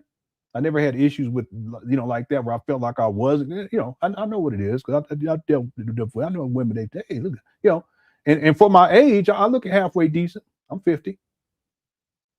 Fairly good shape. I got to get this belly down a little bit. I did put the thing together. I just ain't used it yet. My wife said I need to lose some weight. I'm gonna lose some weight. I'm gonna do it this month. Anyway, I would never, in an audience and say some shit like that. Well, I'm standing in front of people, and because someone challenges me, I say, "Well, I look better than you." I wouldn't do that. Now, I've been on here and I've said, listen, I'm a fairly attractive man, and I'm not saying that to be boastful or anything like that. Right? And I've talked about Dempsey, and he looks like a black Yoda. If Yoda was a black man, or you know what I'm saying? I shouldn't have done that. It was petty, but it's true. but it's not that I'm comparing myself to another man. I'm just stating facts. All right. Anyway, I shouldn't do. I apologize. Being petty. But Umar, in this case, he says that, and he hasn't even seen what the other guy looks like. Furthermore, he shouldn't be comparing himself like that to another man unless we're talking about some room 150 behavior. That makes sense. Or 130. I apologize. I keep saying 150. 130, 150, whatever it is. YouTube defies, if you need help, I lost 20 pounds over the last 2 months. Oh, that's awesome. Yeah, I could probably lose about maybe 10, 15 pounds. Okay, if I go anything more than then I'll probably be too thin, because it's not that I'm big or anything like that, but I can lose some weight, and I should. Am I going to do it? Probably not. Okay, 130, that's what it is. Okay, all right. I always say 150. I apologize. Thanks, YouTube 5. Okay, so that was that video. I just want to play that because that's what Umar's referencing the event. And no, he was not invited. Umar asked Sister Lene to put the event together for him, and that's what she did, right? Pay her. And this is going to be important when I bring up the attorney in a minute, because I consulted with an attorney in Kansas City who told me that if I can prove that I paid her to care for my mother, then she can be charged with HIPAA violations. No. Understand that a professional, she would have to be a professional to be charged, because there's regulations associated with that. Okay, this is someone, Umar, that you decided to come take care of your mother, who was not a professional caregiver like that. And you've done this, I'm sure you've done this before with other women. And you're supposed to be the primary caregiver. You're the one supposed to be taking care of your mama. But you because you want to go and travel, you pick people, and yeah, some people, I'm sure, random people. You don't know all that well. You don't know them well enough to come take care of your mama. So no, HIPAA violations wouldn't apply. Anyway. For discussing my mother's personal, sensitive medical information without permission. So this attorney said, if I can prove that I paid her, which means this was business. This was a business transaction. You paid her. Okay, real talk though, it wasn't just business, because you were intimate with her too. So no, you can't just say it was just business. 5-1. See, he'll say that now in this video because she's trying to build this idea or notion that he's going to sue Lene. Cut it out, Umar. Then he started talking about fish tank. So which one is it? It's professional, but you talk fish tank? Cooch? The ill nana? Cut it out. To care for your mother. And although she included plenty of lies in her narrative, although she included plenty of exaggerations and fallacies and untruths in her narrative, the mere fact that she purported to discuss your mother's personal sensitive information makes her guilty of HIPAA. And if we can prove that she in fact violated HIPAA law by discussing my mother's business, she can be fined, and she can also be jailed, and she can also be prevented permanently from ever working in the human services field again. She wasn't working in the human service field in the first place, Umar. So well, that's what I'm saying. Sometimes I think Umar's stupid. An attorney told me that, so I have to. You lying? Cut it out. Cut it out. To pay him, okay, the retainer fee, and he's going to pick it up from here. So she could go to jail for what she did against my. Yeah, so he talking about HIPAA violation, but what about when he said in the living room with that little girl spitting and spewing all of her information? Yeah. Yeah, that's one of the worst videos too. That video still, I don't even like playing it because it gets me upset. He had the little girl and sitting on the couch with the little girl's mama. It was all dark in there, and he and basically doing a live what is he called, a black parent teleconference, and going over the little girl's paperwork and all this stuff, telling all the little girl's business. Meanwhile, the little girl holding the phone the whole time, standing up. The video is like 45 minutes or something like that. It's just ridiculous. Mother discussing her personal business. I thought parents were off limits. I thought parents were off limits. But I guess when you that trifling, when you that low down, when you're that deceptive and manipulative, nothing is off limits. So anyway, brothers and okay, again, that's him. That's Umar projecting all right there. Okay. Here's the video I was referring to. It's from 2018. Solution is he's the one who has the phone, but it's not me. Oh. The only live. We on? I think. I think we are. Okay. Oh. Okay. You good? 6 people just joined. Yep. Okay. So we good. Good evening, brothers and sisters. This is Dr. Umar Johnson. I am live in South Jersey, and today I'm going to be conducting my very first live Black Parent Consultation. The reason we're doing this live is we want to give you guys an opportunity to learn about some of the issues that we're having in school, public, parochial, charter, and independent school, as it relates to protecting our children. Although most of the time we're talking about saving our sons, tonight we're going to be talking about saving one of our daughters, one of our beautiful Black princesses. So tonight's consult is going to focus on one of our young ladies. This is not a therapy session. That is not a psychological evaluation. And we want to thank the mom, the mother, our sister, the queen here, for being gracious enough to let you guys in her home to hear this conversation, in hopes that if there's some other Black parents out there going through the same thing that she's going through, you'll be able to learn about some strategies, some techniques, some laws, and some steps that you can take to help protect your children as she's learning to protect hers. So we're going to go ahead and get started. Good evening. How you doing today, young lady? Good evening, Dr. Umar Johnson. All right. Somebody said, please. Now, you can't be talking because you're taping. Okay. Now, tell me a little bit about. See that? And they go over the little girl's paperwork, talks about all her business and what she's dealing with and all this other stuff. This goes on for 57 minutes and 12 seconds. And the whole time, little girl is holding the phone. Absolutely diabolical. So talk about HIPAA violations. she said, I can care for your mother. She won my confidence. I said, let's do it. So she cared for my mother twice. The weekend I was in Eastern Michigan University, that was 3 nights. And she cared for my mother for the week that I was in Stockholm, Sweden.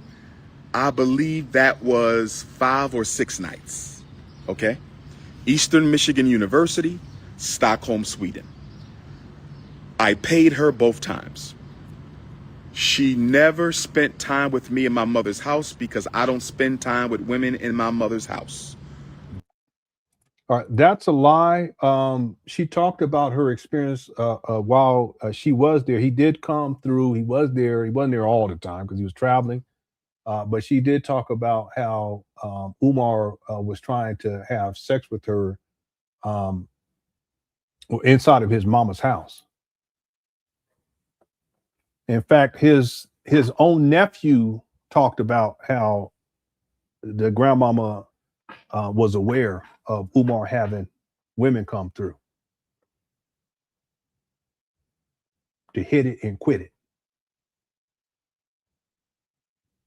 So who am I going to believe? Someone, Lene, who was there and talked about Umar trying to get at her while she was, quote unquote, taking care of his mama, but then also Umar's nephew.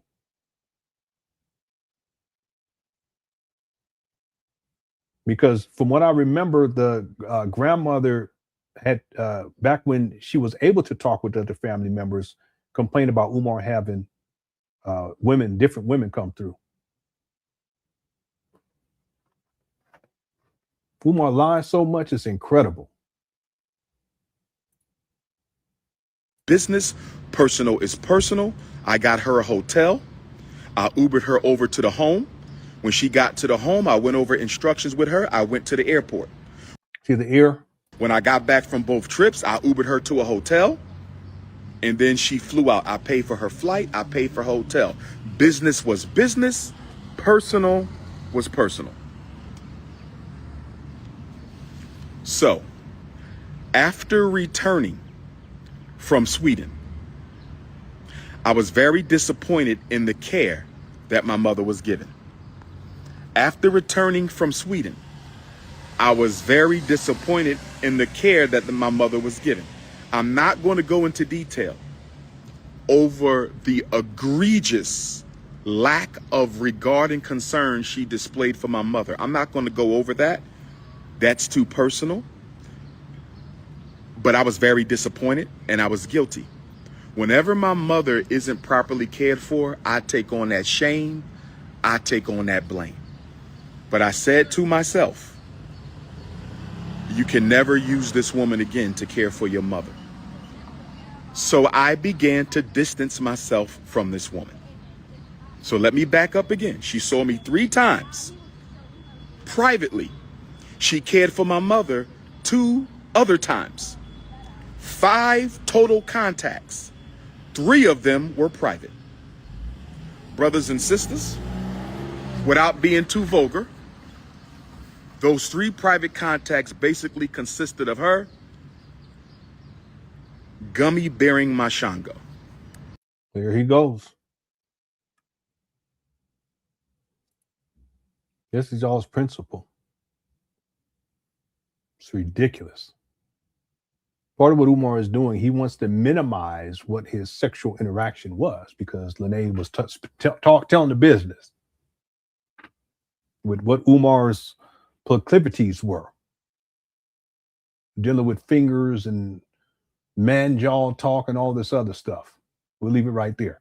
But what Umar is doing is he wants to frame this narrative that the interaction was limited in terms of days and hours, but also that it was restricted to just the shangoing of the shangoing of the gummy bear, whatever. So, whatever he said, whatever he said, because he don't want to get into the other stuff with the fingers and all this other stuff. I'm sorry. What in the world? This guy's supposed to be a school psychologist. He's supposed to be the whatever he said. Let's go. She gummy beared the Shango. That's basically what she did. It was a jump off. Hood rat jump off. That's all it was. Fellatio. 3 fellatio sessions. I came to visit. She wanted to please the Prince of Pan Africanism.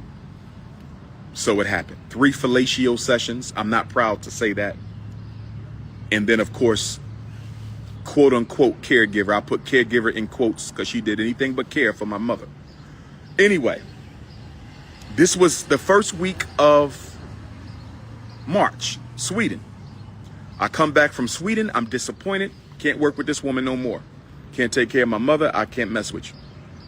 I started to distance myself from her.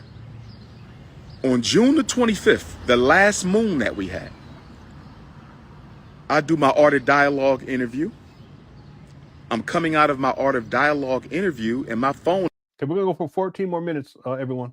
Okay, for sure. 14 more minutes. Thank you all so much for tuning on in and for being patient with me. Here we go. It's blowing up. There's a woman on Pastor Bussy's page claiming that. Okay, and it's official. He's talking about me there. Okay, because I was the first person to interview Lene. In fact, I didn't even plan that first interview because she was in the chat room. Remember, we had her come on at the one. But then Umar, and I shared this last week, Umar posted when he doxed my wife, he told his followers to I don't know if he told his followers to reach out to my wife at that time. No, he was talking about my wife. He posted an image of my wife. He was talking about my mama in the World Beach Center. And then on there, it said Pastor Boosie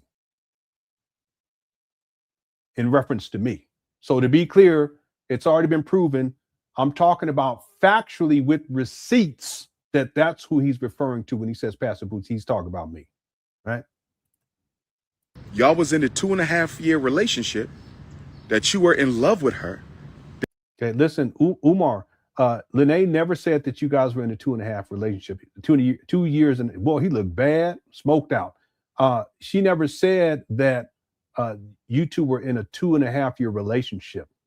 She never said that. Umar, he lies so much. That you wanted to marry her, that you wanted her to have your child. She never said that either. She never said that Umar wanted her to marry him or vice versa, or that she wanted him to have her child or whatever, or you wanted to have whatever you said, Shango, stick, gummy, whatever. She never said none of that. Here we go. You were in a 2.5-year relationship with her. You were in love with her. You wanted to marry her. You wanted her to have your child. She never said any of that stuff. You were in a 2.5. See, he's repeating it because it's a lie. And the more he repeats the lie, he expects his cult followers to believe it to be true. But see, this all backfired on Umar, right? It all backfired. We'll go for 12 more minutes. Half-year relationship with her. You wanted to marry her. You was in love with her, and you wanted her to be your wife. Brothers and sisters, I have women who look way better than her.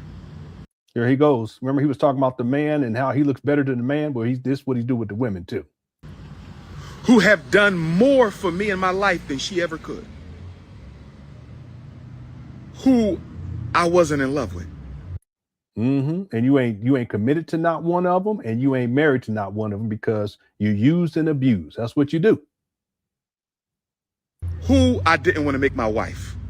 Yeah, exactly. You use and you discard. You're 51. You've never been married. You've never spoken about being in a long-standing relationship with a woman. You know, it's interesting because his nephew said that back in the day, he never saw Umar with a woman. Hit the one.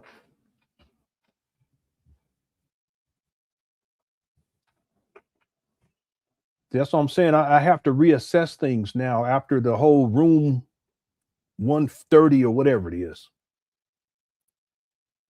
The Red Roof Inn. Who I didn't want to have my baby. So this woman, this Kansas City thought, this Jezebel, this jump off. So she's a Jezebel of thought and a jump off, but you lay down with her.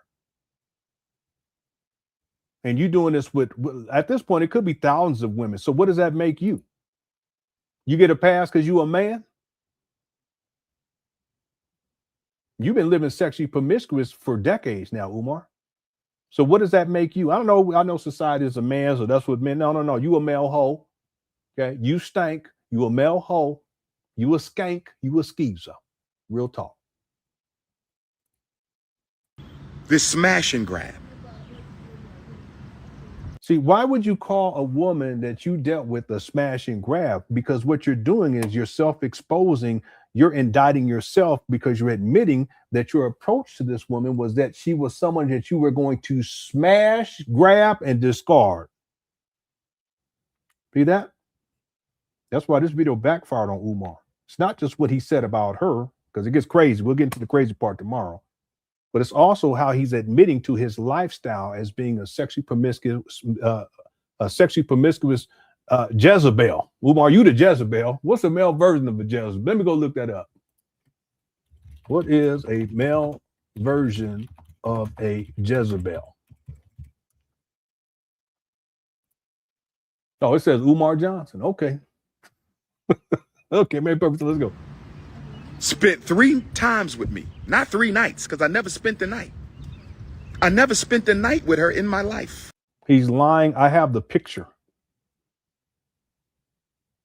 I have it. I can show it to you guys right now, but I ain't gonna do him like that. Listen, I can be petty, but I ain't gonna be that petty. Maybe I need to drop that in the documentary, Umar, since you're gonna lie on here like this. I never spent a night with her in my life.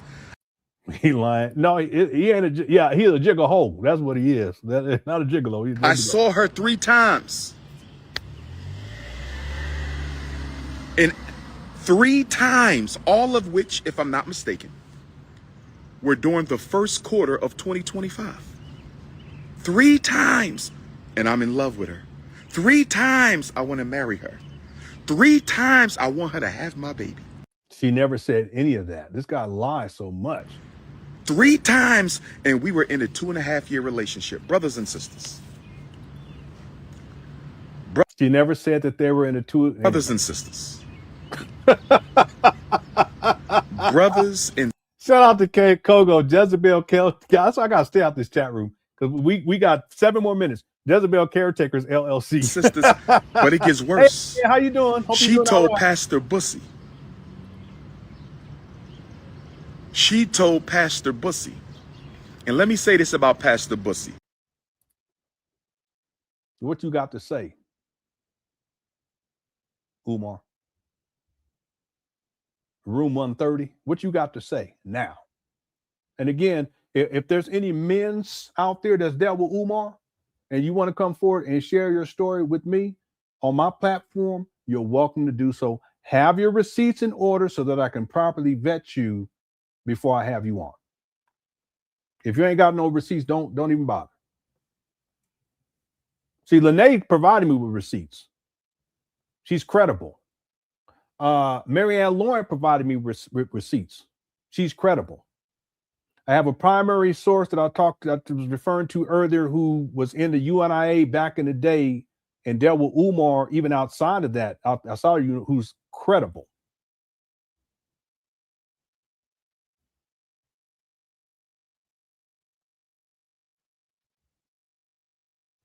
Umar, you're not credible. So what you got to say? Room 130? Or is it 150? I don't know. Here we go. Rainbow Bunny. So now I'm the Rainbow Bunny, huh?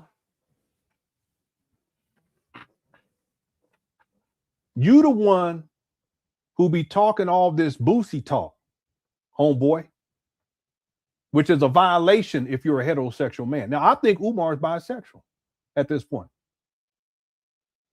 And if he is, whoop-de-doo. It's not going to change my analysis at all. I have to reassess some things because you talking Boosie talk a little too much, homeboy. Real talk. Furthermore, you and Marianne Lauren tells a story about when the metrosexual man shows up on set and goes back to your hotel motel after 2 a.m. to wash your hair. What kind of man lets another man wash his hair in the first place?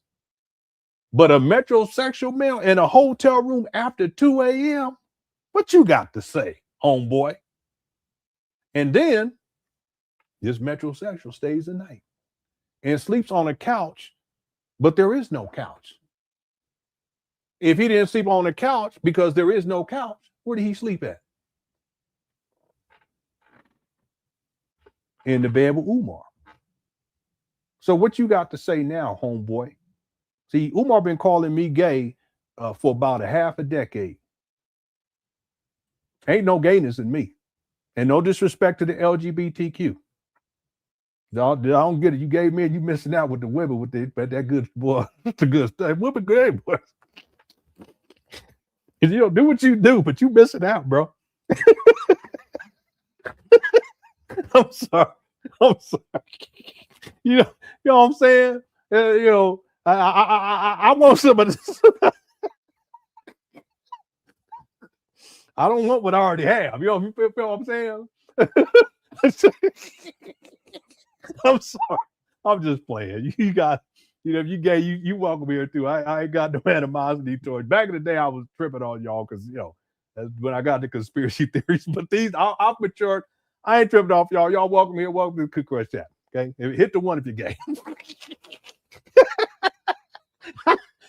Anyway, the point that I want to make here is that for over half a decade, Umar, he been talking. But then look what happens in 2025. So let's see what he got to say, because I don't forgot. Then we're gonna be done. We got 3 minutes. Here we go. Pastor Bussy, the Rainbow Bunny, has been cyber stalking me. No, it's not cyber stalking. You can look up what cyber stalking is. Okay, I report on you, Umar. I have a degree in cybersecurity. We studied all that. So I know what is inbounds and I know what's out of bounds. Okay, so let's be clear about that. You don't know what you're talking about. For 10 years. No, it hasn't been 10 years. Cut it out. Why do you always have to exaggerate shit? I mean, you got 6 degrees. No, at most you have 5. You got 4 buildings. One time you said 5 buildings. No, you have 3 abandoned buildings. Why you got to exaggerate shit all the time? You're the most requested scholar. You're all this stuff. Cut it out. It ain't been 10 years. Ridiculous. Like I said, I consistently started doing Umar videos in 2019. I did some in 2018, but it wasn't consistent and it wasn't, it was real bland. But things, changed because the Cook Crush Chat took over. 2019, when I became consistent. So Umar, don't say in 2025, you shouldn't be saying that I've been quote unquote cyber stalking you for a decade. That's ridiculous. Now, real talk.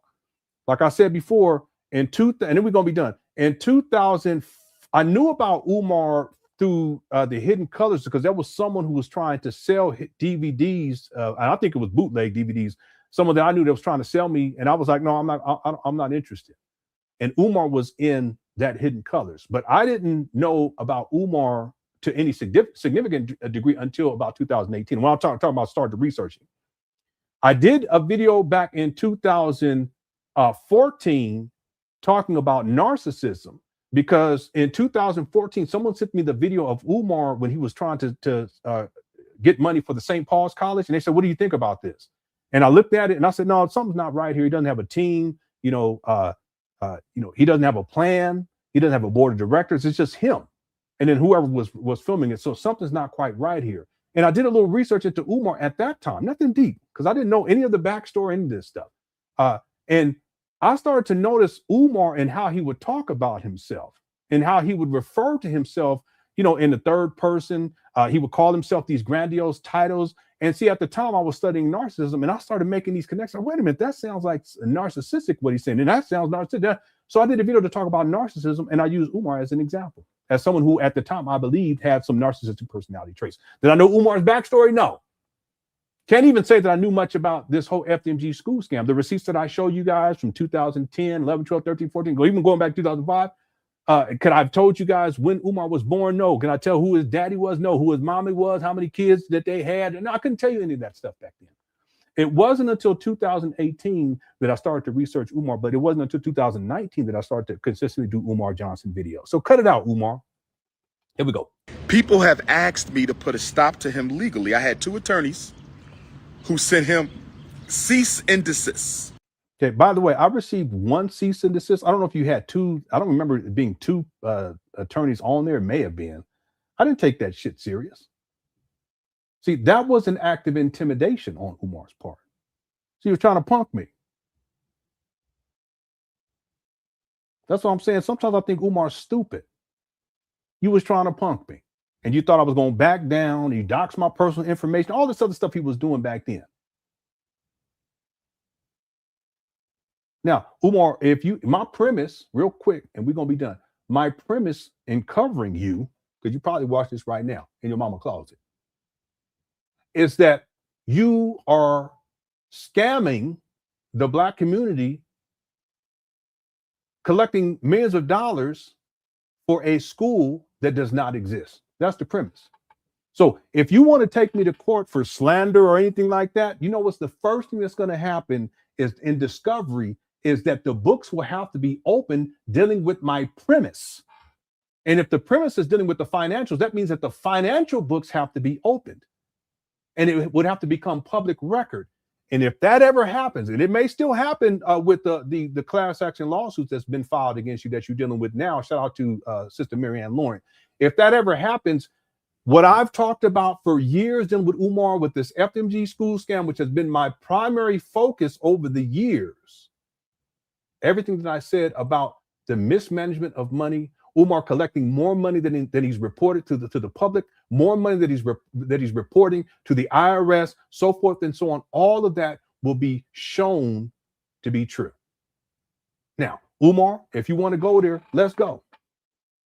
And what I'll do is I'll just report on it. And then in discovery, I'll report on that shit too. And other people would too. So you could try to punk me all you want to, punk. But at the end of the day, I bully the bully. And I got receipts.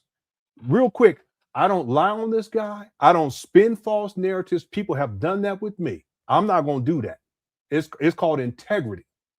But Umar, you bringing this up right here, this goes to show you how much a punk you are. See? Because it was a punk move for you to do it in the first place. And what came out of it? Here we are all these years later. And look at where you're at. Let's go. And he did not cease and desist. Well, Umar, the state of Pennsylvania sent you a cease and desist, and you didn't cease and desist with collecting donations for a while in Philadelphia. So what? Huh? Okay. Those attorneys did not live in Utah where he lives. It's Umar again trying to, it's a form of doxing too here. All right. But it don't make me no damn difference. He doxed my home address back in the day. Told his followers to come and get at me. See, again, if you ever try to take me to court, I'll pull those receipts. I got all that archived. I'll pull all those receipts of him threatening to talk about physical violence and pull-up team and ski mask and all this other shit you was talking when you was big and bad. See, now your bitch ass can't even say my name. You see that? Let's go. Those attorneys did not live in Utah, so there was no follow-up.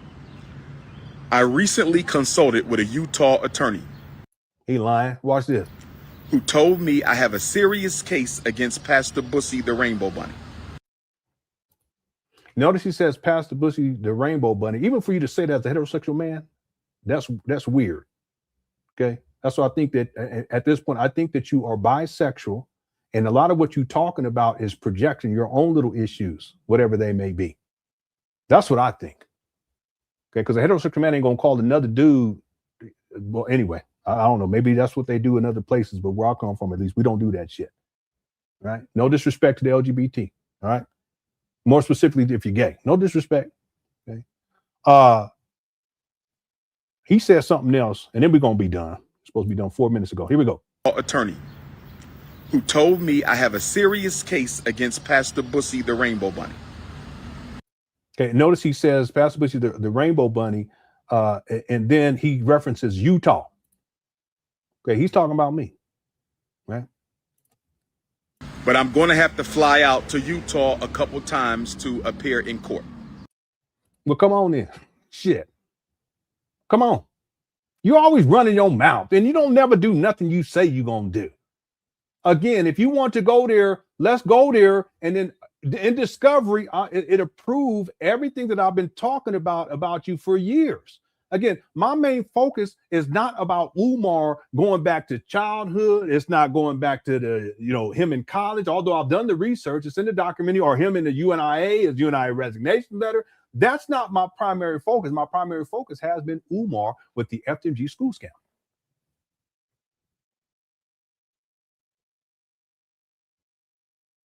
So if you want to take me to court, that's what you're going to have to deal with that. And if that is the case, then you're going to have to deal with the books dealing with FDMG. And in discovery, all that will be revealed. And everything I've been saying about you will be proven to be true. See, one only needs to look at what you have filed with the IRS to know that you scamming. Look, and you cross-reference what Umar has reported to the IRS and then what he's telling people how much money he's raised in 2025. He says he hasn't raised $1 million. He's raised over $1 million just in his IRS filings. If you look at the $500,000 in cash that he had left over, it's really $500,000 that he collected in 2019. That's a lot of money. Yeah, but remember, that's the year he got these abandoned buildings. And people start throwing that money at him. There's a cash infusion.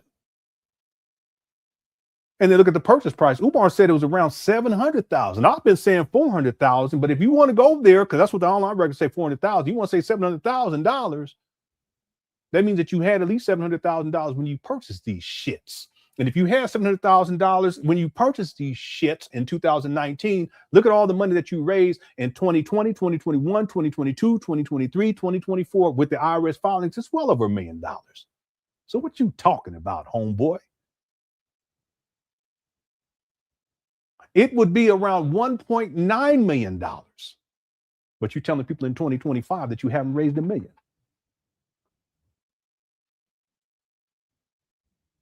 See, all of that will be in discovery.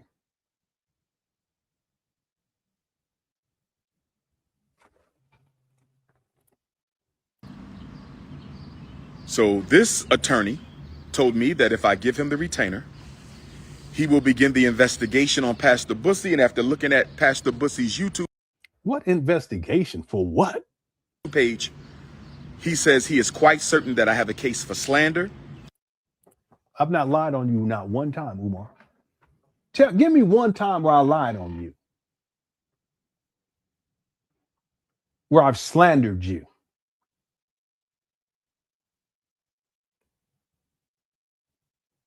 You can't do it. Now, if you want to say, well, he's clowning me, oh, yeah.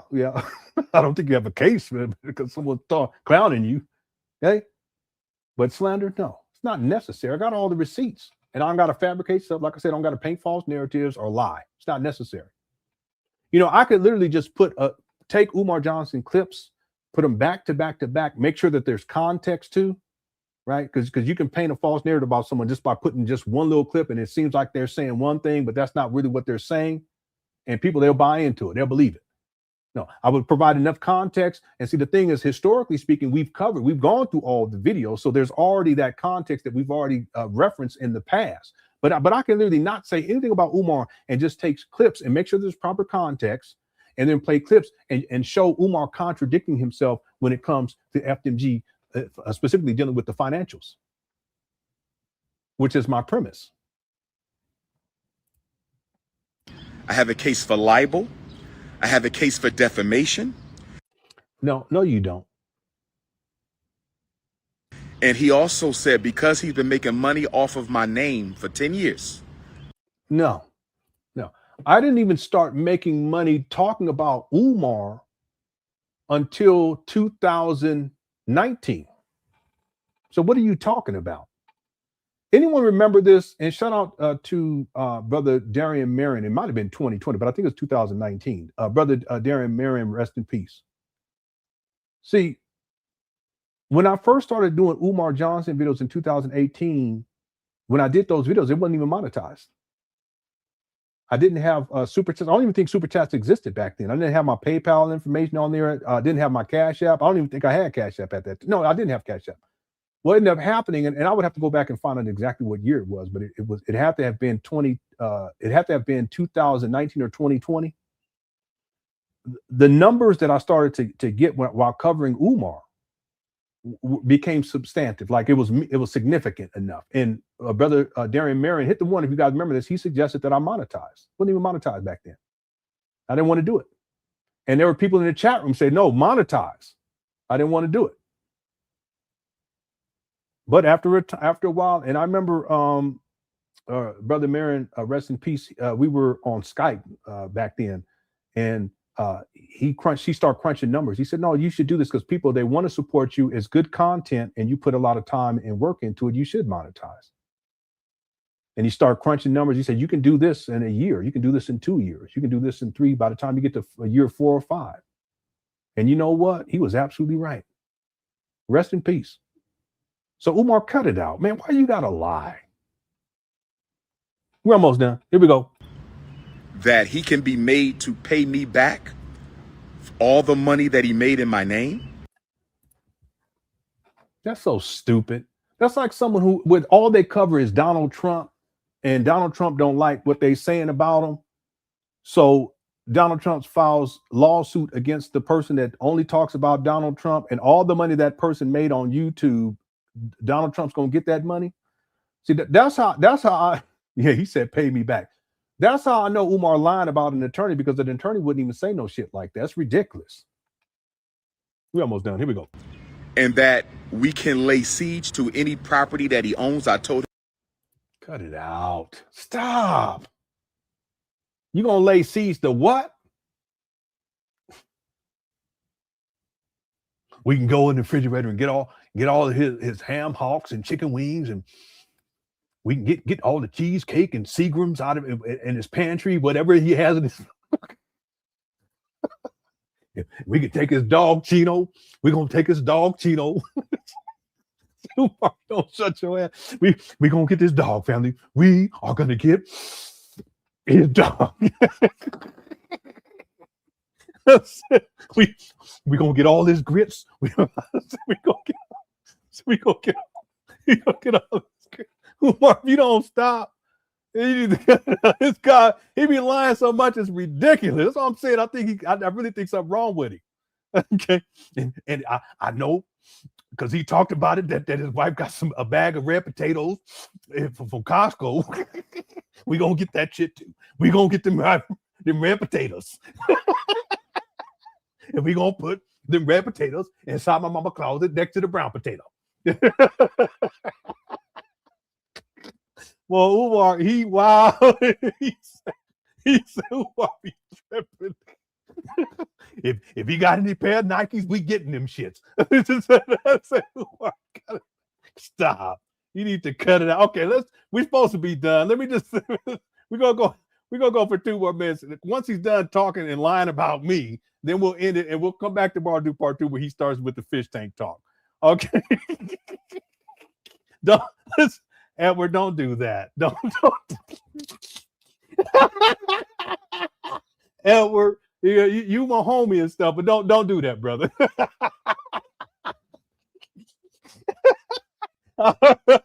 All right, let's get out the chat room. Shout out to Captain Edwards in the building. All right, here we go. Boy, this chat was wild. We almost done. Here we go. That the man is broke. He don't have any property. He basically pays his bills by making Dr. Umar defamation films. He's cut it out, Umar. Real talk, Umar. I pay my bills with my day job. Okay, what I do on here on YouTube is extra. That's why it's part-time. Now I could flip it and this be my full-time. I mean, financially I could do it, but I'm not going to do that. This wouldn't be a smart move long-term, right? At least right now it's not.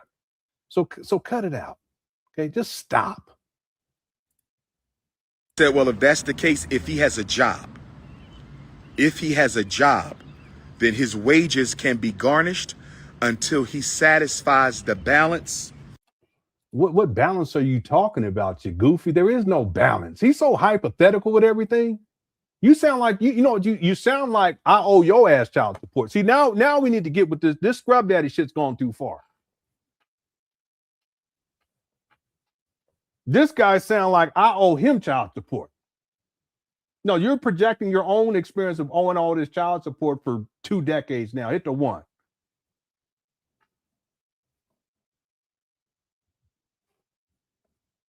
Of the settlement from court. There is no settlement from court, Umar. Boy, anyway. So, brothers and sisters, I have finally realized that I have to have a Dr. Umar defense fund. So What Umar is setting up here is a way to get money out of his followers. He's saying all of this so that he can get to the point where he can ask for money. Not that he's going to get a defense, some sort of a defense. Defense for what? Why would you get a defense? If you're going to sue me, why would you need to get a defense? Listen, Matlock, that's what I'm saying. Sometimes I think Umar, you guys understand what I'm saying? A defense fund? What are you talking about? I have to have a Dr. Umar defense fund. And the reason I have to have a Dr. Umar defense fund, here he go, is not because I have to defend myself. I have to have a Dr. Umar defense fund so I can see him making this up on the spot, file suit against people who think it's okay to constantly slander my name. Again, show me where I slander Umar's name. You, Umar Johnson followers, give me an example right now in the chat room. Then we're gonna be done. Give me an example. I'll wait. Okay, and then we're done.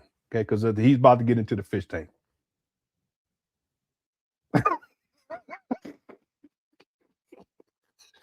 Yankee said Lenon is in their rears. That's what he sound. It sounds like he talk about I owe him child support or something. Anyway, that's Umar. I'm waiting. Law and order. Okay. Okay. Let me just finish here. And attack my mother.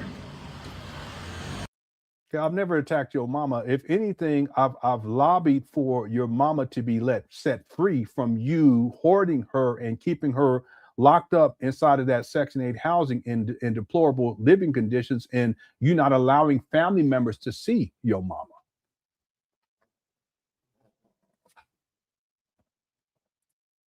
Living off your mama at 51. Attack my mother.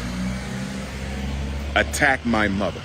He lies so much, ridiculous. And this is the guy that doxed my home address, told his followers to get at me, and recently doxed my wife's email address and told his followers to email her to go at her, and they did that. I have the receipts on all that. So, Umar, you ever want to take me to court? Okay. Yeah. See this guy? So,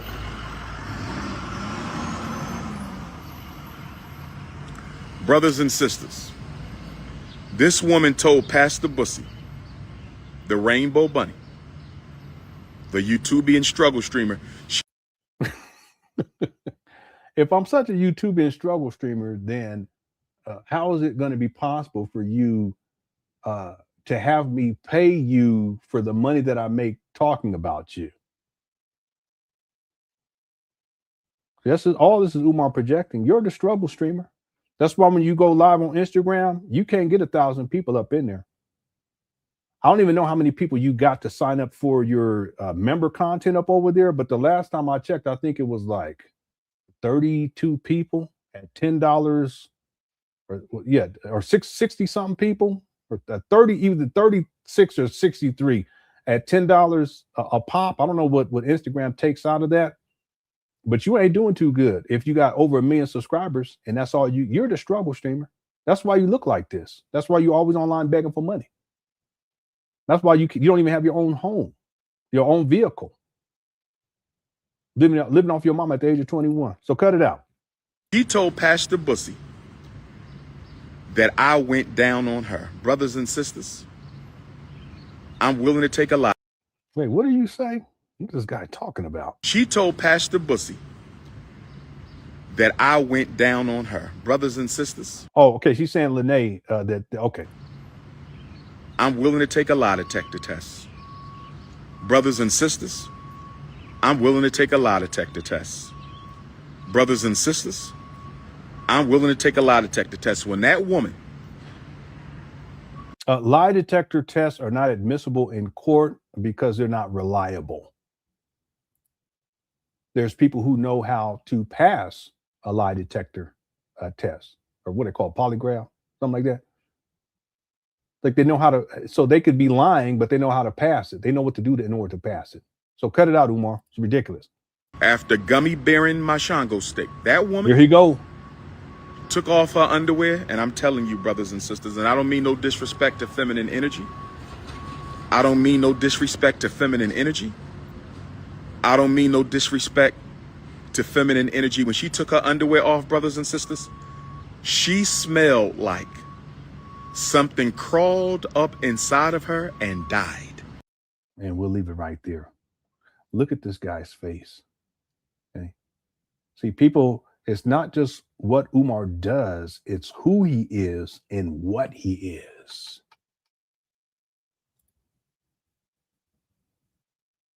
This is what we're going to get into part 2. See, this backfired on Umar big time. What he did to his daughter and the rant videos that he did on his daughter backfired. And then he follows it up with this fish tank video. That's what people call, that's what I call it, fish tank video against Lenon. And it totally backfired. We'll pick it up right here. We're at the 29-minute mark. We'll pick this up tomorrow and we'll get deeper into this. This is one of the worst videos that Umar has ever done, because it illustrates his disdain and disgust towards black women. He's okay with you all, to conclude, he's okay with you all when you're giving up the cookies, the punani, the cooch, the vajayjay, as long as you don't tell people, because he wants to protect this image.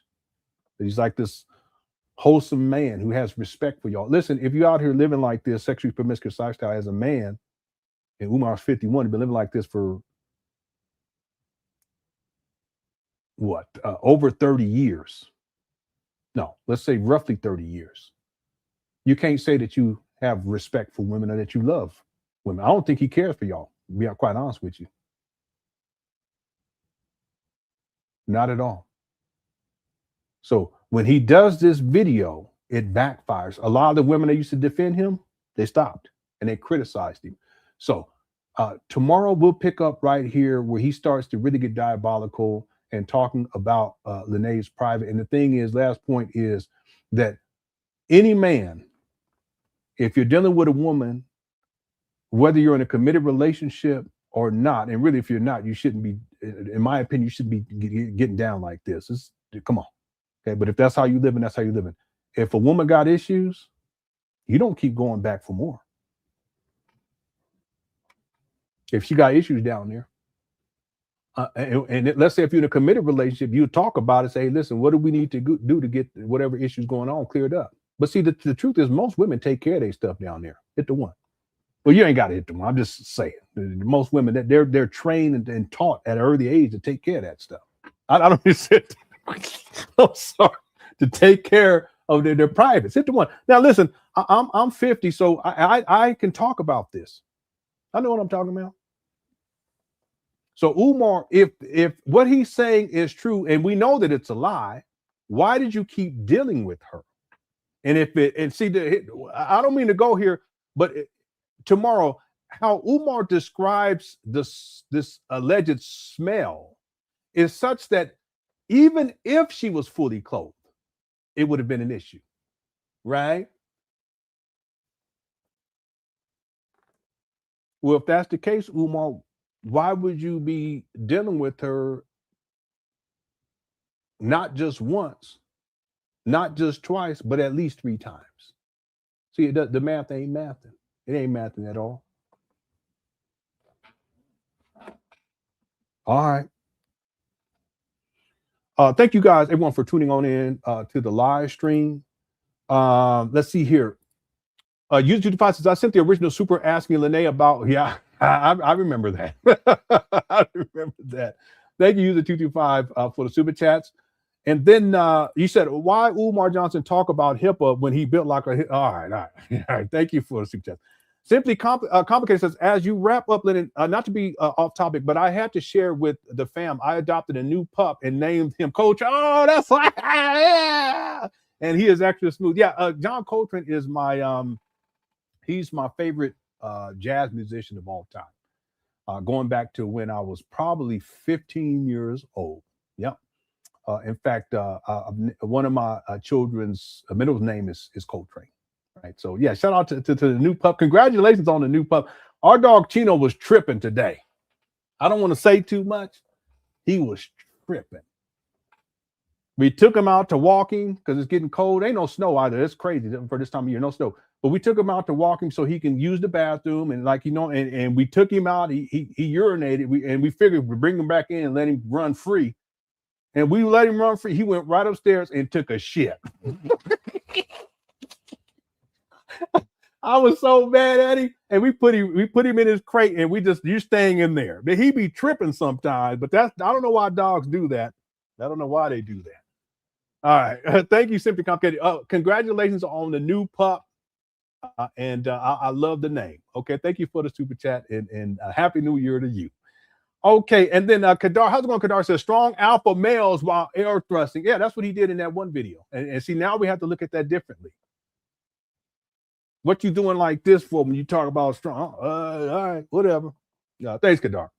Okay, thanks everyone for tuning on in. I hope you enjoyed the show. Now, I promise to play this really, really petty video. It's probably going to be the only time I play it because I ain't probably going to play it. It's too petty.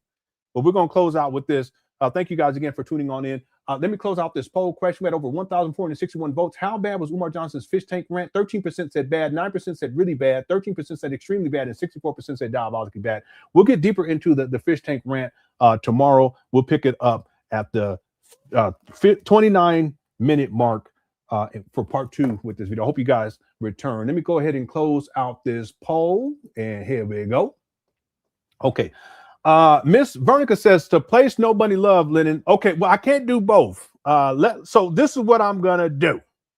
I guess I could. Yeah, I'll do both. Okay, so I'll go ahead and play the one that's really, really it's really over the top, but I'm gonna play it. And shout out to Coco for doing it. And then I'll play. I'll back that up. Pause. No Diddy with the Snow Bunny Love, the edit I did for you guys today. Okay.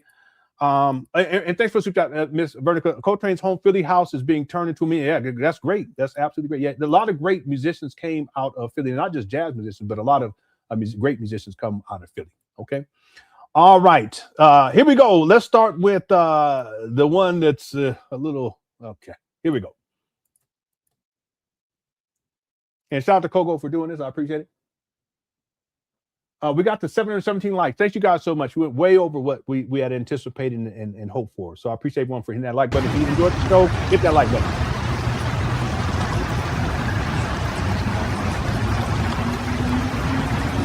Rap people, great work today.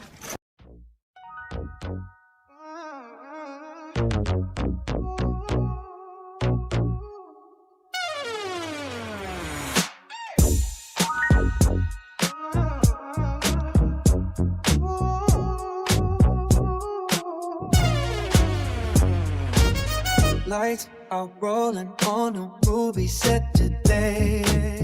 Action cutting down the packing things away. Get into the red roof in room 130. Homie gonna sponge my hair real nice and make me look real pretty.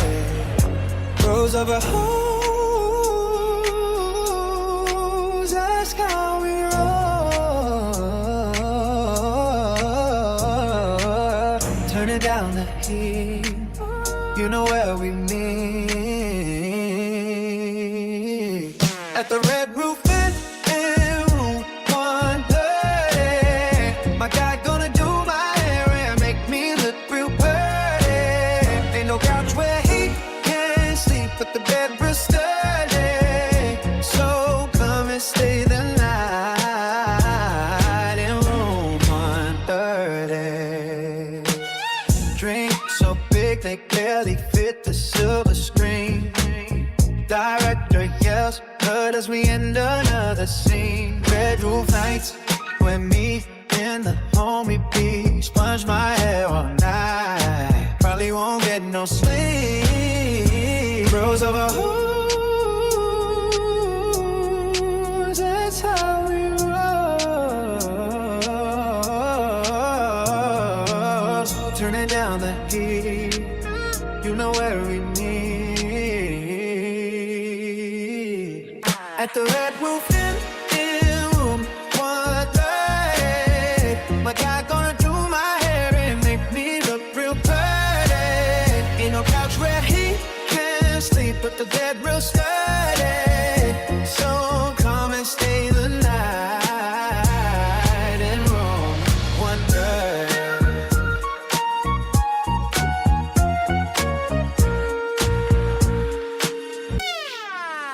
At the Red Roof Inn in room 130. My guy gonna do my hair and make me look real pretty. Ain't no couch where he can sleep, but the bed real sturdy. So come and stay the night in room 130.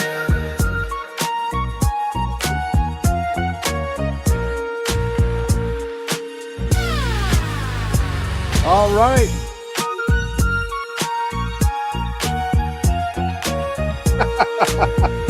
Shout out to the Cookie Crush Chat is undefeated. All right, and as we always do, We're waiting for FDMG to open.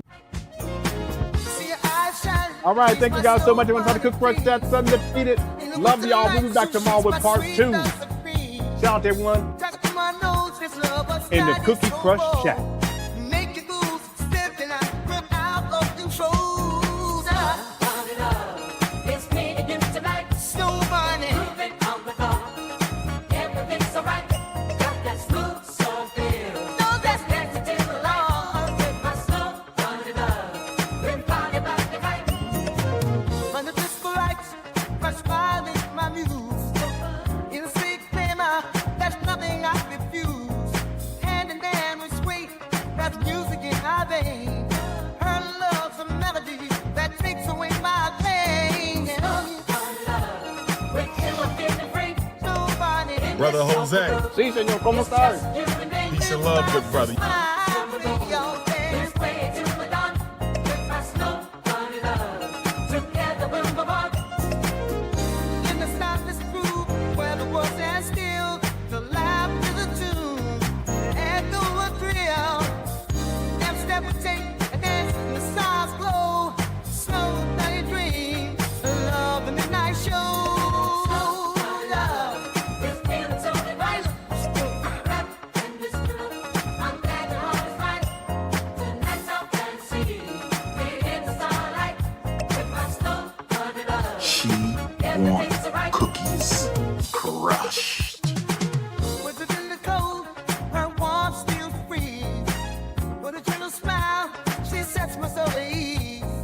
Raindrops Crush, snow in her hair. crush, It's a love crush. shine in winter's embrace. Where two hearts entwine. Yeah. In your arms around. Nobody Escape all the dreams. Never touching the ground. touches the ground. Let the night be rest. In this 70s soul. Our story we can rest. All right, thank you guys so much for tuning on in. Shout out to the Cook Crush Chat. Also, thanks to everyone who sent in super chats during this live stream. I appreciate it. YouTube 5 also says Brother Polite versus Umar Johnson in a video. Thank you, YouTube 5. Please enjoy the rest of the evening. Also, thanks to the mods for handling business. I'll set up the show for tomorrow right after I'm done here, and hopefully you guys will come on back tomorrow for part 2. Okay, in the meantime, listen, please take care, and I love you guys. Okay, thank you so much for being in the Cookie Crush Chats undefeated. All right, I'll talk to y'all soon. Take care. Peace.